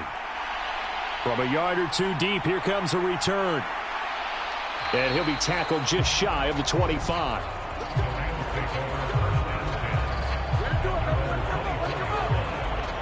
And the LA offense ready for this next possession. And they split the uprights last time for 3. They've got the lead. They're not going to play this conservative. They're not hoping for another field goal. They're hoping for a touchdown. I'm with you on that one. I like where your head is. I like the way you're thinking because you're exactly right. Trying to sit on a lead and play that way, that doesn't work too well for most teams. Run your offense. Run what you do best. Exactly. Put it all the way down and try to increase your lead in a big way. And the best way to do it, touchdowns. 2nd and 6. Once again, it's Swift. And he'll get a couple up to the 29. You look at this Niner defense. They've been excellent against the pass. The number 6 unit in the NFL. Yeah, defending the pass hasn't been an issue for them. It's been stopping the run. And if they don't stop the run, they can't get back to their strength, which is guarding against the air attack. Here is 3rd and 5. Out of the gun, Stafford. And a dangerous throw there as that's knocked down and incomplete. And here's Matt Araiza now. His first punt, 45 yards. This looks good as well. It'll go as a 42, make it a 43-yard punt. 6 on the return. And out will come the offense as they take over. San Francisco's offense returns to the field. This drive here beginning probably with a pair of motivated groups. Remember, the offense scored a touchdown on their last time out, looking to repeat that in Charles's defense. They were very frustrated after giving up 6 the last time on the field. And frankly, it's just a battle of wills in a lot of ways because you know they're both motivated. They both game plan for this drive, and they both have specific outcomes in mind. To me, it just comes down to who can execute better and which side can step up and assert its will over the other. That's a nice throw there, and he's obviously feeling pretty good because remember, he had a touchdown pass on the last drive, and here he comes out throwing again, and they wind up getting good yardage and a first down right out of the gate.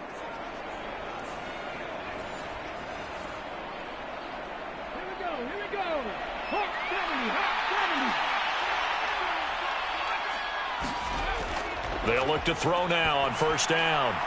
And for a third time tonight, he's intercepted. Picked off by DJ Reed. And the Rams are going to get the football here as he gets this up to the 38-yard line. Boy, so another interception, CD, and it feels like he's starting to unravel a little bit. And as you would expect, still a work in progress here in his second season. He has to start ironing out some of these mistakes, though, because now his head coach, his offensive coaches, they have to evaluate whether you keep playing him and let him work through it, or you start thinking about going to his backup. Set to begin their next drive, the Rams offense at the line. No points last time out. They were forced to punt, if you remember, but no time to dwell on that. They've still got the lead here and a chance to add to that here. 1st and 10 as this new drive starts. Through one quarter, 9-7 our score. The Rams with the football here to begin the second quarter. 2nd down at 6 now from the 42.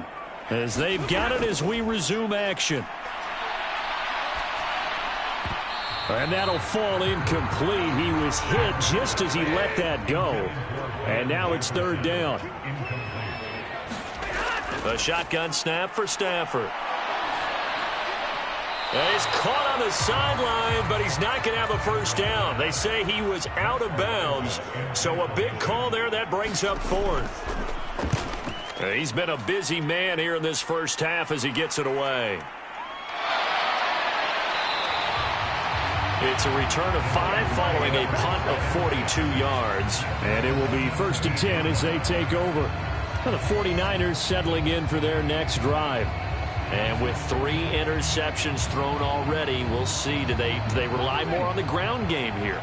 They may have to change things offensively to try and settle things down, not just for the guy throwing the ball, but for the rest of the offensive unit, because their confidence has to be shaken a little bit.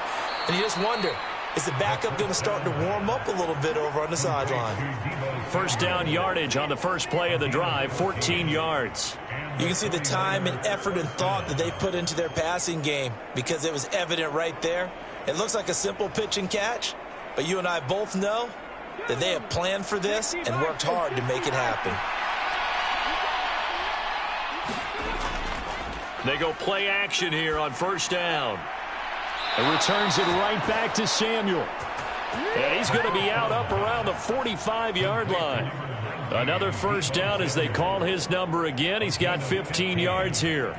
That's a pretty throw right there. That ball's in the air a long time, but it's right on the money on the right sideline. A really good route. Moving the defenders towards the middle of the field before breaking to the sideline. What a completion there. Big-time arm strength. Very nice route. Back-to-back good plays have them on the move on first down. Back to throw. And the Rams got him. They bring him down. The perennial Pro Bowler Aaron Donald gets the sack. Now that was a passer's nightmare. The front door totally shut down by the defense, so he kept going backwards, hoping to find another avenue of escape. It didn't exist.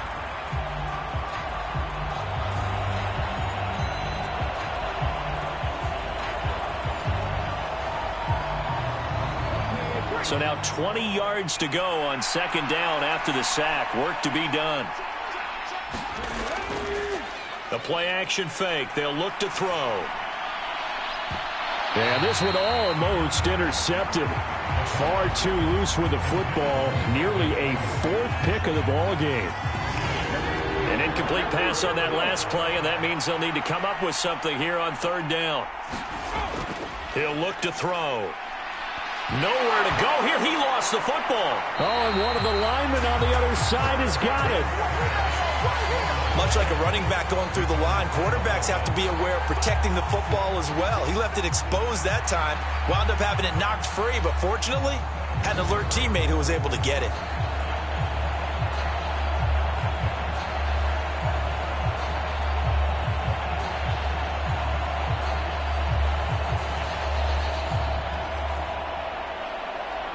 So on fourth down, here's the Australia native Mitch Wishnowsky to punt this one away.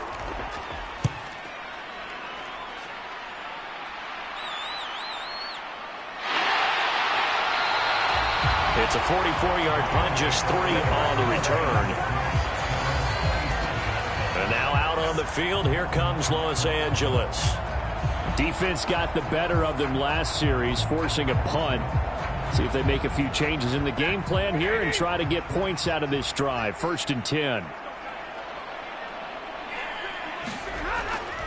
Stafford with a play fake to Swift, and he'll set to throw. And that is caught on the right sideline, but out of bounds, says the line judge.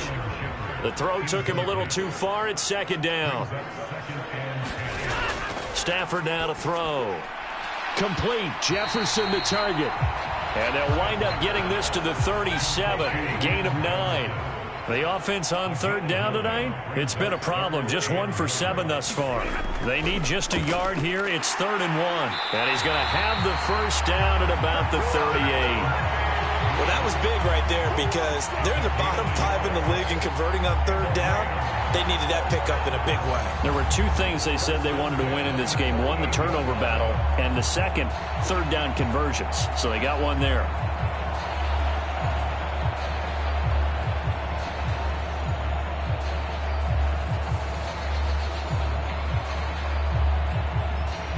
So here's a 1st and 10 at the 38. Back to throw, Stafford. Finding Sterling Shepard for his first catch. And he's tackled a yard short of the marker. Good gain of 9 on 1st down. But it appears that they read man defense and went to the out route. And what you have to do on that one is the receiver's got to make sure he works the defender towards the middle of the field to give himself space to cut to the outside and have that ball delivered with good timing, and they got it done. 2nd down and a yard. Jefferson moving in motion left. Now Stafford.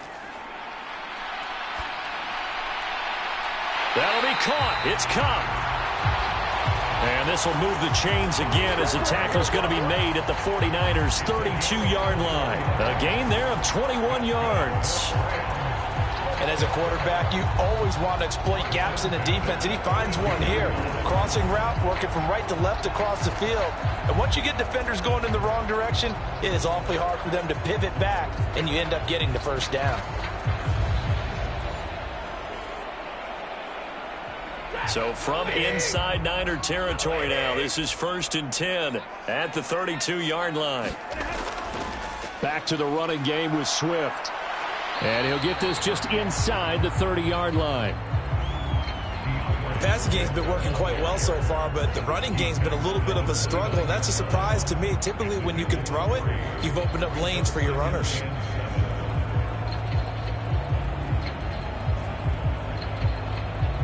Here's 2nd and 7.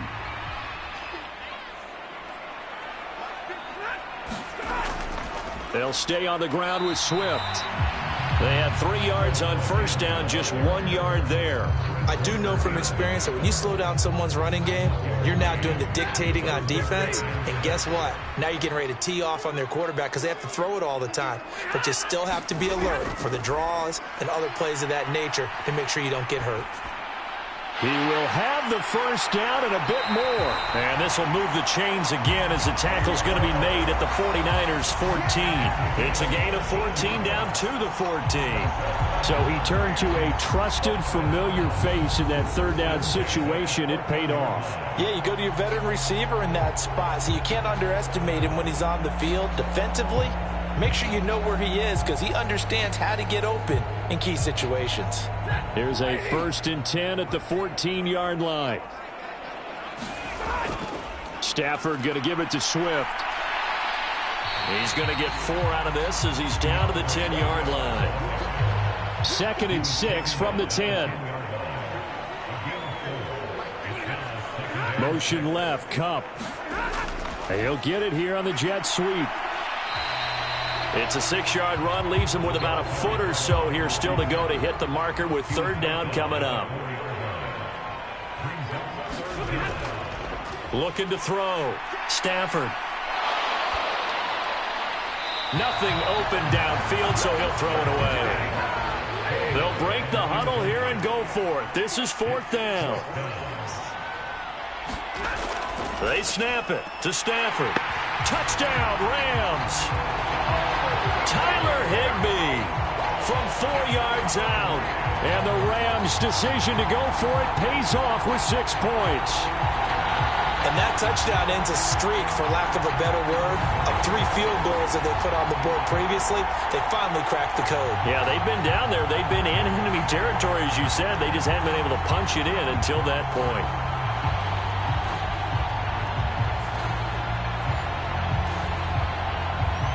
Graham Gano on for the extra point.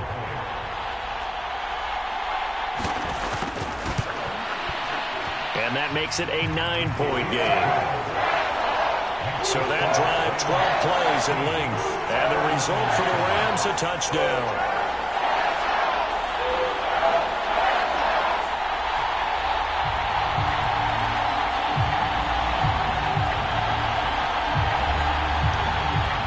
Gano now following the touchdown here to kick it away. And Williams going to sit on this one. It'll be a touchback. Deebo Samuel and the 49ers back in possession here. There's a lot of talk in training camp about him getting off to a hot start this year, saying that they needed that. Well, he's done it through the first month. It kind of reminds me of one of those great musical groups where one person has their name out front, then they have the backups, right? He's the guy out front because the backups, they're doing what they're supposed to be doing, but we're going to the headliner each and every time. And that's not easily done because, you know, all the defenses are kicking towards him right now. That means he's fighting his way through traffic, finding ways to get open, even when he's not supposed to be.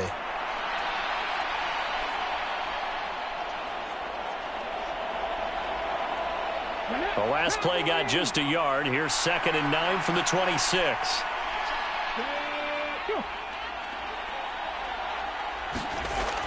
Back to throw here.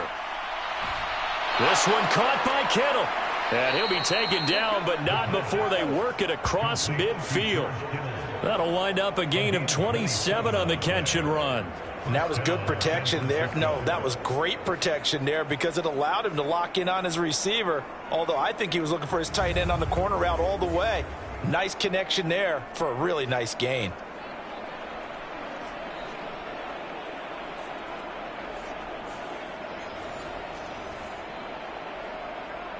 So from Rams territory now, it's 1st and 10 at the 47. He'll look to throw. And for the 4th time tonight, it's an interception. Picked off by John Johnson. And the Rams are going to take over once again at their own 37-yard line. Well, Charles, he's thrown 5 picks in the game before, and right now after that one, he's standing on number 4. And right now, your defensive coordinator is asking the offensive coordinator, can you do anything to slow this down? Because my guys have to keep running back out on the field. So play calling may come into it a little bit, maybe run the ball a little bit more. But a lot of it depends on the scoreboard. They may have to keep throwing it.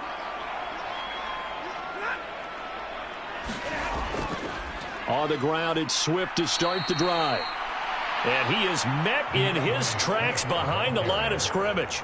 2 yards the loss, 2nd and 12. Sometimes you just sit back and marvel at what he can do defensively. Speed, strength, quickness, he's the whole package. And that package just wrapped up the runner for a loss. First play of the drive goes the wrong way. Here's 2nd and 12. Swift going to try up the middle. A short gain of just over 2 yards as the first half clock dips inside of 3 minutes. They'll come up now 3rd and 9. Operating from the gun, Stafford. Oh, not sure he saw the linebacker there as that's batted down and incomplete. Matt Ariza now on to punt this one away.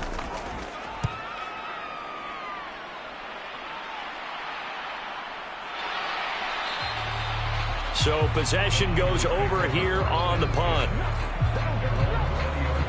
And San Francisco gets set to go here. Well, still early in this one, Charles, but the last time this offense was out there, they threw their first interception of the ball game, so trying to avoid repeating that mistake here on this drive.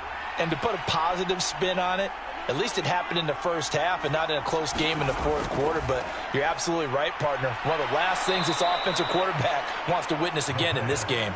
Kind of an obvious question, Charles, but anything you try to avoid after your first pick, or you say it's one interception, we're still in the first half, I'm going to do the same thing? I think you want to avoid playing scared, and put it into the mind of the quarterback that you've lost confidence in him. Make sure you get some throws that he's going to be able to complete, make him feel good about himself, and continue to run your offense. On first down, this is McCaffrey. Takes it to about the 37. The 49ers moving hastily. They're scurrying to the line. And his throw's going to be incomplete. Well, he certainly thought he had a window to push that ball downfield, but as soon as he released the throw, the corner was there to slam that window shut. They head to the line facing a 3rd and 7 following the incompletion on 2nd down. Oh, the ball comes out on the hit, but they'll say it's incomplete.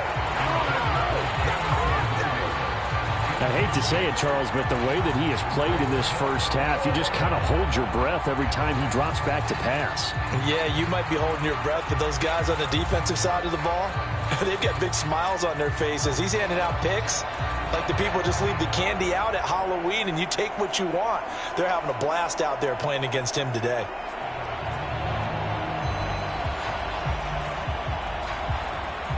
Here's Mitch Wishnowsky now on to punt.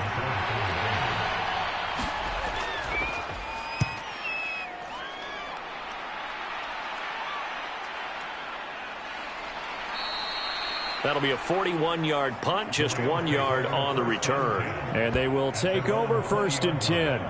Here's a Los Angeles offense as they get set to take possession.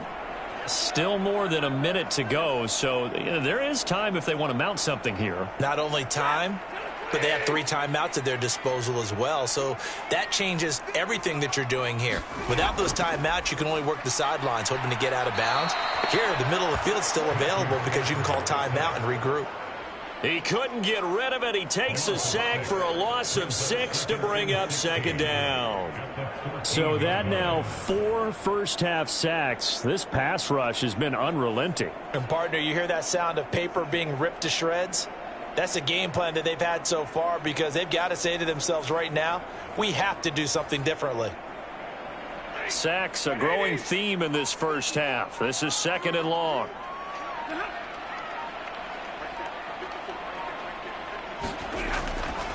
They will run straight ahead with Swift. And he'll be taken down at the 18. The Rams going to go ahead and use the first of their timeouts as they'll stop it with just over 40 seconds to go in the first half. We'll see what they have drawn up here. A little bit behind the line. 12 yards needed to gain a 1st down. On 3rd down, here comes Swift. And they will rally and stop him short of the 1st down. They get him to the ground at the 26. Here comes the Rams punter now as he'll come on for his 5th kick of the night.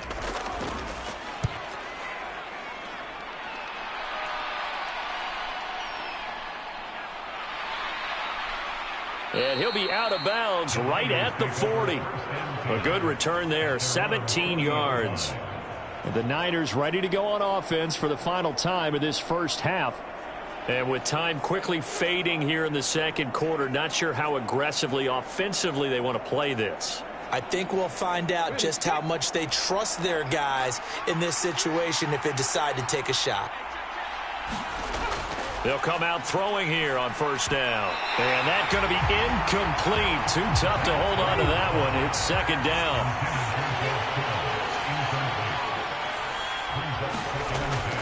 They'll look to throw. He'll fire this deep for Ayuk. And that's going to be incomplete. Good effort there trying to take a shot, but it's third down. Now a draw play to McCaffrey. Now the Rams will signal for a timeout, their second, as they'll stop it with 13 seconds to play in half number one. Here's Mitch Wishnowsky now.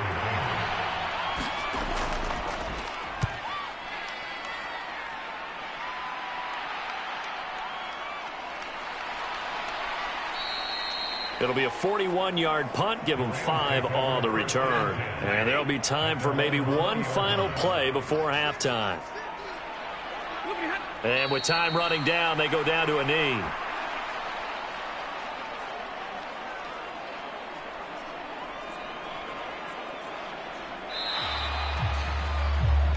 So we come upon halftime with 9 points separating these two teams. As we'll send you eastward to Orlando, standing by with that EA Sports halftime report now is Jonathan Coachman. Take it away, Coach. All right, Brandon, thanks very much. We'll get back to you and Charles in a minute. But first, time to give the folks at home a look at what's going on around the NFL. We'll begin up at U.S. Bank Stadium in Minneapolis, where it was the Vikings who were able to get the victory at home. Saquon Barkley, what a game. 3 touchdown runs in the victory. From there, we head down south to Atlanta to check on the Falcons at home at Mercedes-Benz Stadium. And they were winners in that one as they take care of the visiting Denver Broncos. Desmond Ridder, 4 touchdown passes in the victory. Lastly, let's check on one final game for you. And you can see they are scoreless as they play the second quarter.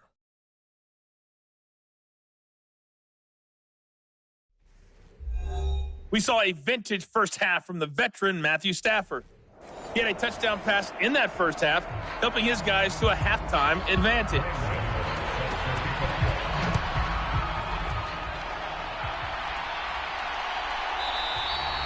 And we will not have a run back here as the second half starts with a touchback. Here comes the field general leading his offense back out there for the next possession. And, Charles, I mean, look, you don't bench a starter of his caliber, but 4 first-half interceptions. How do you handle it from here? Well, the easy thing is right away you try and run the football, take some pressure off of him, but you know the defense understands that as well. My second thing is give him throws that are safer, throws that he's confident in, the ones that he likes to make, and that way you try and get his confidence back up. 2nd and 4. And, oh, my goodness, here's a 5th interception. And he'll return it to the 24-yard line. Well, I certainly think that we're seeing a big reason why this team has struggled to put points on the board so far, because too many of their drives have ended in turnovers already, and we still have almost a full half of football yet to play. Now the attention turns back to the Rams offense as they get ready for their first possession of the second half. They'll have good field position here following the interception and a chance to build on their lead as they start with a 1st and 10.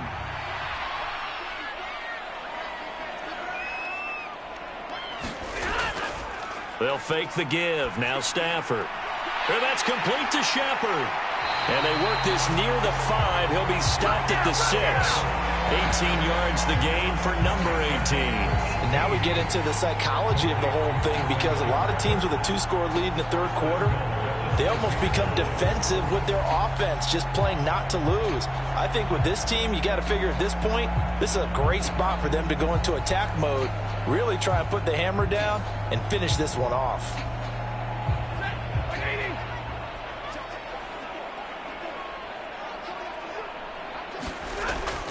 Now a first carry for their fullback. 5 yards, a good run there, and now 2nd and goal.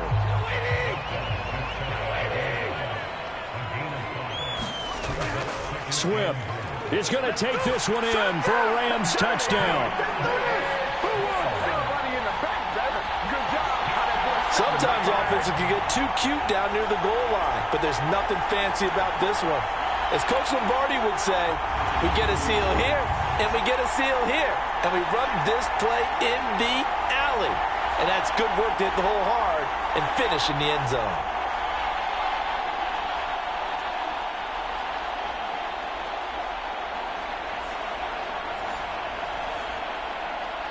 So the call's made by Sean McVay. They're going to go for 2.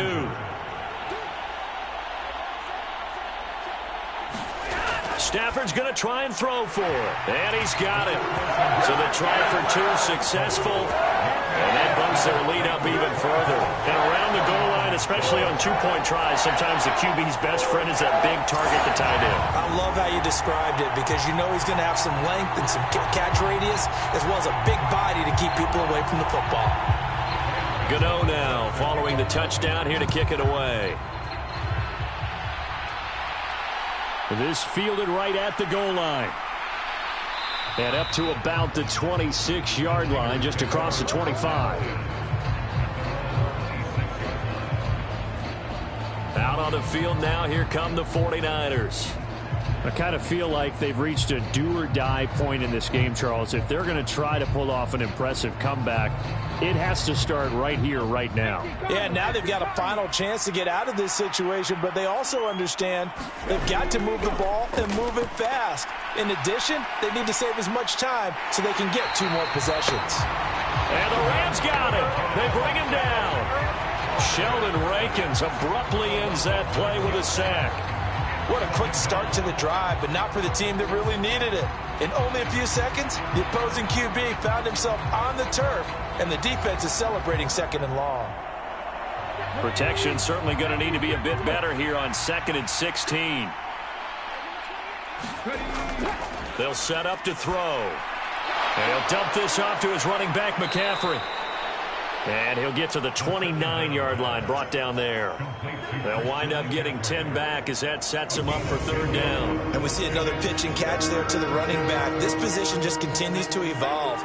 They become just as critical to the passing attack as a lot of receivers, tight ends, because their ability to make people miss in the open field can really generate big plays for an offense. And able to get this one across the 45 before he's brought down. Another big play and another 49er first down. Well, we talk all the time about playing situational football, and right now I think the scoreboard is dictating what they need to do. Where they are in this game, they've got to push the ball downfield, take their shots, try and get big chunks of yardage in a short amount of time. That was a nice play there.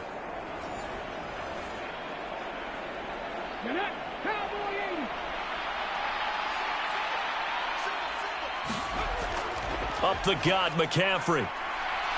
And he's going to take this one across midfield and into Ram territory. Just what you want on a first down run. Call it 8 yards, and it's 2nd and 2. Decided to hand it off that time on the run-pass option. Appeared to be an easy decision. Just gave it inside. Nice steady gain. 2nd and 2. Little short pass here to Hill, and he'll go out of bounds right around the 40.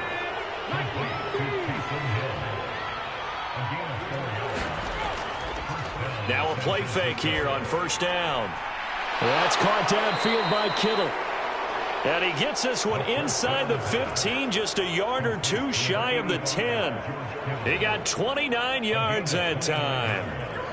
He's certainly done a nice job spreading the field on this drive, and here he finds his big tight end for good yardage. And that's what you have to do. Keep defenses guessing about where you're going to go with the football.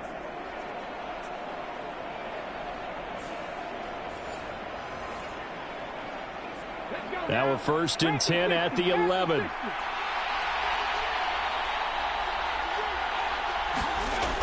Back to the ground attack here. It's McCaffrey.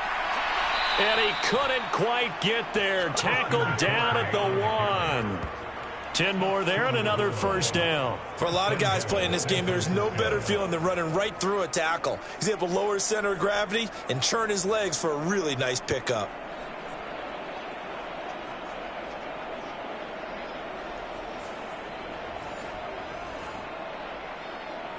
First and goal, and they got to be thinking a chance to get right back into this football game. McCaffrey is in. Touchdown, 49ers. So he had the nice run to get him down there. Was stopped just short of the goal line, but they go right back to him, CD, and he delivers to finish the drive off. A little extra determination there, don't you think, partner? You notice he didn't tap on his helmet and say, get me out after the run down to the end zone. He said, I almost got in. I'm going to get in on my own. I'm staying in. And he carries it across the goal line.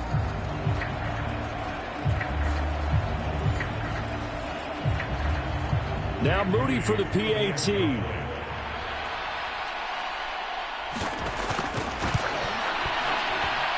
It's up and good, so they claw back into it, 24-14 now. So an 8-play drive covering 80 yards. And the last play on the drive, the touchdown run from Christian McCaffrey.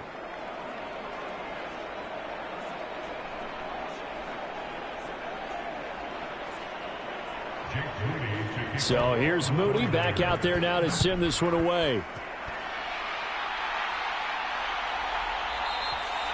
And this will not be returned. It's a touchback, and they'll begin at the 25. So now here are the Rams as their offense comes back out. This now a 10-point game, so things tightening a little bit after that last score.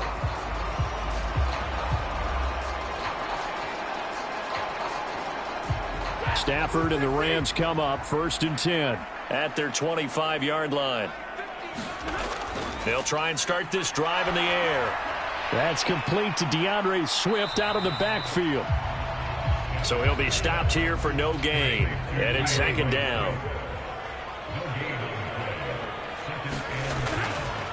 On the handoff, this is Swift. And not much to speak of. Call it a 1-yard gain up to the 26. They'll come to the line here needing 9 yards to pick up the first. Throwing on 3rd down, Stafford. And the Niners get there and bring him down. That is Nick Bosa from out on the edge who worked his way in for the sack. And this dominant defensive performance continued on that play. This poor quarterback has not received the protection he needs and has had to pick himself up off the turf far too often.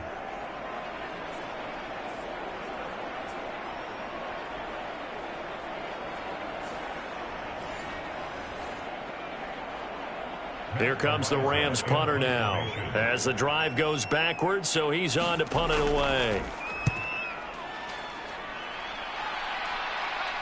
And a fair catch is taken here, a step or two inside the 45-yard line. It'll be a 39-yard punt, no return, and the Niners will go on offense, 1st and 10.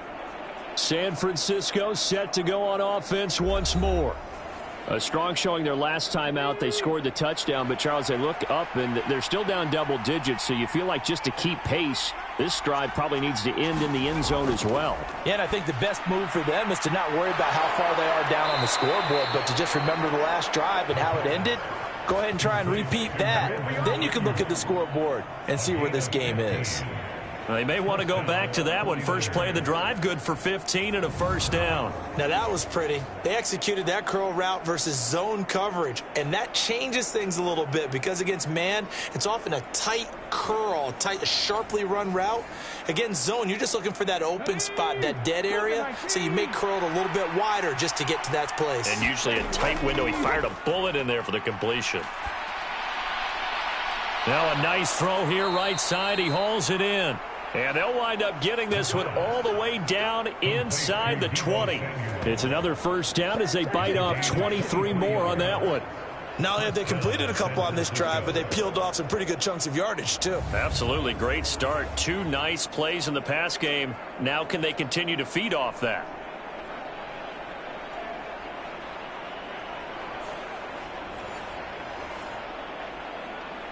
Back-to-back good plays have them on the move on 1st down. Off the play fake, he'll look to throw. And that is caught on the right sideline, but out of bounds, says the line judge. The throw took him a little too far. It's 2nd down. They'll look to throw again. Flushed out right. Evades him at the 10.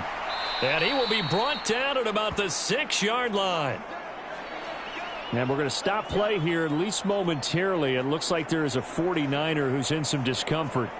The medical staff will attend to him, and we will step aside.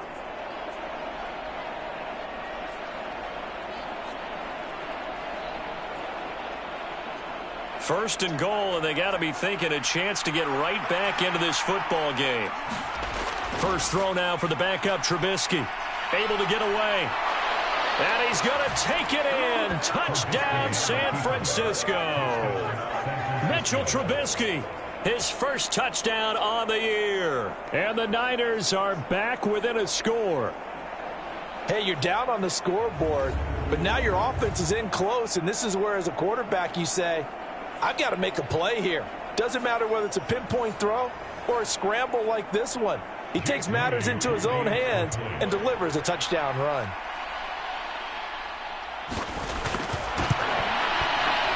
Moody good with the extra point. And that cuts the lead to 3, 24-21. The drive summary that time, 5 plays. And it was all capped off by Mitchell Trubisky's touchdown run. So after the made field goal by Moody, he's back out to kick this one away. This taken in at the goal line. And they'll get him down inside the 30 at the 27.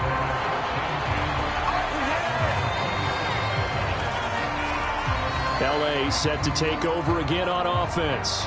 Their lead down to a field goal now as they start with a 1st and 10.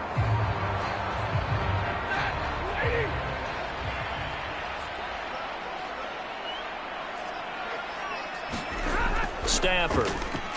Over the middle, that's hauled in by Kupp. And they'll take him down at the 31-yard line. 2nd and 5. Here's Stafford. Looking for Cooper Kupp again, 2 in a row. And he'll be brought down right around the 37. Line of scrimmage, the 37 on 1st and 10. Here's Stafford. That'll be caught by Kupp. And he'll have it past midfield almost to the 40 before being taken down. A good pickup there of 22. I'll tell you what, a lot of those mid-range throws have been available because sometimes teams get too concerned about the deep ball and they leave too much space in front of them. And these guys have been taking advantage so far.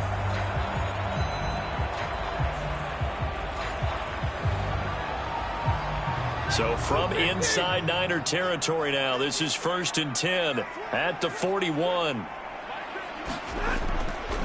Here's a handoff to Swift. And he'll bring this one inside the 35. Now 2nd and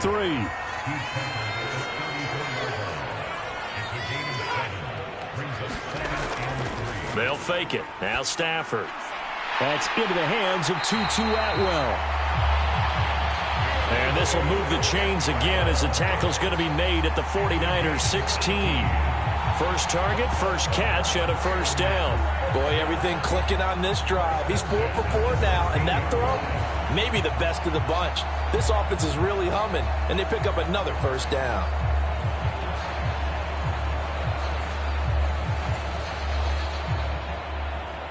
So the ball down to the 16 here for 1st and 10. From the red zone now, Stafford.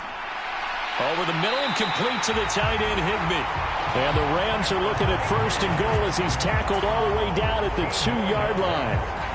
Well, he does have 1 touchdown in the game already, and while this one won't go for 6, it's enough to get him 1st and goal. But you and I both know he's going to be a little upset he didn't cross the goal line for a 2nd time in this one. Might want the ball here on the next play.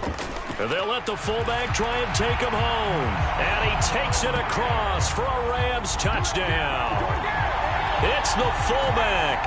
His 2nd rushing touchdown on the year. And the Rams will add on to their lead here in the final minute of the 3rd. That seemed pretty ideal there for the offense, Charles. You take a little bit of time off the clock here in the 3rd quarter, decent length drive, and you pad your lead as well at the end of it. And what it does is let you feel like you're in control of this game, even more so than a 2-touchdown lead, right? Because you have taken that time off, as you noted. which means they couldn't get you off the field. You ran your playbook the way you wanted to, and you gave your defense some rest. What a big-time drive in that situation. Extra point try good by Gano, and his guys will take a 10-point lead.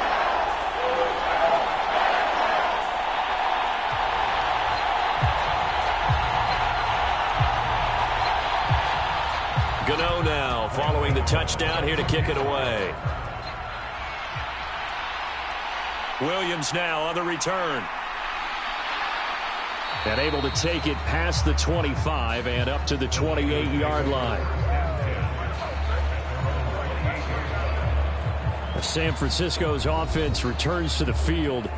We have seen a lot of points here in this quarter. For us up here in the booth, it's been fun to watch. The defensive coordinators probably scratching their heads. Yeah, they're going a little bit crazy right now. But let's face it, all of our friends who play fantasy, they're enjoying the heck out of this show because most of them are creating and getting a bunch of points. Yeah, points certainly not at a premium here.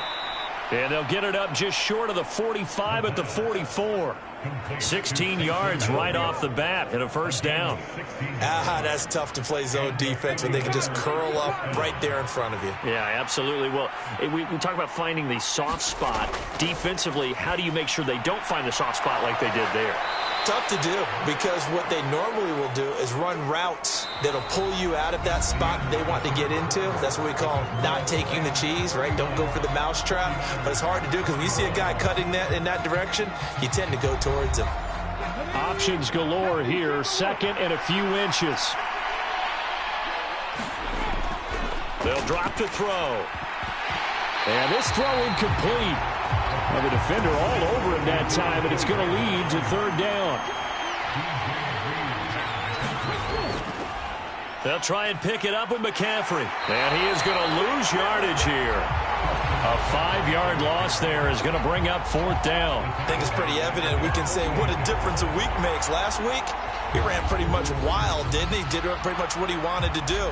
But this one, they've stopped him cold. That, to me, that's good scouting and even better execution. Yeah, and they stopped him behind the line right there. They obviously watched the tape a few times and made some adjustments. All right, they're going to try and keep hope alive here on fourth down. They're going for it. Got to try it here. He's back to throw. And it's incomplete. They cannot convert, and they turn it over. The Niners go for it, but it doesn't work out. And the Rams get the football in outstanding field position. So they really needed points here in a 2-score game. Could not come away with anything there on fourth. And while we know they're a little bit discouraged here, they can't check out of this game. You and I have called a good number of games over the course of our career where we've seen these types of situations. Teams get the ball back, and that miracle does occur. So they can't let that dream go just yet. They have to get stout on defense here. Oh, no, he lost the football. And now this is scooped up by the 49ers. And they will set up shop at their own 41-yard line. Partner, that one looked like it was over. I mean, they had control, had the football, and the defense had to make a play in order to keep them in the game. That's exactly what they did. And now that door ajar, 2-score game, so hold on here, not done in the fourth. The 49ers offense now, they work their way back onto the field. They trail by 2 scores in the fourth, and their defense did its job getting the fumble recovery. Now time to see what this offense has left in the tank. The drive begins with a run by McCaffrey. And the reinforcements come in as they're going to stop him behind the line. They'll lose a yard there, and it's 2nd and 11. There's no question that coming into this game, this defense is pretty vocal about its desire to take this running back out of his game. And all that pregame wolfing has turned into results.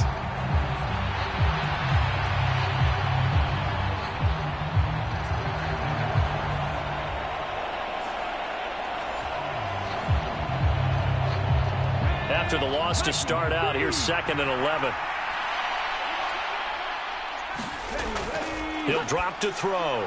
That's Samuel, caught left side.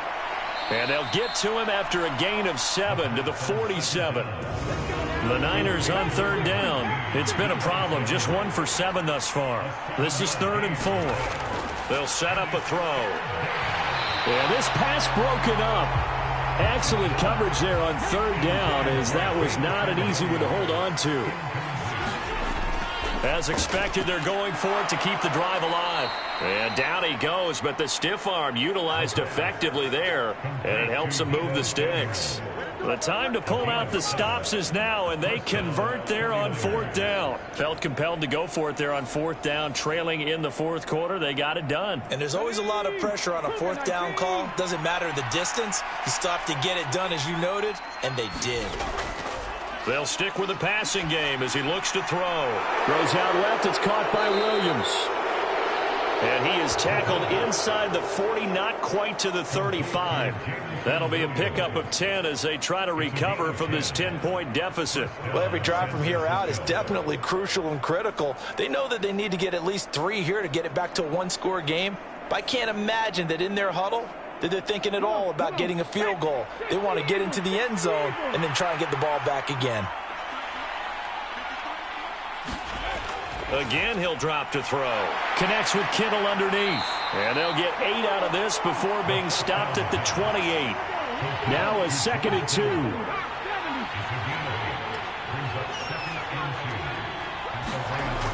Back to throw again. Got his man. It's Williams.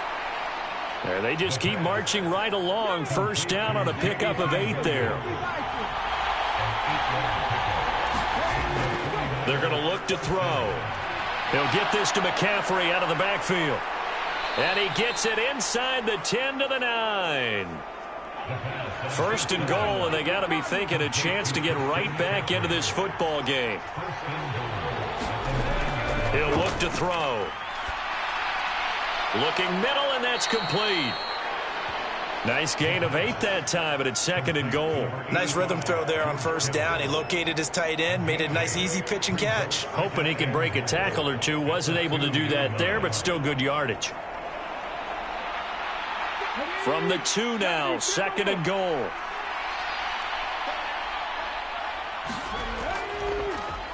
He's going to use his legs here. And holding it may be the wrong decision as he stopped in the backfield. It's a loss of 2, now 3rd down. And not a lot of success to be found there. Oh, you got that right, partner, because if you're trying to make guys miss about 10 yards or so downfield, that's a pretty good play. But if you've got to do it in your own backfield, I consider that a problem. That doesn't work too well.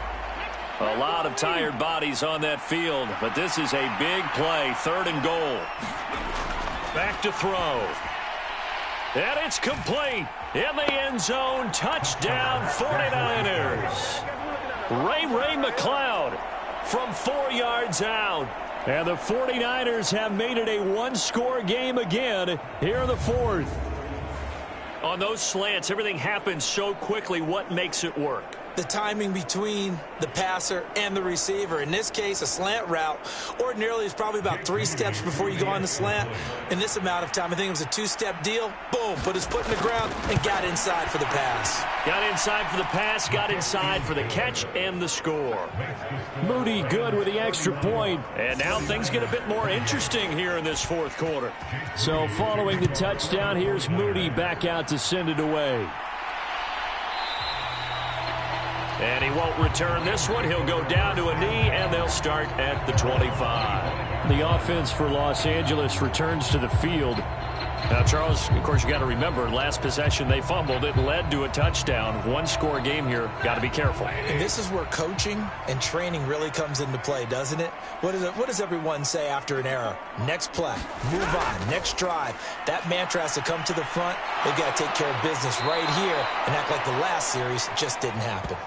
Eric Armstead bringing the pressure yet again. That's his 3rd sack here tonight. I don't know what else can be said about this pass rush. They have been sensational, CD. That is now 6 sacks for them. And how many times do we talk to offensive coordinators and they say a sack as a result of everyone on offense not doing their job?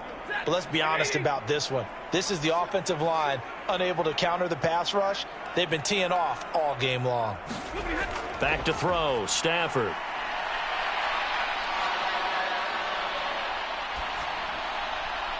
Now throw right side here, going to be incomplete. An incomplete pass on that last play, and that means they'll need to come up with something here on 3rd down. Stafford. Complete. Jefferson the target.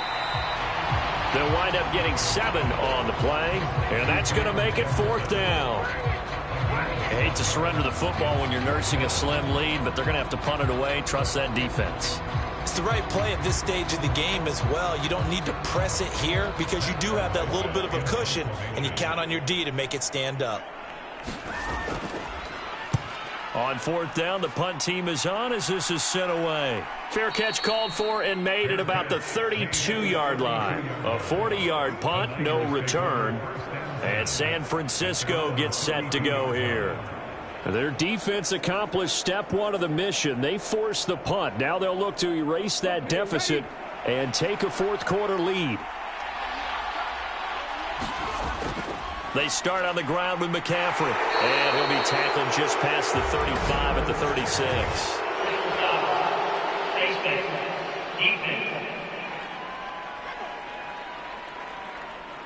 Well, certainly those are the types of mistakes they're trying to avoid as they attempt to protect this lead late in the game. And let's face it, they're hoping that this one doesn't cost them in a significant way. Yeah, one guy committed a penalty, but now the entire defense has to pay the price and try and rise up and overcome it. McCaffrey running up the middle. And he's free going down the left side. It's a foot race. And they do finally get him, but he makes it all the way to the 6. 63 yards rushing for him now as he's run it 11 times. He had been held in check. Now he breaks that big run. Shows the explosiveness we all knew was there. All right, tell the truth now. You knew it was just a matter of time, didn't you? We've seen this so many times from him. Hold him down, and then breaks out. Looking to throw. And he hauls it in the end zone. Touchdown, San Francisco. Taysom Hill from 6 yards away. And the 49ers have moved out in front here in the 4th quarter. So from 3 scores down, these guys have fought all the way back to grab the lead. And I'll just tell people what happened when they went up 3 scores. I wrote on your paper 2 words, game over, and now I'm eating those words. I was wrong. A little salt, a little pepper, goes down pretty easily. I will admit when I make a mistake. Well, it looked like it was going that way. This is one of those paging Frank Reich moments, and I can't believe I just brought that up, because Frank Reich at Maryland in college did it to my Tennessee Volunteers, and that was a big reason why my team lost. Sounds like you still harbor some pain from that game. You know, we still got a little time to work it out with the doctor. And they'll put up the stop sign there as his guys will get it at the 25. The Rams offense now making their way out to take over. We certainly have a good one on our hands. They're trailing after that last touchdown, but now a chance for this offense to try to snag that lead right back here in the 4th quarter. They'll start on the ground with Swift. And he'll work this forward for about 3 at 2nd down.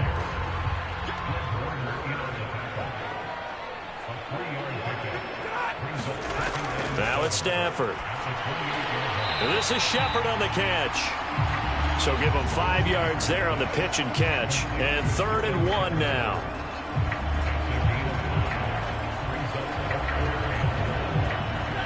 So they just need 1 yard here to pick up the 1st down. They'll try and run here with Swift. And he will have the 1st down as they get him to the ground at the 37. Just 4 yards on the pickup, but that's good enough to extend the drive. There are a lot of different formulas to winning football, but one constant over the years, winning on 3rd down. That pickup there was big because they had struggled throughout this one.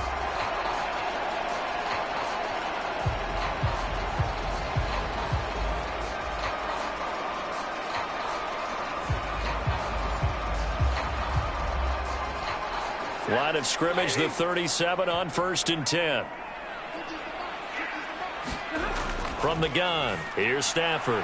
Short throw, it's Higbee. And he slips up past the 45 before being tackled. 2 first downs have him up near midfield now on 1st and 10. Now Stafford. Short throw, it's Higbee. And that'll be good for 8 yards to the 45. They come up now on 2nd and 2. Throwing is Stafford. He's going to get that to Swift underneath. And he'll get it down to the play to the 37. We've got a one-score game with inside of 2 minutes remaining. So it's Rams football here as we get you reset. Plenty of time. All 3 timeouts still remain. Here's 1st and 10 now. Takes this to the 32, maybe the 31, and then the defense rallying quickly after that broken tackle. It's hauled in by Shepard. And this will move the chains again as the tackle's going to be made at the 49ers' 22-yard line. Now Stafford connecting with Kupp here on the out route. And the result here, a pickup of 8. Leaves him with 2 to go on 2nd down. Stafford. He gets this into the hands of Kupp once again. And the Rams are going to have a 1st and goal as the tackle is made at about the 5. And he can't get a throw off. He's taken down. What a huge play at this point in the game. The Rams going to go ahead and use the first of their timeouts as they'll stop it with a little over 30 ticks to go in the football game. Stafford now to throw. That one thrown away from the pocket. The officials kind of looking at each other, but they'll say there was a receiver in the area, so no penalty, just an incomplete pass. And that is incomplete. Oh, he had a defender right there with him to force that to the ground. And 4th down now coming up. Desperation time for Stafford on 4th down. And he's got it. It's caught for a touchdown. And they have taken the lead here in the final seconds. What an outstanding drive right there to take the lead. And also, Charles, didn't leave their opposition with a whole lot of time on the clock. Yeah, I like the way that you're viewing this because they did a tremendous job to put themselves in a position to win, but they can't celebrate just yet. They've got to clamp down on any big plays and force them to use up those timeouts without making any headway. Now an important extra point here to stretch this lead to a field goal. He's got it, and this is indeed up to a 3-point lead. That one was an extended drive, 14 plays all total. And it's capped off by the late touchdown that puts him out in front here in the final minute of the contest. And out a little across the 25 to the 27. This is 1st and 10. Back to throw. That's complete out left to Ayuk. And he'll have a quick 1st down here as he gets out of bounds to stop the clock. They got exactly what they wanted there. Out route, catch, get out of bounds, stop the clock. And I have to criticize defense here because you know the situation. You want to keep them in bounds and have the clock run. So I'm sitting on the outside portion of the field and not letting them throw an out route. Throw anything inside and I'll make the tackle. An out route? That's not the way you're supposed to play it. Here's 1st down.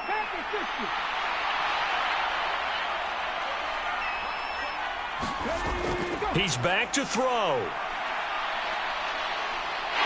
And the Rams got him. They bring him down. A costly sack. They'll have to use a timeout here. And barring a defensive penalty, they'll be looking at one final play. This for all the marbles.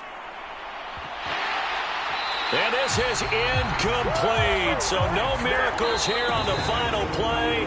And this ball game is over. And a fun, close ball game comes to an end. On that last play, Charles, they were on the wrong side of midfield. They needed something near a miracle, and they couldn't get it done. Yeah, the effort, that was good. Very good, in fact. They were just a little too far out to get a decent look at the end zone for that last opportunity. Couldn't get it done, but a nice game overall. So for the Rams, it'll be a .500 start as the win gets them back to 2-2. So that'll do it for us. For my partner, Charles Davis, and all the hard-working men and women on our crew, I'm Brandon Gaudin. You've been watching the NFL right here on EA Sports. With that, we say good night from Los Angeles.